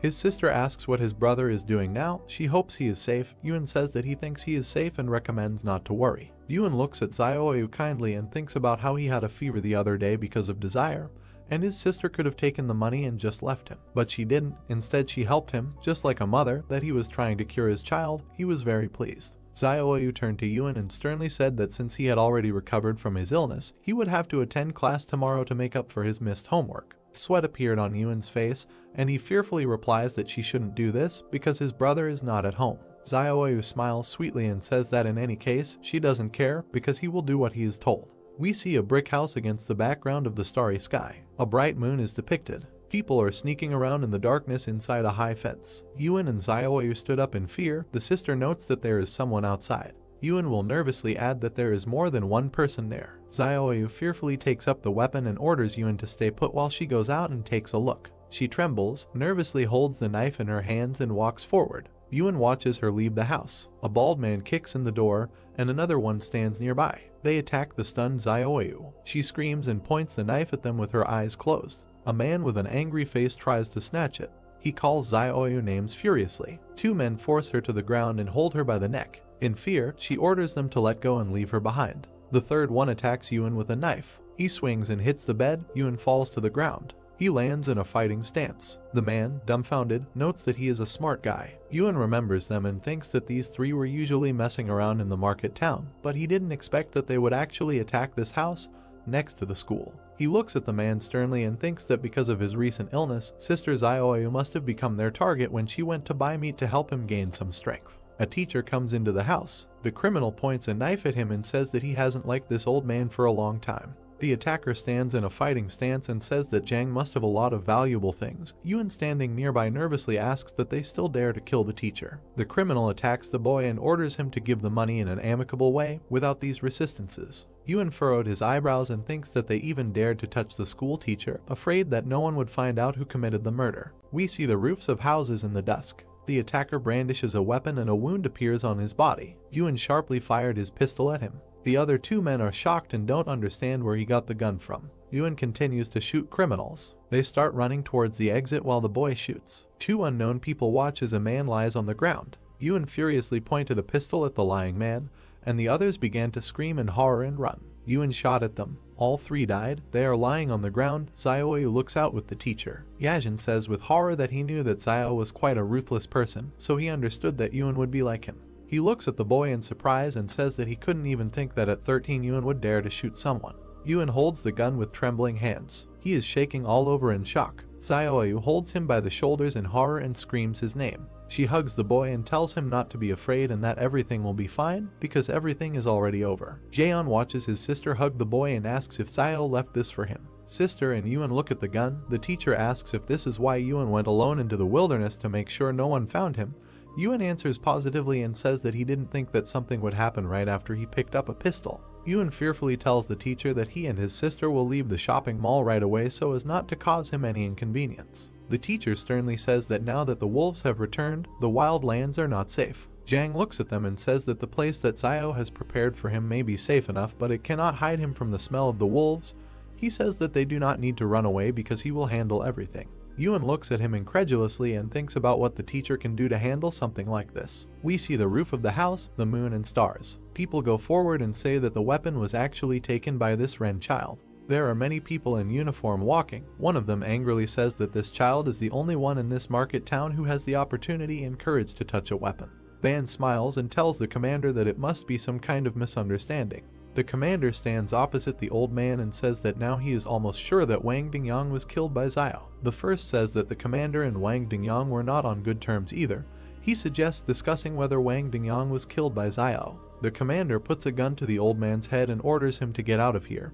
He asks if he thinks that he is as corrupt as the rest of the inhabitants behind the wall. The commander points his finger and orders everyone to be arrested. He wants to see how Xiao will justify himself when he returns. The teacher stood in the aisle and ordered them to stop. He holds out a piece of paper and asks him to take it to the fortress and tell Fat Man Lo to come to him. Jang stood in front of the two soldiers and said that he had to give this to him and he would understand, and this was no longer something he could handle. One of the soldiers said with a confused look that this school teacher just called Boss Luo fat. Another soldier put a gun directly to the head of the frightened old man Wang and asked what he was waiting for. Zhuo stood still, holding out a piece of paper while the same soldier said that he thought some kind of card would help him get rid of them. Then he snatched the card from the teacher's hands with an arrogant look. The soldier looked forward with a menacing gaze and simply remained silent. Teacher Zhang stared back straight ahead with a serious look. Then the soldier, looking at Zhang Jinglin's card, thought with great surprise that he was from the 178th fortress. The soldier immediately pointed his finger at the teacher and the people behind him, saying that they should watch them, and the other soldiers obeyed the order. Suddenly the soldier got into the car and with a frightened look pulled the gear lever. The car began to move forward at great speed, leaving only dust behind. Several soldiers approached Euan and Xiaoyu, and one of them ordered that they need to be searched, while the other said that no one should move. One of the soldiers searched the boy and asked where the gun was hidden, while the other pointed his weapon at him, telling him what he should say. Euan looked forward sharply with an angry gaze. The two soldiers, greatly frightened, trembled and looked forward. Xiaoyu turned to Mr. Zhang, asking if everything would be okay, and he turned back and said that there was no need to worry and everything would be fine and they wouldn't dare to do anything to them yet. Euan said that he apologized for the trouble they caused him, and Zhang, turning in his direction, said that they were not to blame, this world was wrong, and he should thank him for saving him recently. Euan asked him what he did before teaching, and Zhang, standing sideways, said that he was a military man, while he asked why he stopped being a military man. Zhang answered the question that because war cannot save humanity. He then abruptly turned to the side and continued to say that he originally chose Zai Asu as a replacement teacher because he was preparing for his departure from this city, and he plans to return to Sabei. Euan asked about Sabei and that this was the same northwestern part of the country that was mentioned earlier in the lesson, and received a positive answer from Zhang, who imagined beautiful mountains in his head over which birds flew. He continued to imagine in his head a huge number of mountains over which birds were flying, and said that in the northern part of the country the snow and ice had not yet melted, and among the sand and yellow earth not a trace of greenery was visible. Zhang continued to say that Sabei has endless white spaces, which makes people there seem very lonely, and imagined in his head a small stone structure standing right in the middle of the mountains. Euan, looking ahead, asked why he suddenly wanted to return to Sabei. Zhang, looking to the side, replied that because the world was starting to change, and he needed to be with those who were waiting for him. Euan looked at him with great surprise and asked about the people who were waiting for him, and he simply smiled. Zhang leaned forward, holding Euan by the shoulders, and said that he should not be afraid, and they would not dare to do anything to him. The most they could do was send him back to the 178th fortress. Immediately after this, the narrative of the story moves to a camp with a huge number of tents, in one of which the doe with a cigar in his mouth was looking at the card. Lan sharply asked where this Zhang Jinglin was and said that he should take him there while the soldiers standing next to him obeyed his order. The soldiers, stepping on the ground with their boots, walked forward, and one of them said that they needed to open the door quickly. The car, accompanied by soldiers, approached the huge metal gates, which slowly swung open. Lan was driving in the car, smoking a cigar, and said on the phone that Zhang Jinglin was here, and they asked him if he was sure. The doe, continuing to smoke a cigar, said on the phone that he was not entirely sure yet, but if it was true, should he kill him and why should this old man hide with him? A man in a white coat spoke on the phone and asked about his murders, while he was told that yes, and such an opportunity comes once in a lifetime. The man in the white robe looked to the side, continuing to talk on the phone, asking that if he kills him now, do those fighters from the 178th fortress think to leave him alone? The doe, holding the phone near his ear, said that he could do it, but it would be a little scrit. A man in a white robe, speaking on the phone, asked what he thought. There was an impenetrable wall in this world, and why not just send him back to the 178th fortress, let Sebe continue to guard him. The man in the white robe looked to the side, saying that even if he had to die, he couldn't die at the hands of the King family, let alone them with him. While Lan spoke on the phone that he was the case if he one day, and that he answered him that later it would not be too late to kill him, but for now let someone else have a headache first. Then the man in the white coat asked on the phone what. By the way, if there was a tramp named Ren Zaiasu in his area, and Lan, continuing to smoke a cigar, asked about that medicine seller. The man in the white robe nodded his head, holding his hand in his pocket, not saying that Luo Xinyu is a singer, Ren Zaiasu is a medicine seller, and asked what Enhu Yang Zaiajin is, while Lan asked about her on the phone and said that he never haven't heard this name. The man in the white robe said on the phone that there were two more questions. How many years had Luo Xinyu been a singer in the fortress, and whether this Ren Zaiasu had relatives or friends. And Lan, sitting in the car, said that Luo Xinyu had become famous in almost 2 years, and Ren Zaiasu seems to have a brother. Suddenly, the soldier sitting next to him said that this Yang Jinglin was his friend, and Lan asked with a displeased expression what kind of coincidence this was. A man in a white coat said on the phone that there was no need to touch his brother for now, and let him deal with the rest as best he knew, while Lan and the soldier were sitting in the car. The soldier looked away with a dissatisfied expression, clenched his teeth, and simply remained silent. Immediately after this event, the narrative moves to a huge city standing right next to the mountains. A man in a white robe lowered his hand with a walkie-talkie in it. The man in the white robe turned sharply to the side, looking forward. The man in the white robe, sharply behind the block, said that he forgot to introduce himself, and he is King Zhen from the King family consortium, Luo Lan's younger brother. King looked towards Liu and Xinyu kneeling in front of him, saying that he was glad to meet them. Xinyu looked straight ahead with great disdain as King called them Mr. Liu Bu and Miss Luo Xinyu. King walked forward and said that they should tell him more about these three people, Zhu Xianchu, Yang Zaiajin, and Ren Zaiasu. King arrogantly looked at Xinyu sitting below and asked if there was something connecting Ren Zaiasu and Yang Zaiajin. They say that the names sound very similar. Liu exclaimed with fear on his face that they were not connected in any way. He then looked at King and said that Zhu Xianchu is a Superman who has the ability to release a shadow from his body that can even stop a bullet. Liu gritted his teeth in fear, saying that he could not say much about Yang Zaiajin, but the one to be most afraid of was Ren Zaiasu. King, looking to the side, asked in surprise why. Xinyu looked to the side with an arrogant look and asked that because he could cultivate anyone. Liu looked forward with great fear on his face, saying that no, and he was just very strong. At that time they were all fleeing in the canyon, and imagined in his head how the soldiers were running from a huge horde of insect monsters. Liu continued to say that he was the only one who ran in the opposite direction, and recalled how he turned back and looked at Zio running away. Liu recalled turning back with a huge look of fear on his face and saying that he couldn't help but look back at him. Liu stood in the middle of the canyon and looked in the direction in which the streams of black energy were directed. Liu stood still and looked with great surprise at Zio, who was running with a man on his back along the canyon. Liu recalled saying what the hell and how he could run so fast while carrying someone else, and stretched his hand forward towards the protagonist, who was running at great speed along the canyon, overtaking the car. Liu said that he was able to lift an adult man with one hand and still run fast, and he suspects that he is also a Superman, while Xinyu and King looked in his direction with great contempt. King, lowering his head down, closing his eyes, asked what if there was anything else, and Liu answered that no, and that was all for now. If he remembered something, he would tell him. King, with his hands in his pockets, said what needed to be written down, and Zhu Xianchu was an underdeveloped Superman with risk factor C. Ren Zaiasu was a suspected Superman with increased physical strength and risk factor F, and his subordinate wrote it all down in a notebook. His subordinate then took Liu's hand, who said that they should wait. The subordinate continued to lift Liu, who looked at King and shouted that they had nothing to do with it, and they were all ordinary people who were forced to follow Zhu Xianchu all the way here. King would turn around sharply and say that he knew that this had nothing to do with them. If he had anything to do with it, then he should be nervous now, and Liu would ask what and if he was going to do something with them. King closed his eyes and said that they would go with him and should try not to be too surprised while his subordinates lifted Liu and Xinyu from the ground. At the same moment, a crescent moon shone in the night sky, surrounded by a huge number of stars. Immediately after this, the narrative of the story moves to a huge building, near which people were standing. King walked along with the soldiers and spoke to Zuman, saying that he should lead a group to find Zaiasu, Yang Zaiajin, and Zhu Xianchu, and they should return by 12 o'clock at night, and he would take the order. King stopped near a group of people and said that teams 2, 3, and 4 should follow him, and they immediately followed his order. Liu, looking at King with great fear on his face, asked where they were going.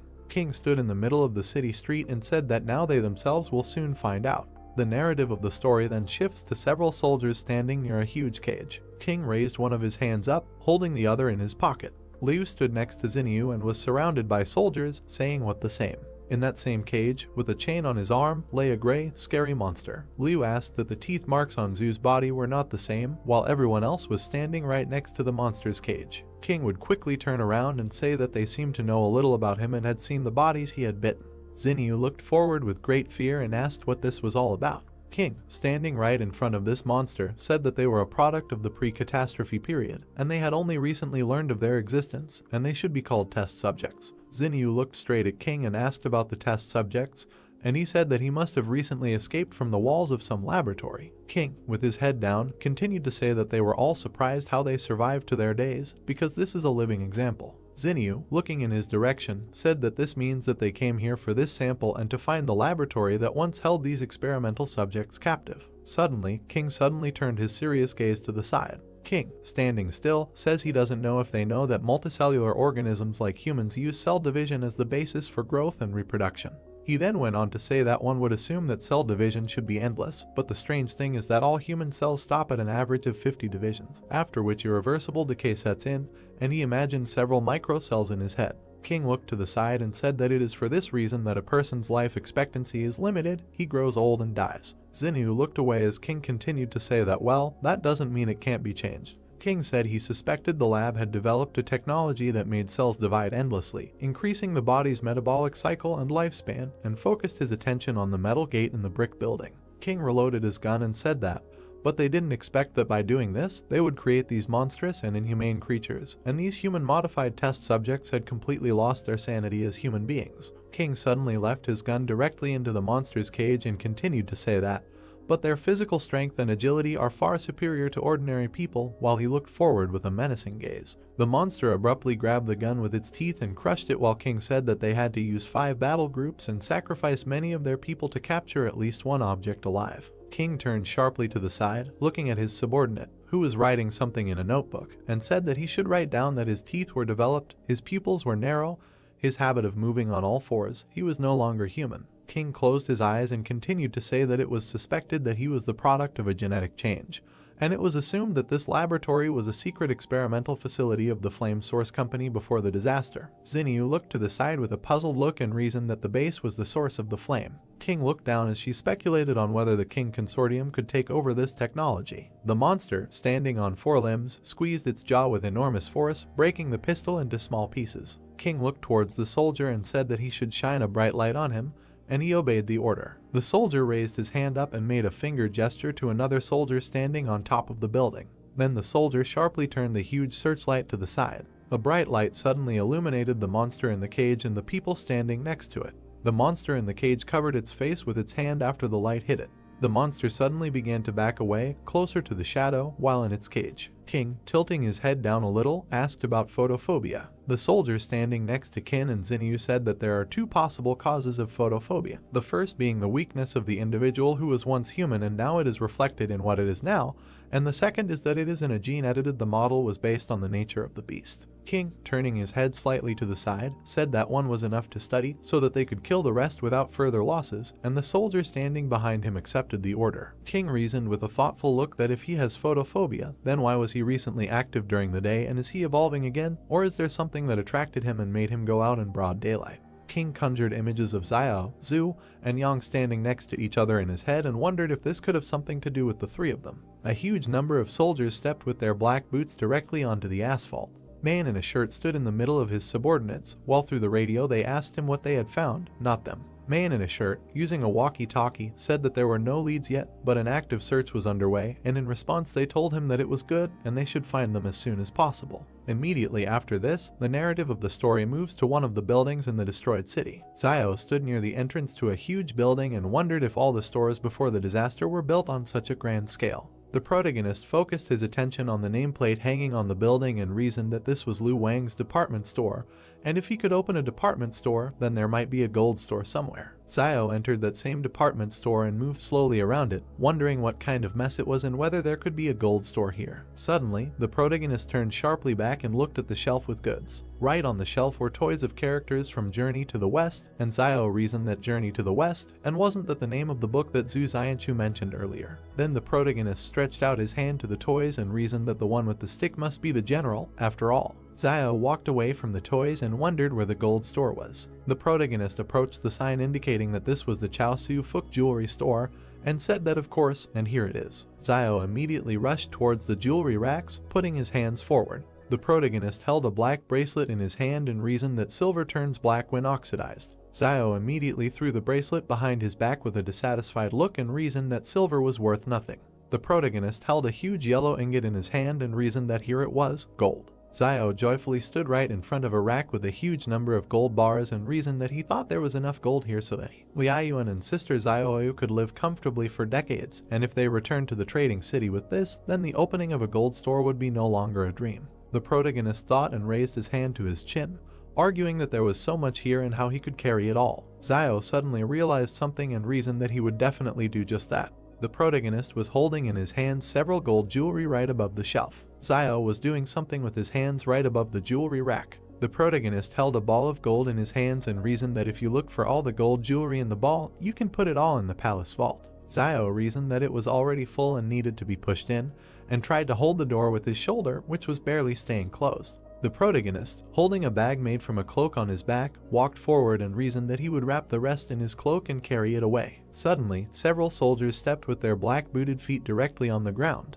Zio looked forward with great surprise, his eyes wide open. A squad of soldiers with a man in a black shirt headed forward, passing through the department store building. Zio was hiding behind one of the building's walls, watching a squad of soldiers pass by. The protagonist looked out from around the corner with a tense look, wondering where the king fighters suddenly appeared from here. Zio looked ahead with great dissatisfaction and reasoned that there were so many people, and they were alert enough, and whether there was any danger here. A detachment of soldiers led by Man walked through the department store past a rack with characters from Journey to the West. Man looked sharply to the side and was very surprised by what he saw. Man opened his eyes wide in surprise and simply silently looked to the side. The protagonist, peeking around the corner, nodded his head and wondered if they had left. The entrance to the department store building was surrounded by complete silence. Man looked around the corner, looking at the entrance to the department store building, showing the soldier. The soldier asked Manny in a whisper if something had happened. Man, recalling the figures of characters from Journey to the West, said in a whisper that he had already searched this building and its contents were now in places that were not in the right places, as he remembered, and reasoned that he remembered that it was the monk who was riding on a white horse,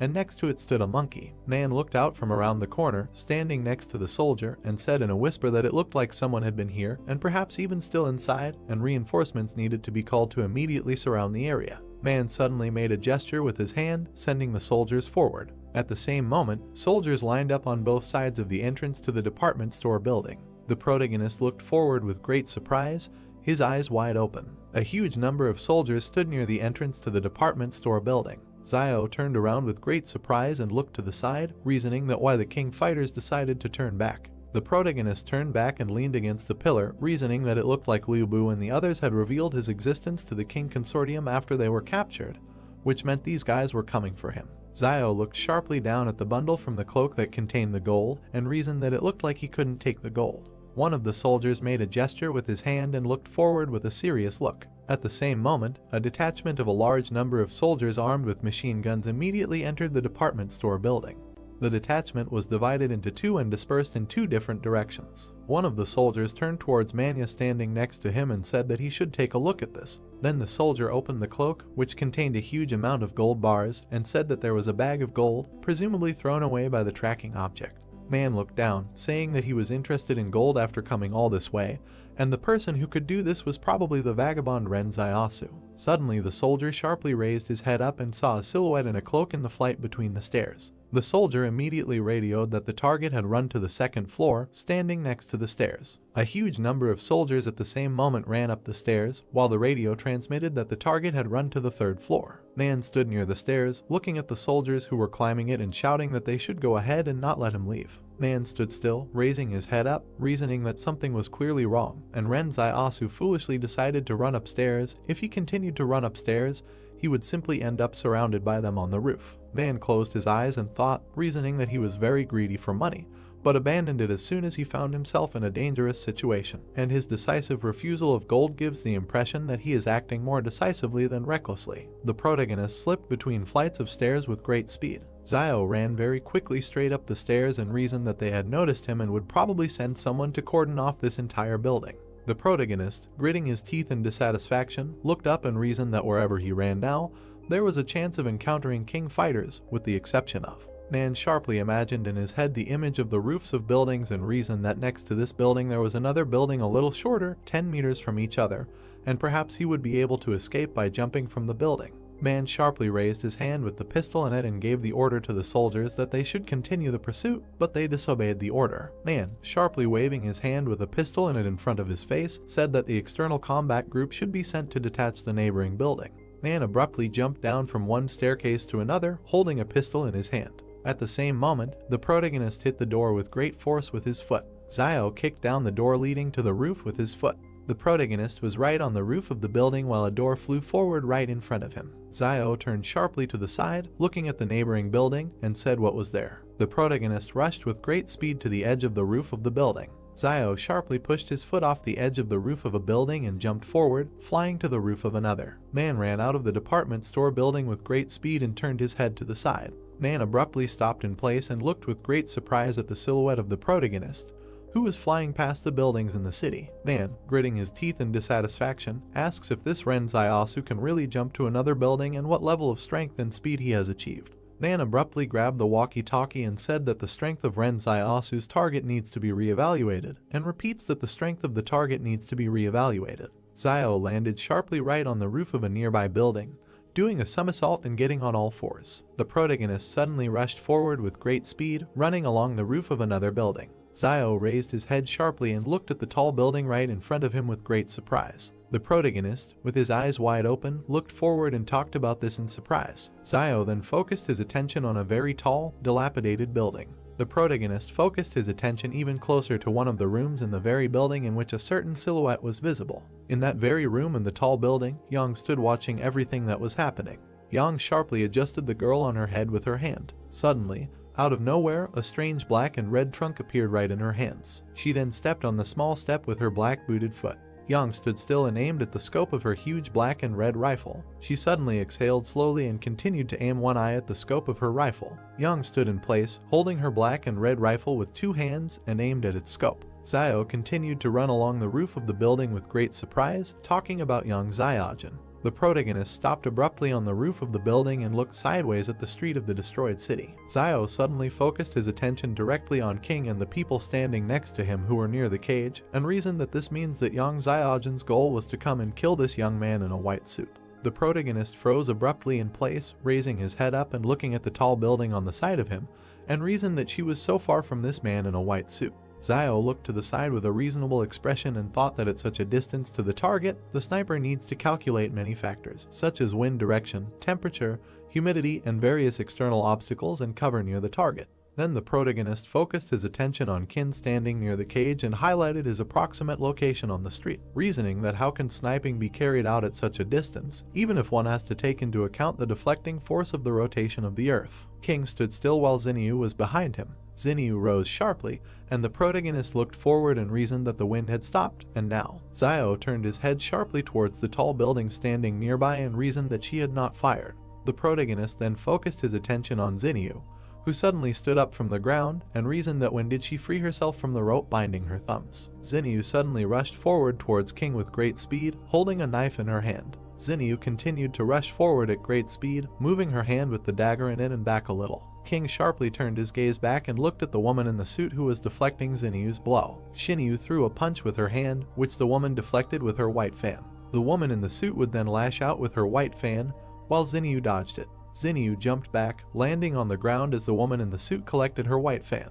The woman in the suit suddenly took a blade out of her pocket and threw it forward with great fury. Xinyu landed on the ground with a huge look of fear on her face, holding a knife in her hand and looking at the blade flying towards her. Suddenly, a circle of purple energy appeared on the ground right under Xinyu's hand. Xinyu abruptly fell into a dark space through a circle of purple energy, while a knife flew into her place where she had just been. The woman in the suit watched as a flash of black and purple energy remained in Xinyu's place. The woman in the suit said with surprise on her face that she was a Superman, and King stood next to her, watching everything that was happening. The protagonist watched what happened with great surprise and reasoned that Luo Xinyu was in fact also a Superman. Xiao turned sharply to the side and asked that where did that fragile and quiet Luo Xinyu go, and it must be someone else posing as her. King turned sharply to the side, looking at a tall building in which a bright and yellow light was coming from the window. At the same moment, Yang fired her huge black and red rifle. King turned sharply to the side with a huge fear on his face while someone shouted that there was a sniper there. The bullet rushed with great speed straight towards King, who was standing still. At the same moment, the girl in a business suit jumped sharply to the side, gritting her teeth. She suddenly leaned forward, opening her 2 white fans behind her back.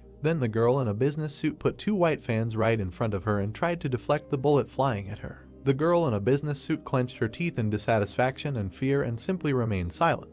The bullet fired from Yang's rifle slightly damaged the white fan. The bullet, flying forward at great speed, destroyed the white fan into small fragments. At the same moment, the girl in a business suit fell back while the same bullet hit her chest. King stood still and watched as that same bullet flew right through the body of a girl in a business suit. King looked down at the body of the girl, who was falling down and coughing up a huge amount of blood. King, turning to the side, straightening his cloak, said that what a pity. One of the soldiers sharply pulled the pin from the grenade and said that everyone should prepare for a smoke grenade. At the same moment, a smoke grenade fell straight to the ground, releasing a huge amount of smoke, and a certain voice shouted that it needed to be compacted. King stood in place while a huge amount of smoke surrounded him, and voices were heard in the area to look for a sniper position, and it was an abandoned building in the southeast. King abruptly pulled out a bullet from the destroyed asphalt with his hand. King held the bullet in his hand and looked at it with great seriousness and simply remained silent. King turned his gaze sharply to the side and thoughtfully reasoned that, surprisingly,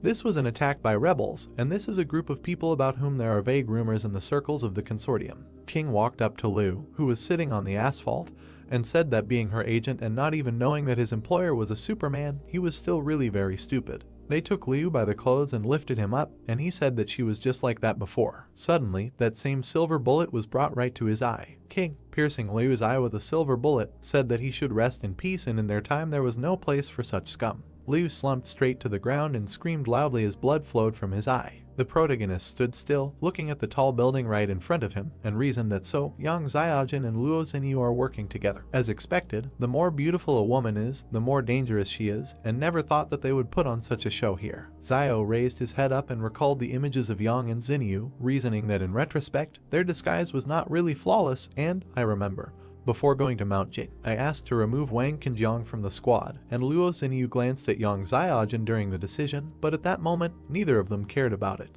The protagonist then mentioned in his head the events of the past, how they sat together near the fire where the meat was cooked, and reasoned that later, when he shared the fish, Yang Xiaojin also called Luo Xinyu. Xiao recalled how Yang pointed her gun directly at Zhu and reasoned that there was also an incident where someone was pestering Luo Xin and Yang Xiaojin quickly intervened. But at the time he thought that she only helped because they both were girls, and who would have thought then that they had known each other for a long time. The protagonist looked ahead with a thoughtful look and reasoned that, but why exactly they wanted to kill King Zhen and why the Superman sacrificed himself to protect him. Yang pulled the bolt of her rifle and a silver bullet flew out. Then she sharply turned the muzzle of her rifle to the side and, holding it with both hands, aimed at the sight. The protagonist stood still and looked at the tall building in front of him with great surprise until a bright light flashed in one of the rooms. Xiao backed away with a huge look of fear on his face as a bullet flew between his legs and hit the roof. The protagonist turned sharply back, looking at the place where the bullet landed, and reasons that she was doing something incomprehensible and did not even try to shoot him, but was simply aiming at the roof. And maybe she did this on purpose to show that they are not at the same time in front of the King Consortium. But was it too much, or was it because he was angry with Luo Xinyu on the road and did not want to help her?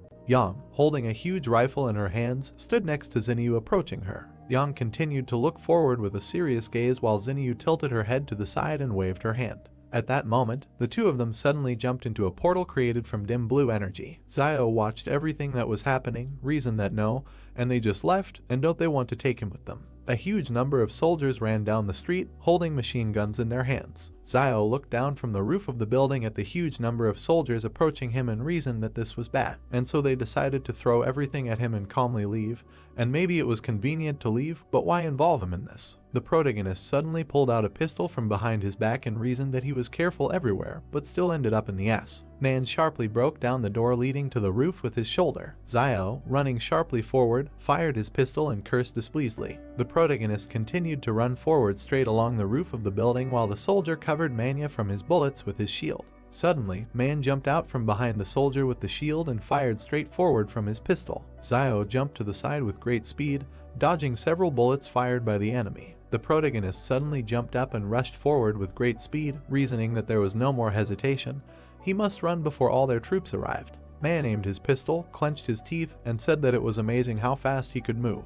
Man pointed his pistol towards the nearby building where Zio was landing, and spoke over the radio that the target was running away for 10 o'clock and the blockade ring needed to be tightened. The protagonist at the same moment landed directly on the roof of a nearby building, squatting, and reasoned that it was previously assumed that they would enter the city blockade together with Yang Xiaojin and Zhu Xianchu. Zio looked forward with great displeasure after landing on the roof and reasoned that even if he had to run away, he would be the fastest. Then the protagonist suddenly jumped off the roof of the building and headed forward at great speed. Zio jumped from the roof of the building, landing directly on the road between the houses, and reasoned that it seemed like he had greatly underestimated them. The protagonist ran at great speed along a narrow alley between houses and reasoned that only by entering the forest could he be saved from the persecution of the king. Zio continued to reason that, after all, he was more familiar with the laws of survival in the forest than they were, while a huge detachment of soldiers was in the middle of the street in a dilapidated city. Suddenly, a huge amount of magma rose into the air right from the mouth of one of the volcanoes, and the sound of an explosion was heard throughout the area.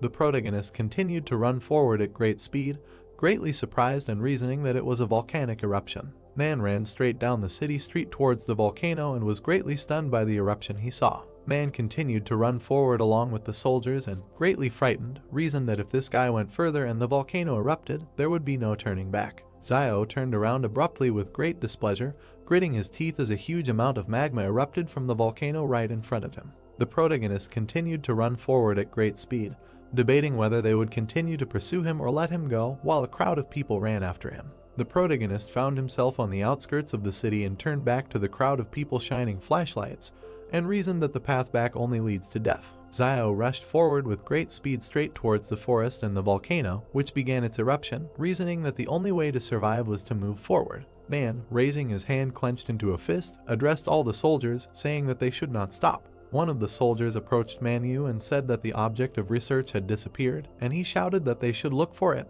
and they accepted his order. Man looked at his watch and said that the control time for the 100 meters is 3.92, and the strength is unknown, and as soon as they find him, they need to kill him on the spot. A huge number of soldiers with weapons and flashlights in their hands moved through the forest, while Man reasoned that no matter where he was hiding, even with a pistol in his hand, he would not be able to shoot so many people at the same time, and if only he appeared, they would turn him into a sieve. Zio, hiding behind one of the trees from the bright light of the soldiers' lanterns, reasoned that with so many people searching at the same time, he did not think that they would start shooting indiscriminately. The protagonist, peeking out from behind a tree, looking at the soldiers who were looking for him, was very puzzled. Zio, peeking out from behind a tree, reasoned that he would soon be found, and suddenly jumped out from behind it straight towards a huge number of soldiers and Manu. The protagonist slashed directly at several soldiers, lifting them into the air and landing directly on the ground while screams echoed throughout the area, and Man watched. Man raised his hand with the gun a little higher and asked what was the matter, while Zio looked forward with a malicious grin. The protagonist jumped sharply, landing on a tree branch while the soldiers watched him, and said, pointing his finger at himself, that he was Zhu Xianchu and who would dare fight him. The soldiers looked forward with great surprise and, trying to comprehend what they had heard, simply remained silent. The protagonist jumped sharply upward due to the bullets that destroyed the branch he was standing on, and then landed on the ground while the soldiers shouted that Zhu Xianchu and they needed Ren Zai Asu, and fired their machine guns. Zio abruptly pushed himself off the ground and rushed forward with a smug grin, holding his hand out in front of him, while the soldiers, standing still, fired their weapons and shouted loudly, saying that it was a monster. The protagonist jumped sharply to the side, dodging a huge number of bullets fired by very surprised soldiers. Several soldiers, still firing their machine guns, said that he was incredibly fast. Then Zio rushed forward with great speed, running away from them straight into the forest, and the soldiers shouted that he was running away and needed to be caught up. Man, holding a walkie-talkie watch to his mouth, said that the previous information was incorrect and the target was not Ren Zaiasu, but Zhu Xianchu. Suddenly, straight towards Manya and the soldiers, a certain silhouette of black and red energy rushed at great speed. Man fired his pistol with his hand forward, straight at the silhouette of black and red energy, which dodged the bullet. The silhouette of black and red energy grinned sarcastically while Man, continuing to put his hand with the pistol forward, kissing, said that this was some kind of nonsense. At this moment, Zio continued to run through the forest at great speed and reasoned that he did not expect that he would suddenly encounter so many superhumans. And Yang Xiaojin could create a peerless sniper rifle out of thin air, and Zhu Xianchu could manifest his own shadow, Luo Xinyu could move through shadows, and King Zhen's bodyguard could summon this strange white fan. The protagonist ran straight through the forest and continued to reason that everyone hides their abilities very well and does not show them until they have to. So it is better for him not to reveal his abilities, which is why he had to go by the name Zhu Xianchu. At this time, the shadow of black and red energy was dodging the bullets that the soldiers were firing, and Zio reasoned that now the shadow could be brought back and ordered it to return, and it immediately rushed forward with great speed. A shadow quickly passed between the soldiers, throwing them into the air as they screamed loudly in fear. The shadow grinned a little, running away from them, and immediately found itself right next to the protagonist, who was standing in the middle of the forest and looking to the side. Suddenly, the shadow did not seep into Zio's body, and he suddenly shuddered, greatly surprised by this. The protagonist leaned sharply on a tree and trembled violently in pain, reasoning that it turned out that I had a side effect, and it seems that this shadow cannot be used just like that, and the body also feels all the wounds that it received. Zio, closing one eye, looked to the side and reasoned that, however, in the end, he got rid of the king people, and first he should rest, and once they regained their strength, they would figure out how to avoid it.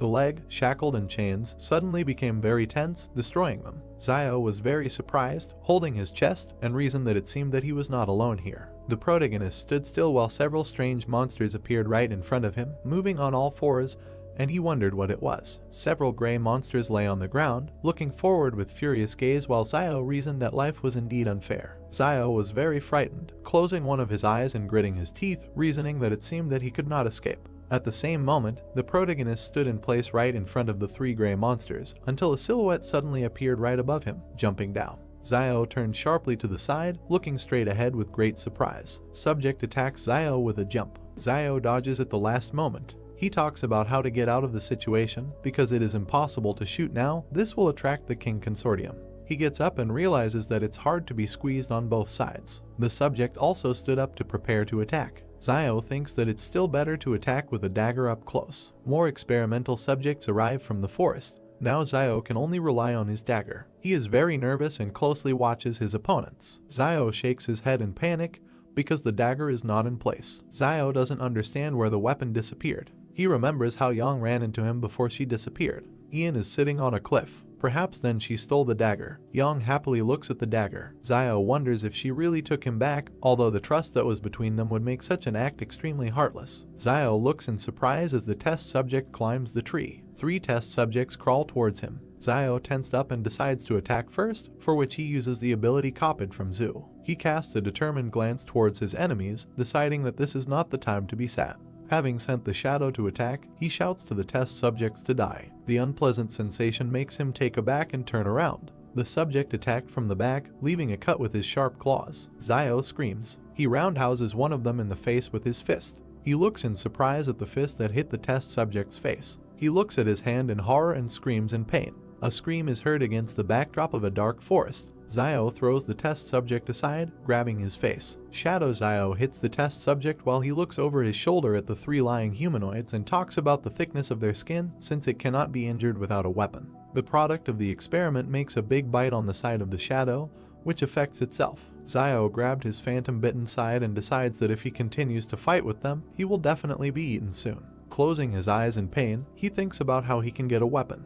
Zio stands defenseless while the test subject cuts his chest. He didn't have time to dodge. At the same time, another humanoid bites his leg. The incredibly strong test subject who bit Zio throws him aside with his teeth so that he does a somersault in the air. He hits the ground hard with his back and drops of blood fly out of his mouth. Along the way, his shadow is eaten by 2 experimental subjects. Another one is already flying, ready to kick a man lying in the chest with his foot. Zio was taken aback. The subject successfully hits the target with his foot. The palace sends Zio a message about the discovery of the breath of death. Making a grimace of horror, He realizes that he cannot use his power, which is very bad. He cannot die now. He screams, begging for a weapon. Blood pours out of his mouth. The palace notifies of the discovery of the breath of death and asks if Zio would be willing to open the seal. He sits on his knees and does not understand what seal we are talking about. Against the background of the starry sky, he asks about the price of opening the seal. The palace responds with the word loss. Zio doesn't know what loss awaits him. He is wounded and exhausted, sitting on his knees holding his elbow. He indignantly wipes the blood from his mouth, for he shed a lot of blood, ate a huge amount of wild roots while he was alive, and now the palace declares that he must lose everything, and on what basis it is not clear even to him. The test subject kicks him in the head and he flies off. Zio asks the palace for an understanding of how he was given all this: the gold, the money, the gun, his brother Euan, his sister Zioeu, and even the clothes on his own body. He is on his knees again and asks why the hell does the palace even need his clothes. He does not receive an answer and offers to at least bargain. He gets hit in the jaw. He desperately wonders if this is the end, because he has lived so little. The palace gives him the result of the check, because Zio only has 7 thanks left to collect before receiving the weapon. Zio looks at the inscription against the background of the night sky and wants to thank himself all these 7 times. He cups his face, closing one eye. Zio's first gratitude is that he never shies away from new opportunities. The second is that he is never afraid to face danger, while he thanks himself for the 3rd time for never compromising in the face of trials and tribulations. He is kicked again by the test subject. Zio flies to the side. He stands up and thanks himself for the 4th time for always having a backup plan when faced with temptation. He closes his eyes and extends his hand forward. The 5th thanks is that he was never a hypocrite. With a smile on his face, he says the 6th gratitude for his sober assessment of the situation and lack of hesitation in decisions. He enthusiastically shouts 7th gratitude for the fact that when he finds himself in terrible situations, he goes through all the hardships. In the background, an active volcano erupts into the sky with a column of fire. Zio gets down on one knee, preparing to attack the next test subject approaching him. He screams for the weapon to be unlocked. The subject runs towards Zio with his mouth open to bite. The palace counts Zio's 7 thanks towards the total score. Zio aggressively directs a black ball glowing purple at the test subject. The subject flies to attack, and Zio sits with his hand outstretched towards him. The ball in his hand forms a long blade that glows red. He points the blade at the test subject. Making a determined face, he talks about a sword that draws the line between life and death. Such a sword is no match for an army of thousands. The blade cuts right through the test subject. 3 bloody humanoids bare their teeth at Zio. Zio himself stands menacingly against the backdrop of the 2 halves of the test subject. Zio uses the new sword and shadow together, making an armed shadow fighter. He goes on the attack, and the shadow follows him. He is not alone. The subject tries to injure Zio, but he dodges. With a rotating movement, he makes 2 halves of a whole experimental subject. His shadow is not far behind and cuts the other 2 test subjects into pieces. Zio stands epically against the backdrop of chopped up experimental subjects. He looks forward with determination and for the first time truly feels his superhuman power. The shadow dissolves as Zio leaves the battlefield in victory. The palace publishes a new side quest. Zio must receive 1,000 commendation coins to unlock the mid-tier weapon form. Zio is perplexed by such a huge number of thanks. An armed group of people runs out of the forest. The King Consortium discovers several dead test subjects in the forest. They are surprised by what they saw. The Consortium commander concludes from the shoe print that only one person dealt with the group of test subjects. He is warily perplexed as to whether one person is capable of defeating 4 experimental subjects. The power of this person must be greater than the power of their consortium. They need help. He radios to King Zhen that Zio, who called himself Zhu, requires his reassessment because he alone dealt with 4 test subjects. Zhen stands somewhere against the backdrop of ruins and listens to the fact that Zhu was wounded and left traces of blood. Zhen is surprised by Zhu's capabilities. Putting on a serious face, he asks his assistant to adjust Zhu's danger level to B and orders the commander to take a sample of Zhu's blood and send it to the warehouse for analysis. The commander presses the radio button and accepts the order. Zhen stands pathetically with his eyes closed and argues that Zhu and Yang have proven themselves. Xinyu has also revealed her superhuman nature, but no one knows where Zio has gone. He looks to the side. For him, capturing Zio would be a good outcome because he could become a bargaining chip in the future in the fight against Zhang Jinglin. Zhang Jinglin's love for justice is well known throughout the north of the country. Zhen smirks, because there is nothing wrong with Zio not being caught, since Fortresses 112 and 113 are under the influence of the King Consortium. Zhen pathetically walks past armed men in uniform. He continues to talk about Zio, because when he returns to the walls of the fortress, the Consortium members will be able to capture him at any moment. The volcano is erupting. A group of people from the King Consortium are being inspected using flashlights on their weapons. The group leader shines a flashlight towards the trees and realizes that Zio was running towards the volcano, but the pursuit led them nowhere. Consortium member King places a Q-tip containing Zio's blood sample into a test tube in a bag while the commander assesses the amount of Zio's blood on the battlefield. He must not have been hurt that badly. The commander looks down sternly and evaluates Zio's fighting abilities and worries that they will not take him in numbers. For comparison, he takes an example from the capture of one test subject, in which 3 people died in a day and 13 left with injuries. He stands over a test subject cut in half and shines a flashlight on him. The wounds are extremely smooth. Close-up of the commander's face with a flashlight. He compares the cuts on the test subject to the fact that a sharp tactical knife can only damage the test subject's skin with great force. This refers him to the fact that there are many more secrets in Zio than they can even imagine. The group from the King Consortium turn at the sound of a man approaching. Zio runs towards them. The group began to shoot at him. While the commander wondered why Zio returned, he seemed to be running away. A terrified Zio yells at the group to look at what's behind him instead of aiming at him. He struggles to escape from a huge crowd of test subjects. The commander was taken aback because he thinks that this could only happen if Zio took and tore up the lair of the experimental subjects. Zio calls upon his shadow to carry him on its back and orders the group to flee, for if they continue to just stand there, they will all die. In the background, a large cloud of test subjects is approaching them. The group led by the commander is in shock. They decide to disobey Zio and open fire on him. He dodges shots with the help of a shadow and is perplexed that in such a situation they would still prefer to shoot at him. The shadow is getting ready to jump. Zio decides to let the monsters play with the consortium group, for that matter, and with the help of the shadow he jumps to escape from pursuit. He jumps over the squad, they dodge. The commander turns around and realizes that the crowd cannot be left unattended, because their rear may suffer, and even the city will be behind them. A huge crowd of experimental subjects bare their teeth, preparing to attack the squad. Some members of the group unsuccessfully dodged and were injured because of Zio. The commander sees this picture and curses in horror. He could not imagine that Zio would use such vile tactics to evade pursuit.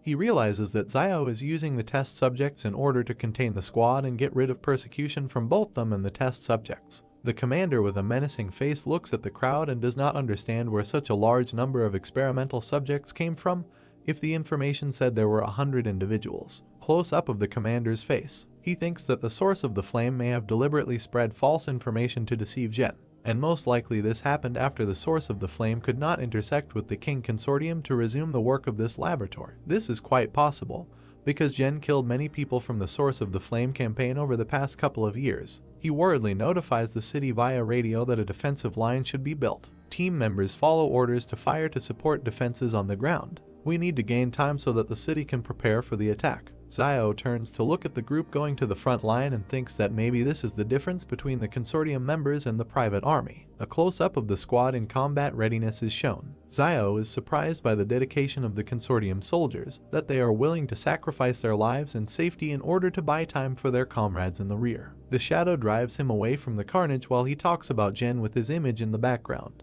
He doesn't understand how this young man in white can lead such an army. The squad stands in formation and waits for the moment to attack. The test subjects are approaching. Gunshot does not take test subjects. The commander despairs. Reinforcements arrive and give the order for an immediate retreat to the outskirts of the city. Support was already prepared for this in advance. The commander breathes a sigh of relief. He gives orders to his squad to hold formation and look for a moment to retreat because reinforcements are already on the way. The squad opens fire on the test subjects. Bloodied test subjects try to block bullets with their forelimbs and scream in pain. However, the bullets still do not hit them, but simply bounce off. The group is kept in formation and continues the attack. Zio escapes from the scene of the firefight and is glad that a detachment from the consortium was on the way, otherwise he would not have been able to escape from the test subjects. With one hand he holds onto the shadow's shoulder, and with the other he rubs his chin and thinks about the reaction of the bald squad leader, because he also did not expect to see such a huge number of experimental subjects in the mountains.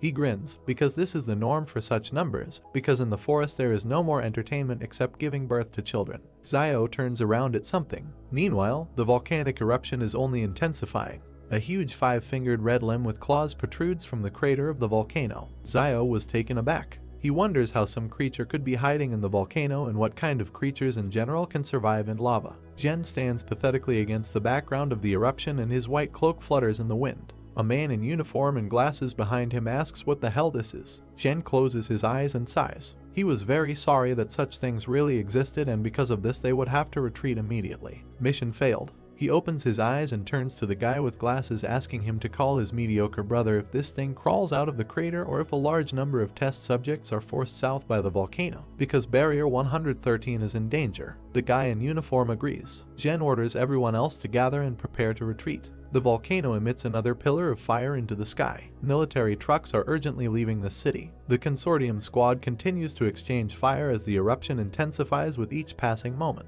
The commander turns around and yells to the squad member to evacuate all personnel. The commander and several other members of the consortium cover the others who retreated. A new wave of bullets hits the test subjects. Jin himself arrived at the scene of the shootout, and his people cover the detachment while he pompously stands at the head. People evacuating are running near it. Close-up of Jin holding a detonator. Test subjects run through trees with guided bombs on them. Jin presses the button and looks pathetically at the explosion. Bloody experimental subjects scatter in different directions. The commander, closing his eyes, confesses to his boss Jin that he could not return Xiao, who called himself Zhu. Jin goes to the cars, and the commander turns in surprise at the words that it doesn't matter. Jin orders the commander to get into the car. They drive to the west, where there should be another way back to Fortress 112. The commander is silent in bewilderment, looking after the boss. Jin tells him with a grin that he knows that he wants to ask about the reason for sending help to them. Jin tells him not to think too much about it, because the main reason is that the commander is still useful to him.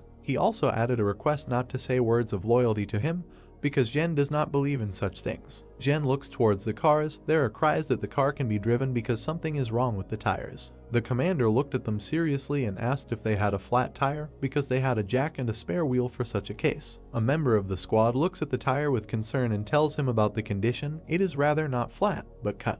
The commander and Jin do not comment on the situation until they are told that the spare tire has also been cut off. Jin's cold disposition hides anger.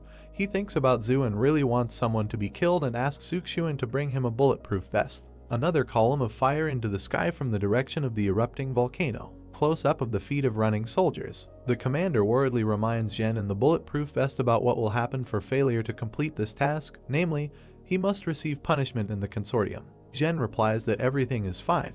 Because the old people in the consortium always need someone to work for them, they will most likely just send him on leave indefinitely. The beaten commander asks the cold Jin what to do with the real Xiao, to which Jin replies that if the real Xiao did not die on the mountain, then he must have found a way to retreat to the 113th wall, so Yuan will take care of him. Against the background of the ruins of the city, the eruption continues. Jin concludes that Xiao is a simple tramp, which means he won't be able to make much noise. Xiao, riding on a shadow, continues to flee, during which he gloats that he thought of cutting off the soldiers' tires. He is already wearing a cloak, which he had to leave at the very beginning of the persecution by the consortium, which he actually did not expect. He holds his face with his hand and regrets that he could not take the gold with him. Nothing can be done. He stops with a shadow near the cave and thinks about spending the night there today. He lit a fire. Xiao looks into the fire and remembers that they stayed in this cave as a team and that now he is here alone.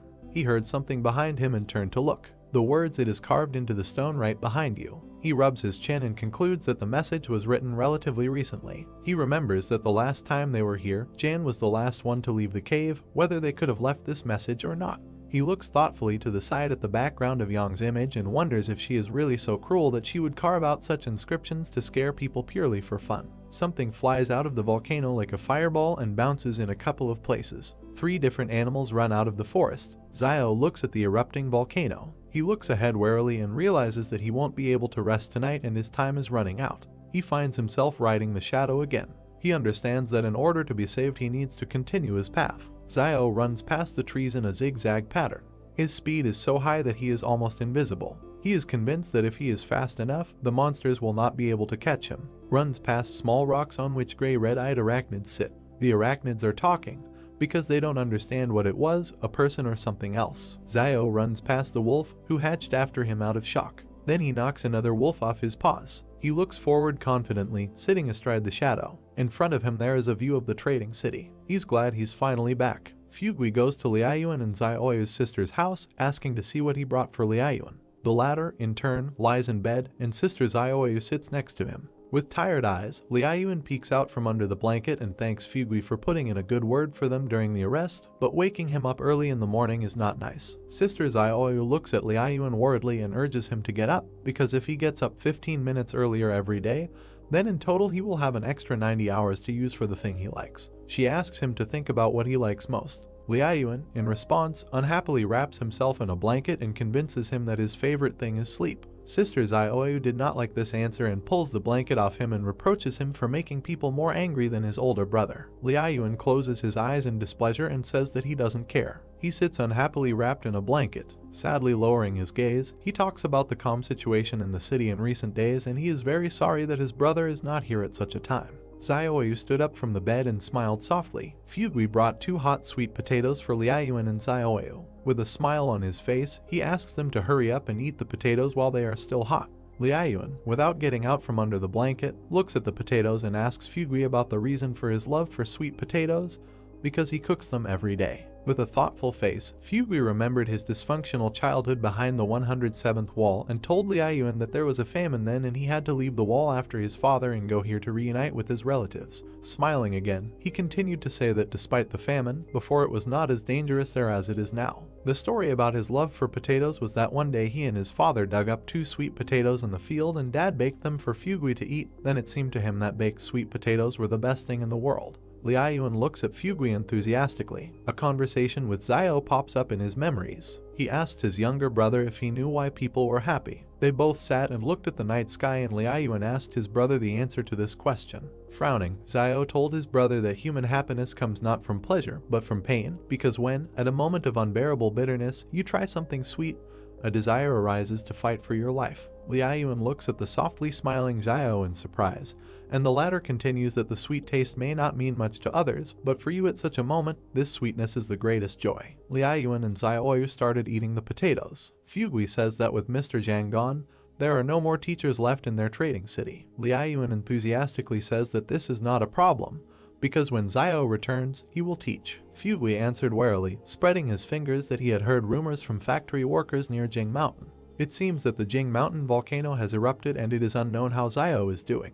Yuan closed his eyes and said confidently that his brother should be fine, a hint of concern in his eyes. He remembers that he wished everyone with his life for Xiao's safe return to the city, and since Yuan is alive, then Xiao is completely fine. Fugui cheerfully raised his finger up and noted that Xiao should be alive, because as they say, a good man does not live long, but an unkind man prospers. Fugui looks around the street warily and states that the street has been very busy lately, which is most likely due to the fact that the fortress is not easy to rule the trading town, for which they bribe strangers to be their ears and eyes. People on the street look unfriendly. Fugui confirms this fact by saying that you should not offend them or pour out your soul to them. He still looks out the window and warns Yuan and Xiaoyu to be careful these days if they want to leave the trading city. If anything happens, they should turn to Fugui and he will help them find their way, because in his opinion, all these people are here not because of the 2 of them, but because of Xiao. Xiaoyu asks Fugui in surprise why they need Xiao. Fugui nervously wipes his sweat with a towel and says that we are talking about Xiao and he could do anything to the team from the fortress, that's obvious.